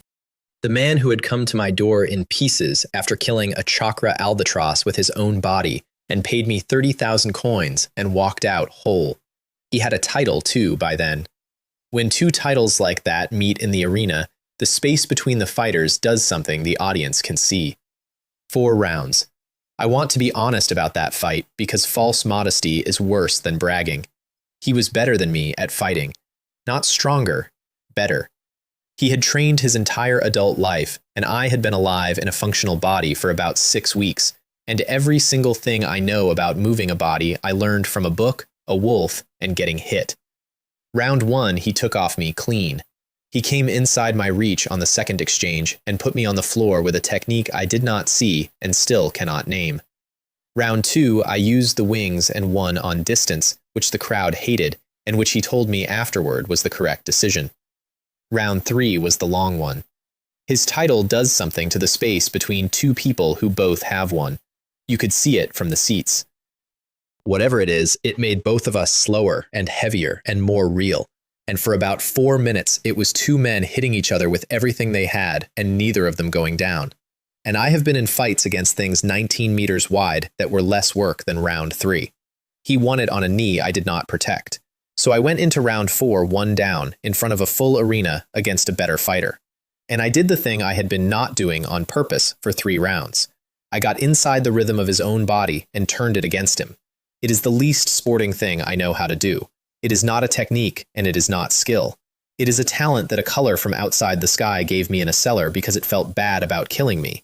And using it on a man who has trained for 20 years is roughly like beating a chess grandmaster by unplugging the board. He went down in about 2 seconds, And when he got up, he was laughing, and he shook my hand in front of 40,000 people. And he said he had spent 3 rounds waiting to find out whether I would be too proud to use it. Then he said the part that stayed with me. You held it back for 3 rounds, he said. That is the part you should be worried about, not the losing, the holding back. I have thought about that sentence roughly once a week ever since. The top of the ladder, once the dust settled, looked like this: Erebus, Frost Lady, Azazel, Aurora, and Zhao Lei, who turned out to be Zhao Lei, the man who had sent me 9 words at 4 in the morning. And me, with a certificate the system printed and nobody understood. Life-level advancement certificate. The system had officially recognized that a human being had stopped being one. I took that home and I put it in a drawer, because 11 hours later everybody stopped caring about the rankings. The nucleus arrived. I need you to picture this properly. The sky filled up. Not a ship, not a cloud, a crystal. A dodecahedron taking up the entire sky over the entire planet at once. From every point on Earth, you could look up and see a different face of the same object, and know, in the part of your brain that handles size, that you were looking at something with no back to it. Every player on Earth got 2 new statuses in the same second. Specific phobia, threshold space. The nucleus is a liminal space. It is the corridor at the end of a building that does not have any rooms in it. It is a swimming pool at 3 in the morning. It is the feeling that a place is meant for people and there are no people in it, and there have not been for a long time, and something has been maintaining it anyway. My psychology stat went to 100 out of 100 in 10 minutes. I want that number understood in context. I had a spirit of 30, a life field around me, and a title I had earned by sitting in a chair for longer than the universe has been running, and a shape in the sky put me at maximum in 600 seconds without doing anything at all. Chen Mei could not go outside for 2 days. Xu Gang, who has been eaten by a bird and had his legs back twice, sat in a corridor with his back to a wall and his eyes shut and asked somebody to tell him when it had gone, and nobody could, because it never did. Every player on Earth spent that week not looking up. Everybody was going in. That was the update. That was the whole update. The nucleus is open, and the rewards inside are unlike anything the world has offered, and every serious player on Earth started making arrangements. Guo Jing found the entrance for our region. It was a white plastic chair, an ordinary molded plastic garden chair, the cheap kind, sun-bleached, sitting on a concrete stairwell landing in an abandoned housing block. It had grown into the stairs, not been placed, grown the way a root grows into a crack, so that the legs of the chair and the concrete of the step were the same object. Guo Jing looked at it for a long moment. I hate it, she said. Yes, I said. More than anything else in this world so far. Yes, I said. Then we sat down on it, one at a time, and went in. The first layer of the nucleus is a holiday resort. Palm trees, white loungers, a pool complex with 3 pools and a slide. Towels folded on every lounger, still warm from a dryer that nobody had run. And past the sand, instead of a sea, black water going out flat to a horizon that was closer than a horizon should be. The whole team came in, all 7 of us, plus Xiao He, plus about 400 other players in that region who had also found their chair. The pool core has one rule, and it takes about an hour to learn it. There are copies of us here, not clever copies, weak ones. They come out of the black water, and they wear your face and your teammate's face, and they have your voice, and they are stupid. And if you spend 3 minutes talking to one, you will know. The problem is that you do not have 3 minutes, because the corridors between the pools are 1 person wide. We handled it the way you handle it. Passwords. Liu Ming picked one out of an old comedy routine and made everybody memorize the answer. Heavenly King covers the Earth Tiger, and the response is a specific, stupid number that only somebody who actually lived through the last month would ever have heard me complain about. 180 yuan, said Chen Mei, every single time, in a flat voice, for 1 cup of coffee. I said that once. I said it once, on a bad night, about a memory from before all this, and my entire team turned it into a password. And I had to hear it 400 times over 2 days. That is what friendship is, apparently. It stopped being funny on the 2nd day, when one of them got in. We had a perimeter around the main pool building and a rotation, and at some point in the small hours, a copy of Lin Jie walked through it, because a copy of Lin Jie is exactly as good at moving quietly as Lin Jie is. Liu Ming challenged it at the door. Heavenly King covers the Earth Tiger. And it answered. It got the words right, all of them, because it had been standing close enough to the wall on the previous shift to hear the real Lin Jie answer, and it had learned it the way a bird learns a phone ringing. And then Liu Ming, who is 45 and who has spent his entire life around people, said the second thing, which was not on any list and which we had never agreed on. He said, "How is your shoulder?" Lin Jie had taken a hit 2 days earlier that had left her left arm about 80%. Everybody in the camp knew it. The copy knew it. And the copy said, "Fine." The real Lin Jie has never once in her life answered a question about herself with the word "fine." She answers with a number, or a complaint, or a request for a specific tool. Liu Ming shot it in the head from a meter away and then sat down on the step and shook for about 4 minutes. After that, the passwords stopped being phrases and started being questions. And the questions were things you could only answer if you had been living with the person rather than watching them. That is the entire lesson of the first layer, and it took a dead man's copy to teach it to us. We went deeper, and the pools stopped making sense. Corridors of tile lined with pools, and the pools had no bottoms. You could put a light down one and watch it go and stop being visible while still going. Somebody in another team put a rope down 1 to 2,000 meters and got the rope back with nothing on the end of it and no sign of where the end had gone. And the deeper we went, the more the geometry insisted. Then Wu Yang worked out the rule, and the rule is the meanest piece of design I have ever encountered. You cannot go deeper by walking. You go deeper when your psychology maxes out and your sanity drops. The nucleus is not a place you travel through, it is a place you qualify for. The way down is to be afraid enough, which means every layer is worse and the entrance fee is what the last layer did to you. We qualified. And the second layer was earth. I came out onto a street I knew, a real one. Asphalt, curbs, a bus shelter with an advertisement for a phone that came out 4 years ago, and a traffic light going through its cycle for nobody. Everything correct, nothing alive. I walked for 2 hours before I admitted where my feet were going. The hospital was where it should be. The parking barrier was up. The automatic doors worked and made the noise they always made, which is a specific 2-tone chime that I had heard 4 times a day for 10 years and had forgotten completely until I heard it again. The lift was on the 3rd floor, because it was always on the 3rd floor. Ward 6, room 11, bed by the window. I had spent 10 years in that bed. Everything in that room was correct. The chair my mother sat in, which was the wrong height and which she never once complained about. The rail on the left side that squeaked.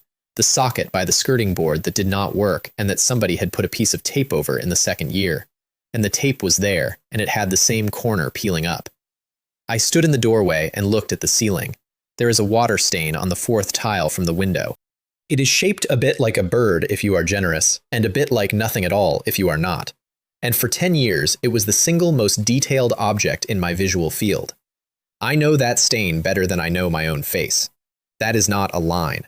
I had a decade of it, and about 4 minutes total of mirrors. The bed was made. That is the detail that got me, and it took me an hour of walking afterward to work out why. The nucleus reconstructs from what is in your head. Every single thing in that room came out of me, and I have never once seen that bed made, because I was in it, and on the last morning I was in it, I was being loaded into an ambulance. So somewhere in 10 years of lying there, I had imagined it, empty and made and finished with, probably more than once, probably a great many times, and the crystal had gone and found that, and built it, and put it in front of me. I did not go in. I want that noted because I have gone back over it 100 times, and I still do not know whether that was strength or the other thing. I stood in the doorway for a while, and then I went and found my village. It was there too, down to the cracked step, down to the neighbor's dog bowl, down to the wind chime my mother hung and never once liked. The door was unlocked, and in the drawer in the front room where they had always been, where I had never been able to reach them because I could not stand up, were 2 diaries. I read my mother's first.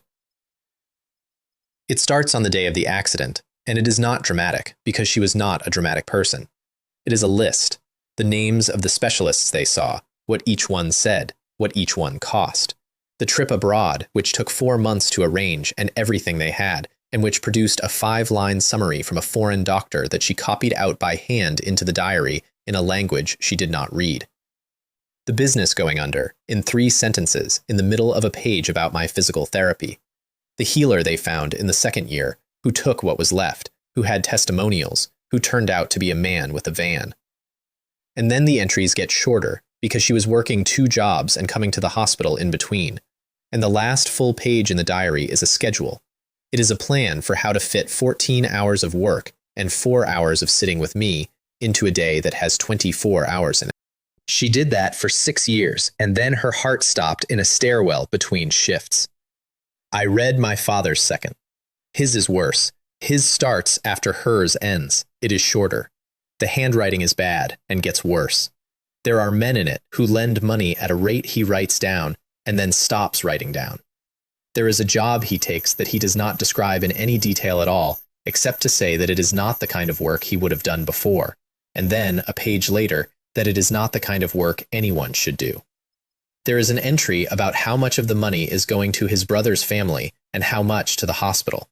And the arithmetic is on the page, and the hospital is winning. And there is a last entry that is 4 lines long, and the 4th line is about me. Then he walked into the office of the people he owed, and he made sure that neither he nor any of them walked out. There is a line in his diary, 3 pages before the end, that I have not stopped thinking about. Dad was a bad man. Bad men should not be remembered. He wrote that about himself in the 3rd person as advice. I sat on the floor of a house that did not exist and read both of those books all the way through, twice. Psychology, grief, 100 out of 100. And I felt nothing. I want to be precise because this is the strangest thing that has happened to me, and I have sat on a throne for a geologic age. The number said grief was at maximum. The number was correct. I could see it. And there was nothing behind my eyes, and nothing in my chest, and no part of me that wanted to make a sound. For 10 years, in a bed, I had trained myself out of it. That is not a metaphor.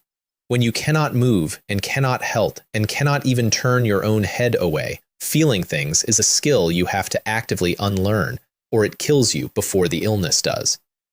I had gotten extremely good at it, and now I was standing in the room where the 2 people who spent themselves entirely on me had done the spending, with the receipts in my hands. And the machinery was so thoroughly broken that nothing came out. I put both diaries in the ring. Not because they were real. They were not real. They were a reconstruction assembled by a crystal out of something it found in my head, which meant every word in them was already in me somewhere and had been the entire time. Then I stood up and went to find my team, because grief with nowhere to go is just a number. And there was a 3rd layer under this one. The monster core is where the nucleus stops playing. It is a landscape, broken ground, no sky worth the name, and things living on it that are native to the place rather than reconstructions of ours. Wanderers. They are tall and thin and they walk, constantly, without any apparent destination, and they have an eye in the palm of each hand. When one of them opens a hand and looks at you, the space between you stops being continuous. Not teleportation, nothing so tidy. The distance simply stops applying, and whatever was over there is now here, and whatever was between the 2 of you is somewhere it does not have a word for. Shu Gong lost a boot to that in the 1st hour. Just the boot, nothing else. He would not put on another one for 2 days. The rule we worked out is that they have to see you with the hand, and a hand is a slower thing to aim than a head. And the entire tactical doctrine of the 3rd layer of the nucleus turned out to be watch the wrists.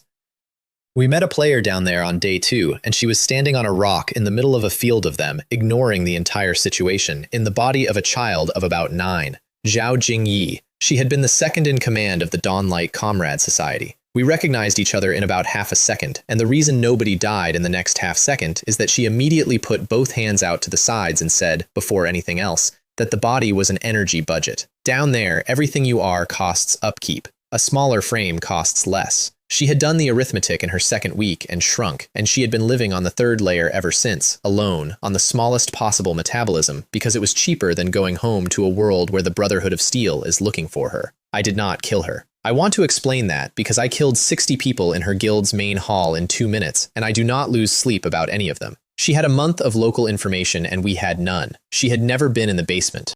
And the arithmetic on the 3rd layer of the nucleus is not the arithmetic on Earth. And a man who cannot tell the difference between those two ledgers is a man who dies down there for the sake of consistency. We traded. She got a working candle and 2 of Wu Yong's plasters. We got the map. I told her that if I ever see her on Earth, the arithmetic goes back to what it was. She said she knew. She said it the way you agree to weather. The map led to a settlement. 40-odd players, dug in behind a light barrier they had built out of salvage and stubbornness, trading with each other, holding a position on the 3rd layer of the worst place on Earth.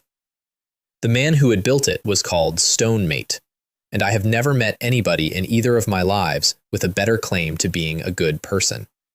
He fed us. Nobody down there feeds anybody. He gave us the local rules for free, in detail, with corrections, and when Liu Ming tried to pay him, he was actively offended. He had a laugh you could hear from the other side of the camp. And he used it constantly, and about 11 people in that settlement were alive specifically because he had gone out and gotten them. And then we found out what the 3rd layer actually has in it. Pseudo things. Not the pool core copies. Those were rough drafts. A pseudo thing is you. It has your memories. It has your talents at your level. It has your habits and your jokes and your reasons. And it believes it is you. And there is no question you can ask it that it will fail. They have exactly one weakness, and it is light. And light is expensive down there. We came back to the settlement 2 days later, and the settlement was gone. All of them. 40-odd people who had given us dinner. And Stonemate was in the middle of it, and he was still alive when we got there, and he had about 4 minutes left. He looked up and saw me and started crying with relief, and then he saw me again, over my shoulder, and understood, and started laughing instead. The thing that had done it was wearing my face. It had walked into that camp with my walk and my voice and my title floating over its head, and every single person in there had opened the gate for the man who saves people. I killed it in front of him. I made sure he saw it happen. That is not enough, and I know it is not enough, and something should have arrived then too. Grief, 100 out of 100. Nothing behind it. I stood up out of the dirt of the 3rd layer of the nucleus with a dead man's blanket over him and the copy of myself in pieces at my feet. And I understood, finally and completely, what my actual problem was. It was not the demons. It was not the throne. It was not the world. Something in me had been switched off in a hospital bed a very long time ago, and every single thing that had happened since had been happening to a man who could not feel it. And I had been calling that strength for so long that I had never once looked at it directly. So I went and found the place where they keep everything that has ever been known. The Forbidden Land is a library. That is the whole thing. There is a door in the 3rd layer that everybody avoids, and behind the door there is a reading room with a ceiling too high to see, and shelves going away in every direction, including a few that are not directions. It belongs to a great existence. It has for a length of time I am not going to estimate, and a great existence does not lock its library, because it does not need to. The lock is the contents. You walk in, you open the first thing you find, and you die, because knowledge here is a physical hazard and always has been. I have a passive that treats knowledge as a resource. That is the talent I rolled on the first morning. Steel spine will, and underneath it a line that I read once in a wooden hut and did not think about again for 2 months, about knowledge not damaging me the way it damages other people. For 2 months it was a footnote on a survival ability. I have a spirit of 30. I have sat on a chair that put a civilization's diseases through me for longer than stars last. I walked into that library and I started at the shelf nearest the door. There were bodies in the first room. Not many. 4, over what I estimate is a very long period, all of them players, all of them in the same position, which is sitting down with a book open. Nobody had been attacked. Nobody had run. They had all found something interesting and then stopped. One of them was still warm. I went past them and started reading, and for the first 11 hours nothing happened to me at all, and that is when I understood what I actually am. Every book in that room is a hazard. I am the only person on my planet for whom the room is a library.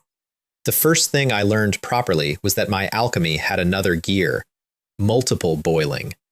The kettle, but 5 of them, layered, each one running on the output of the last, and at the 5th layer, the temperature of the fluid in my body goes somewhere around 2,000 degrees. I am not describing a weapon, I am describing a state. At 5 layers, I am a chemical event that has opinions and a sword. And the second thing that happened in that library is the thing this entire story has been about, and I did not see it coming at all. I was reading. Not about anything important, I was reading a taxonomy of grief responses in a species that no longer exists because it was the next book. And the shelf had put it in my hand, and I have never been able to leave a system alone. And halfway down a page about somebody else's dead relatives, in a room the size of a country, on the third layer of a crystal that had eaten my planet's sky, it came out. All of it. 6 years of a woman in a stairwell, 4 lines in bad handwriting, a schedule that had to fit 28 hours into 24. A man writing about himself in the third person as a warning. 10 years of a ceiling tile. I sat on the floor of the Freeba land and cried for a long time. And I am not going to be embarrassed about it, because it took me 11 years to do it, and I would like credit for finishing. Grief. 100 out of 100, and finally, something behind it. Then my spirit went from 30 to 60, not because of the reading, because of the crying. Whatever gate had been welded shut in a hospital bed came off its hinges, and everything behind it that had been walled off for a decade came online at once. And the system watched a man have a feeling and doubled his mind. 60. And with 60, I could read the shelves further in, which is how I found the book about souls. I had written 3 lines in my log at a grave in a field weeks earlier. Souls exist. They are somewhere. Find out where. The book confirmed the first 2 and had an entire section on the third, and I got about 4 pages in, and then there was a name. The name of the being whose library I was standing in. I said it out loud because I am the kind of person who says things out loud. Eldrin Vorlag. The rest of it did not come out of my mouth, not because I stopped, because my mouth and the air and the room and the concept of the sound all declined at the same time. And then the library moved. Every shelf in every direction turned to face me, not toward the door, toward the specific point where a man had just said 2/3 of a name. And the books began to pray. I did not stay for the rest of it. I came out of the Forbidden Land into the third layer at a dead run, and the thing waiting for me on the other side was the other half of the equation. The endless abyss. The library gives you knowledge. The abyss is the opposite arrangement, and I think the 2 of them are meant to be a pair, and I think whoever built them found that funny. It is a place with things in it. Every one of the things is stronger than you when you go in. There is no exit, no ceiling, no floor worth the name, and absolutely nothing to learn. You grow by killing. That is the entire mechanic, and it is the only mechanic. The intake is not a fight. It is a sorting. You go in, and something enormous decides in the first 90 seconds whether you are food. And if you are not food, it moves you down a level and asks the question again. Guojing had the coordinates for it in her file 3 days before I went, and she gave them to me, and then she asked me not to go, and then she wrote down what she thought my odds were, sealed it, and told me I could read it afterward. I have read it. She was not optimistic. I was in there for 11 days. I am not going to give you a blow-by-blow, because the honest description of 11 days in the endless abyss is that it is the same event repeating with the numbers going up on both sides, and because the interesting part is not any individual thing I killed. The interesting part is that around day 6, I stopped being frightened, and around day 8, I stopped being angry, and by day 11, I had gone somewhere flat and functional that I recognized immediately. It was the hospital. It was the exact mental position I had held for 10 years in a bed. Nothing coming in, nothing going out, no reaction to anything, just a process running. I had built my entire survival on that room, and I had spent 11 weeks in this world thinking I had left it behind. And it turns out that under enough load, it is still the room I go to. I got out on the 12th morning, and I sat down on a rock and cried for the second time in 11 years. And then I got up and went to find my team. I went in at Spirit 60, and I came out as something the system does not have a human word for. Lower species. That is the classification.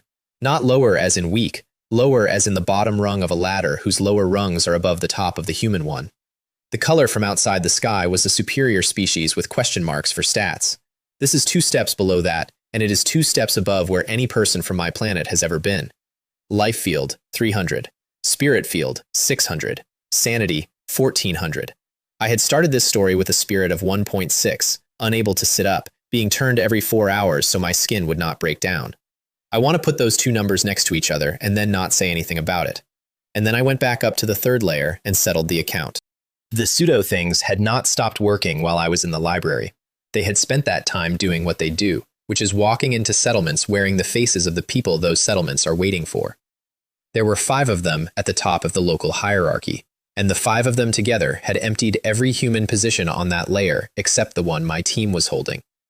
Each one was a copy of a top-tier player. One of them was still wearing my face.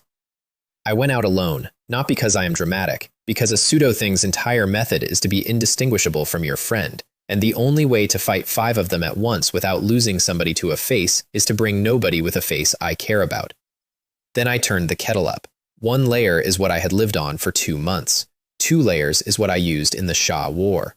3 is where an ordinary body stops being viable and the flesh alchemy has to start rebuilding faster than the heat destroys. I went to 5. Somewhere around 2,000 degrees, in the middle of the 3rd layer of the nucleus, with no air worth the name and nothing around me that could survive being nearby. The ground under me stopped being ground. The first one came in wearing Shugang, and I did not slow down. It had his talent, and his gun, and his timing, and it also had a body made out of the same material as everything else down there, and everything else down there has a melting point. The second one was smarter. It stayed out and made me come to it. So I flew, and it turned out that a thing which had copied a player who could not fly had no answer prepared for the 3rd dimension, and I have never been so glad to have spent 9 days falling into buildings. The 3rd and 4th came together, which was correct, and nearly worked. They put me on the ground and held me there for about 11 seconds, and at 5 layers, 11 seconds on the ground is 11 seconds of a very expensive clock. I got out of it by turning the ground under all 3 of us into bone and then breaking the rhythm of the bone. The 5th one waited until the other 4 were finished, because the 5th one had my face and my memories, and therefore my exact assessment of the situation, and my exact assessment of the situation was that you do not fight a fire, you wait for it to run out of fuel. It nearly worked. It was the best decision anybody made that day, and it was my decision, and watching it get made by something wearing my face was the strangest 20 minutes of a life that has included sitting on a chair for a geological age. It lost because of a thing it did not have. It had my memories up to the moment it was made. It had my talents at my level. It did not have the 11 hours I had spent in a library after that. And it did not have the 5th layer of the kettle, because I had learned that from a shelf that prayed, and the copy had been taken before I opened the door. I ran hotter for longer than it had any model for, and then it was over. 5 of them, alone. And the last thing I did was put out the fire on my own face, and then not look at it while it stopped. I went back to my team afterward, and Chen Mei asked the password before she would open the door. And I said the thing about the coffee, and she let me in. There were 5 of us who broke through in the nucleus. 5 out of everyone on Earth. I found that out at the meeting, and the meeting was held in a place in the 3rd layer where the light works, and 4 other people were already there when I arrived. And so was He Jun. He Jun is the 1st division, and the 1st division is 1 person. He arrived in a sealed suit, fully enclosed, no skin showing anywhere, and every one of us with a functioning survival instinct moved a step back when he came in without any of us deciding to. Because through the faceplate, you could see that whatever is inside that suit is carrying something that does not have a name, and that the suit is not protecting him. It is protecting us. He talked for about 10 minutes. He explained what the nucleus is for, as much as anybody knows, which is less than any of us wanted and more than any of us expected. He explained what a lower species is, in terms that made it clear he had explained it before, to people who are no longer available to be asked about it. And he explained what the 5 of us were now expected to be, which is not leaders, and not heroes, and not champions. The word he used translates closest to load-bearing. He was polite, precise, and extremely tired. At one point, he stopped mid-sentence for about 4 seconds, and then apologized, and picked up exactly where he had left off, and every person in that room pretended not to have noticed. And he finished with one line that I have quoted more than anything else anyone has said to me in this world. "We are only pitiful worms," he said. All of this is for the eternal existence of humanity. Then we went down into the 4th layer, which is called the chaotic core. And the chaotic core is where the nucleus stops pretending to be a place at all. The sea was above us, the sky was below. There were demons that existed only while you were not looking at them, which is a sentence I can write but cannot explain. And there was a ferryman on the Sea of Marrow, and the ferryman took payment, not coins, not materials. He takes a soul, and he takes it cleanly, and the person keeps walking and talking afterward and is not there anymore. You can tell. That is the horrible part. Everybody in the group could tell within about a minute, and nobody could say what they were noticing.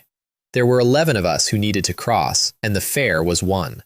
We stood on that shore for a long time. Nobody volunteered, and nobody suggested anybody, and my own conduct in those minutes was this. I was running the arithmetic on whether I could pay it, and had gotten as far as deciding that I probably could and that I had a box in my ring that might theoretically get it back. I was about 4 seconds from saying so, and Erebus walked past me. Top of the arena ladder. A man I had exchanged perhaps 40 words with in my life, most of them about equipment. He went up to the ferryman without discussing it with anybody, paid, got in the boat, and sat down. He took all 11 of us across. And then he came back. I do not know how. Nobody knows how. I asked him directly on the far shore, and he looked at the water for a while, and then said something that was not an answer. And then asked me whether I had any of the plasters left. He is different now. I am not going to pretend otherwise.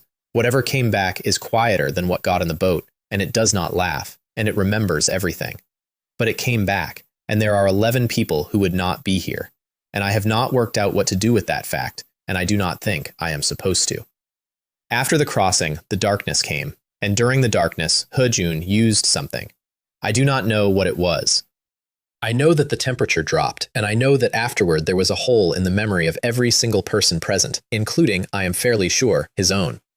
We came out of the darkness into a field of neurocoral. That word is mine. The system did not name them. They are the players who dropped out of the arena rankings over the last 3 weeks, and everybody had assumed those players were dead. They were not dead. They were down here, growing out of the floor, in rows, and they were awake, and they were cutting themselves. Not being cut, cutting. Patiently, with their own hands, forever, and looking up as we walked past. We did not stop. There was nothing to do, and Guo Jing had gone the color of paper, and I got her past it with a hand on her shoulder. And then, at the end, the entropy mayflies. I have saved this for last because it is the worst thing in the nucleus. And the reason it is the worst thing is that it does not hurt at all. They land on you, and your body starts going transparent, and while it goes transparent, you see a timeline that does not exist. Mine was a kitchen. There was no accident in it.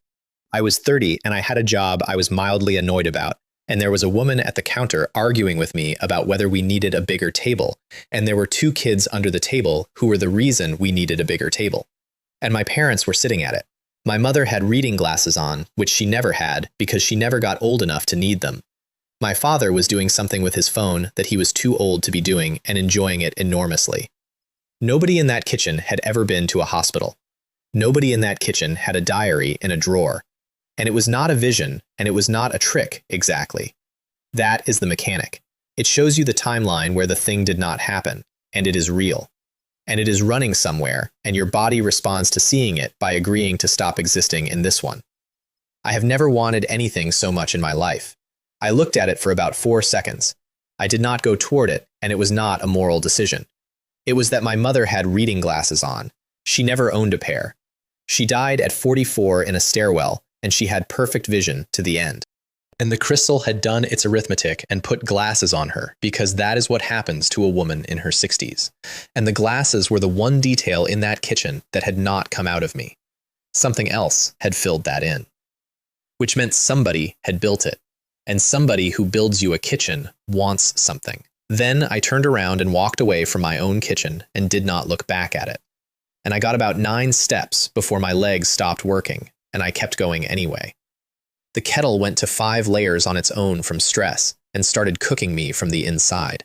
And a hand closed on my shoulder from behind, and the cold went through me like a nail. Frost Lady. Second on the ladder. A woman I had said perhaps 40 words to in my life. She held on and pushed the temperature down through me until the fluid in my body stopped boiling. And then she kept her hand there and ran next to me, cooling me every 4 or 5 steps, all the way across the field. She did not say anything. Neither did I. And at the far end of the chaotic core, there was a white door. An ordinary one. Painted wood, brass handle, slightly scuffed at the bottom where a foot would kick it.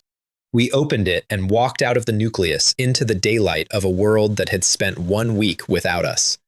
I got home and upgraded my house to level 11, and it stopped being a house. Knowledge root, flesh alchemy.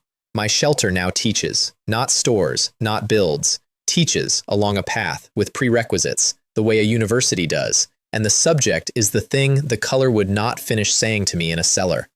A flesh factory in the East Wing, modular body parts on racks, an alchemy room with a bench and a set of things on it that I had only ever read about in a library that prayed, and one item in the corner that the system flagged in a color I had not seen before. The cup. Master grade. What is in the cup is red, and what it does is burn a mind out from the inside, and it does not care whose. The description is 4 words long, and one of them is a warning about handling. I put it in the ring, because you never know.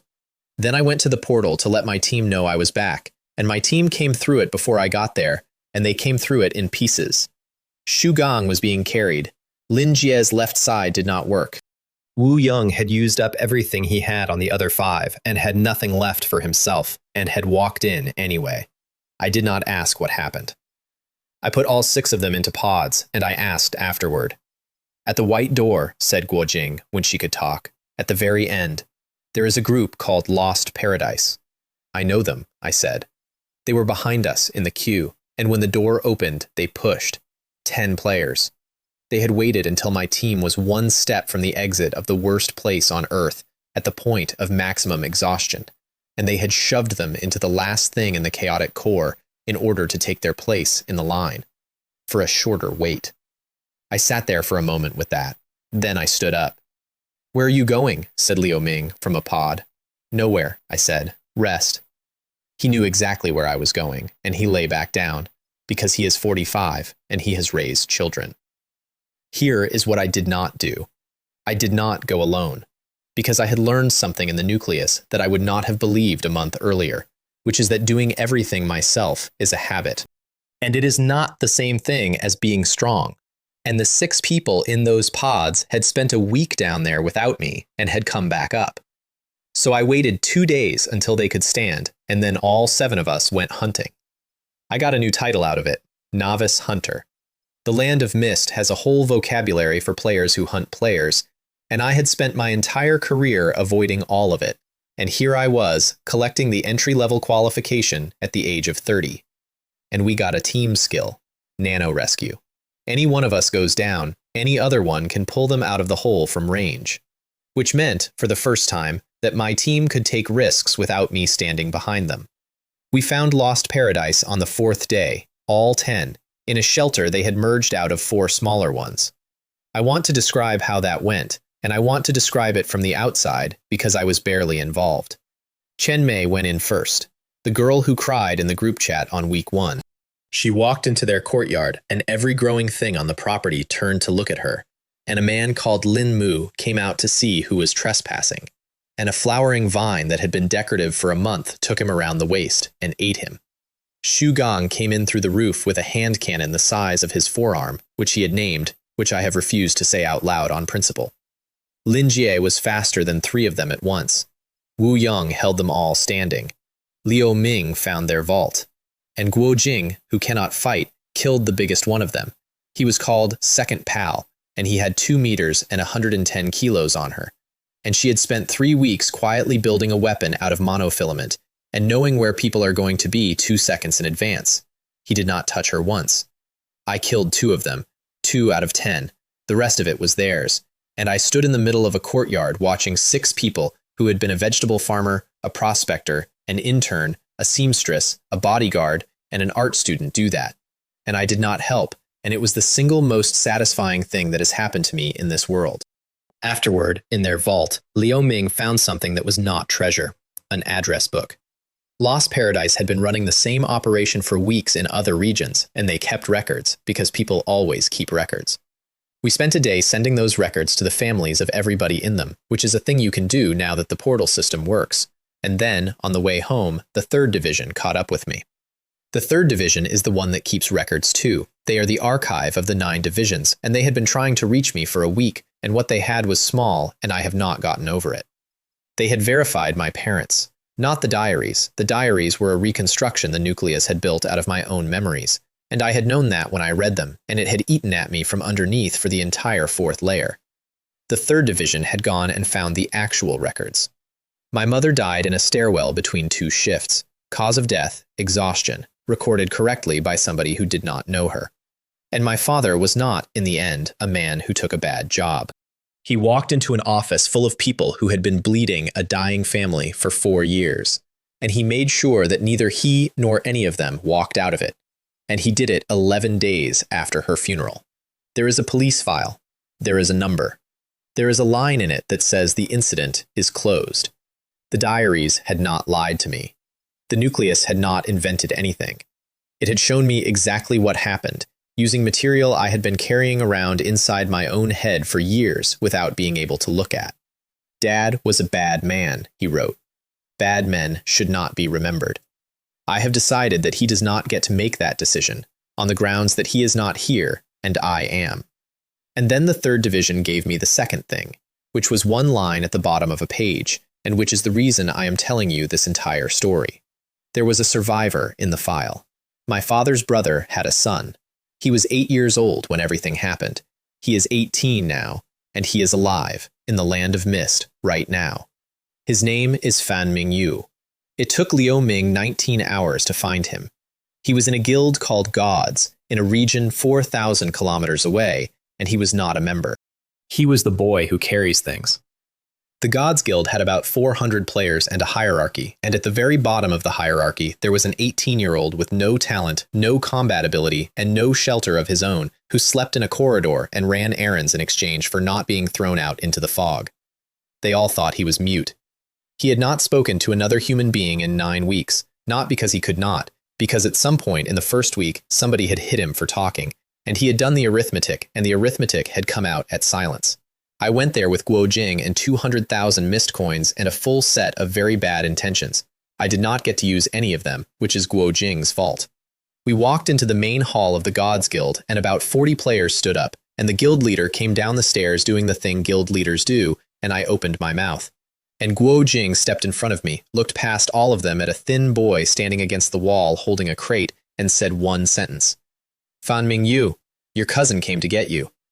I have thought about that sentence a great deal. She did not say, we are here for the boy. She did not threaten anybody. She said his name, which nobody in that building had used in 9 weeks. And then she told him the one fact in the world that changed his situation.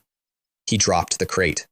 Then he looked at me, and I watched an 18-year-old try to work out whether it was a trick, because in his experience, it was always a trick. The guild leader started to say something about compensation. I looked at him. I did not do anything, not one thing. I have a life field of 300 and a title from another universe, and I did not so much as raise a hand. And the entire hall got very interested in the floor, and the guild leader finished his sentence as a question and then as an apology. Bring your things, I said to the boy. I do not have things, he said, first words in 9 weeks. Then get in the door, I said. He came home with us, and then I had to work out what to do with him. And this is the part where I made a decision that a better man would have made differently. Fan Mingyu had no talent, not a weak talent, nothing. The system had rolled for him on day 1 and come up empty, which happens to about 1 player in 400, and every single one of them is dead within a month. He was 18. He flinched when doors opened, he apologized when other people bumped into him, and I had the best modification facility on Earth, an alchemy compendium in my head, and a spirit of 60. So I asked him what he wanted. He said, I do not want to be scared anymore. Right, I said. Wu Yang, clear the table. What followed was 20 days that I am not going to romanticize. Wu Yang took his arms and legs off, one at a time, over 4 sessions, and put modules in. Not prosthetics, modules, out of the flesh factory, that plug into a socket in a living bone and can be swapped when a better version comes off the rack. The boy did not make a sound during any of it, and afterward I had to explain to him several times that not making a sound was not a virtue and that he was allowed to complain. He started complaining on day 9. It was one of the better days of my life. And I threw him into fantasy architecture. There is one about 11 kilometers from my house. A building that is not a building, full of things that are not exactly demons, that had eaten about 4 players a week since it appeared, and that everybody sensible avoided. The rules inside it change. That is the point of it. Whatever worked yesterday is the thing that kills you today, and there is no strategy that survives 2 visits. Which means the only thing a person can actually train in there is the thing I needed him to have.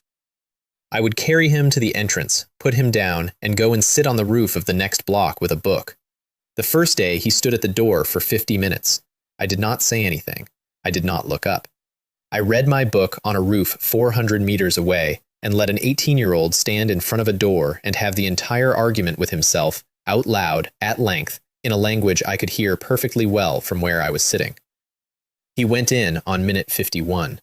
He came out 11 minutes later at a dead run with nothing chasing him, which is the correct outcome for day 1 and which I told him. And he did not believe me, and he sulked all the way home. Day 4 he lasted an hour. Day 7 he brought something out. Day 11 he came out with an arm missing and was extremely pleased about it because the arm was a module and modules unplug. And he had worked out mid-fight that he could sacrifice a limb the way you sacrifice a piece, and he had done it deliberately, and it had worked. That is the day I stopped worrying about him. Twice I had to go in and get him. The first time he was unconscious in a corridor that had decided to be a stairwell, and I carried him out over one shoulder, and he was fine by dinner. The second time what I brought out was his head. I carried it home in my hands, in a coat, at a walk, because running would not have helped, and because I have learned what my own panic costs me. He was back on a body inside 6 hours, courtesy of a folding torso off the rack and a doctor who is very good at his job. He was extremely rude to me about the whole business at dinner that evening, at length, in front of everybody, and Chen Mei laughed so hard she had to leave the table. 20 days. At the end of 20 days, an 18-year-old who had not spoken in 9 weeks walked into that building alone, on his own initiative, without telling me, and walked out again with something in his hand that he wanted to show me. I am not going to pretend that was a good way to raise a person. It is the way that was available. And somewhere in the middle of it, he came to me and told me about Q. There is a being that trades. That is all anybody knows about it. It has a letter for a name because nobody has survived learning the rest, and what it deals in is souls, and it is very fair, and its rates are terrible. It had spoken to Fan Mingyu in the corridor of the Gods Guild weeks before I found him, when he was at his lowest, because that is when it speaks to people. And Fan Mingyu, who had nothing, who had been hit for talking, who slept on a floor, had negotiated. He had gotten a free sample. I would like that framed. An 18-year-old errand boy talked a soul merchant into a trial period. Interlude. It slows time in a radius around him. Once a day, briefly, and it costs him something he did not tell me about, and I have not pushed on. He showed it to me in the yard. Time went thick around us, and I watched a leaf take 4 seconds to fall 30 centimeters. Then I put my hand on the back of his neck and told him he was an idiot and that I was proud of him, in that order, which he understood perfectly. That gave me a problem to work on, and working on problems is how I handle things. If a great being will take a soul in trade, then souls can be moved. If souls can be moved, they can be held. If they can be held by me. So I built. The next 3 weeks in my shelter produced things that I think are genuinely good work. And I am going to list them because I am proud of them, and this is my story. A folding heart. It compresses to 1/3 of its volume under load, which frees up thoracic space for other equipment, and it does not care about being punctured because there is a second one. Bubble lungs. 15 to 20 minutes without breathing. 2 hours if I am not moving. Which retroactively makes about 9 of the worst moments in this story into moments I would now walk through.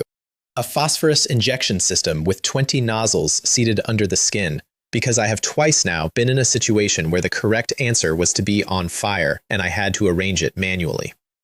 And the important one, body restoration technique. The head is where a person lives. Everybody knows that. Every demon knows that. And every fight I have ever had has been organized around that fact by both parties. I moved out. There is now a second heart in my chest that is not a heart, it is an anchor. The thing that is me is stored in it, and if my head comes off, the head is an inconvenience. I tested it, once, on myself. Guojing watched and did not speak to me for a day and a half afterward. And last, on the bench, a small rectangular thing of white bone with a groove down the middle, about the size of a domino. That is a soul container. It is empty. It has been empty since I made it. It is theoretically capable of holding one, if a soul could be found, and if it could be moved, and if the mover could be negotiated with. I sat at that bench one night with the domino in my hand and let myself think it all the way through for about 4 seconds. My mother, my father. A 20-year-old weaponsmith in a field with 7 cigarettes at the base of a blank stele. 4 seconds. And then something looked at me. Not through a window, not from a direction. Something enormous noticed that a specific small thing on a specific small planet was thinking about a specific subject and turned some fraction of its attention toward it. Sanity, 1400, went to nothing in under 3 seconds. I came around on the floor of my own alchemy room with my house screaming in Lan Lan's voice and a wolf standing over me and Fan Mingyu hammering on a door that had sealed itself. 1,400 points of sanity, the highest number any human being has ever had. Gone in 3 seconds, not from an attack, from being noticed while thinking. I put the domino in the ring. I did not stop working on the problem. I want to be very clear about that, because it would be a nicer story if I had learned my lesson.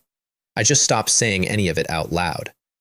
The shadow came for me 11 days later, and it knew my name before it arrived. Not Li Wei, not Fox Friend, not the immortal White King.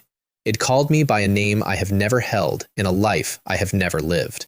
And it said it the way you say the name of somebody you have hated for a very long time. It was a player. Start there, because everything else about it is easier to accept once you have that. A human being from Earth who had come into the land of mist the same way we all did. Except that he remembered. He was a reincarnator. He had lived a whole life before this one, all the way through, and died at the end of it, and started again on day 1 with the entire thing in his head. And the ability he had brought back with him was not his, it was mine. Here is what he showed me, and he showed me because he wanted me to understand before he finished. And that impulse is the only reason I am here to describe it. In the life he remembered, there was a man in the land of mist who woke up in a shelter with nothing. That man had no team. He never joined one. Chen Mei never messaged him about a talent test, because in that timeline she died on the 4th night. Liu Ming never assembled anybody. A girl with 2 seconds of foresight went into the black fog alone and did not come out. That man got strong the same way I did. Faster, actually, because he never spent anything on anybody else. And then he kept getting stronger, and there was nothing on the other side of it, and no one to stop at. And the getting stronger did not have a shape because there was no one to be strong for. They called what he became the shadow disaster. It ate the land of mist. Then it ate the players. Then it ate the things that make the players. And it kept going. And in the timeline this man remembered, that was how the world ended. Not by demons, by one person with no one who did not stop. The man in front of me had died in that world. He had watched it happen, from the inside, for years. And when he came back to day 1, he had come back holding a piece of what that thing was. And he had spent every week since building toward one appointment. He had come to kill me before I became it. I want to be honest about the fight, because it was not close in the direction people assume. He was extremely strong and extremely well prepared, and he had spent an entire lifetime studying the one opponent he cared about, and for the first 90 seconds he had me completely. He came in through the roof of my own workshop at 4 in the morning, having spent, by my later reconstruction, about 9 weeks getting the timing right. He knew the building. He knew which wall was thinnest. He knew that the modification room seals itself during a procedure and that a procedure had been running for 6 hours. And he knew who was in it, which is how he was able to be certain that Fan Mingyu would not come through that door for another 40 minutes. He had my file the way Guo Jing had files, except his was 2 lifetimes deep. And he got chains on me in the first 90 seconds. Real ones, not metal. They came out of him and they went around me and they held. And the reason they held is that they were not built to restrain a man. They were built to restrain the specific thing he had watched eat a world. And I was, from his point of view, an early draft of it. I could not move. And while I was in them, he talked, because he had waited 2 lifetimes to say it, and I let him because I had questions and because I was not going anywhere. You are alone, he said. You have always been alone. That is what you are. That is what you become. And I lay there in a set of chains built out of my own future and thought about it seriously, because it deserved to be thought about seriously. 10 years in a bed, a ceiling tile, a body that did not answer.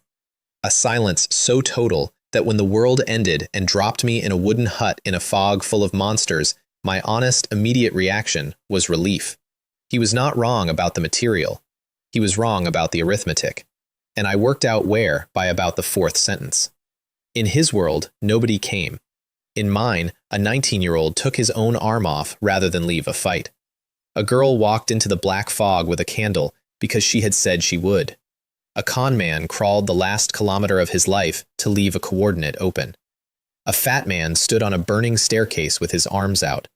10 billion people took turns holding a chair so that one of them could rest. And a boy who had not spoken in 9 weeks was, at that exact moment, standing in my doorway with a module arm and no talent, deciding whether to come in. That is not the same man. That is not a stronger version of the same man. That is a different equation with the same numbers in it. So I broke the chains. Not with strength. I got underneath them and found the rhythm of the thing that made them. And the rhythm was mine because he had stolen it out of a life where it belonged to me, and I have never in this world met anything easier to break than my own work.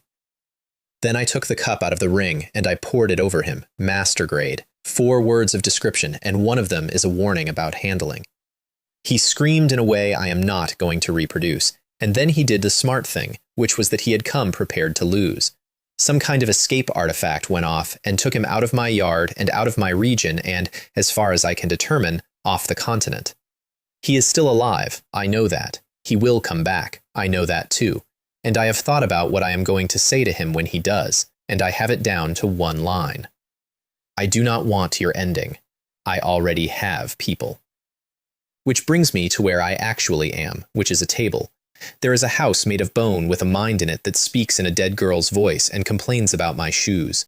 There is a wolf under the table who has grown to the size of a horse and still tries to sit in my lap and is currently 3 days from a breakthrough of his own, which the system has been warning me about in increasingly nervous language for a week.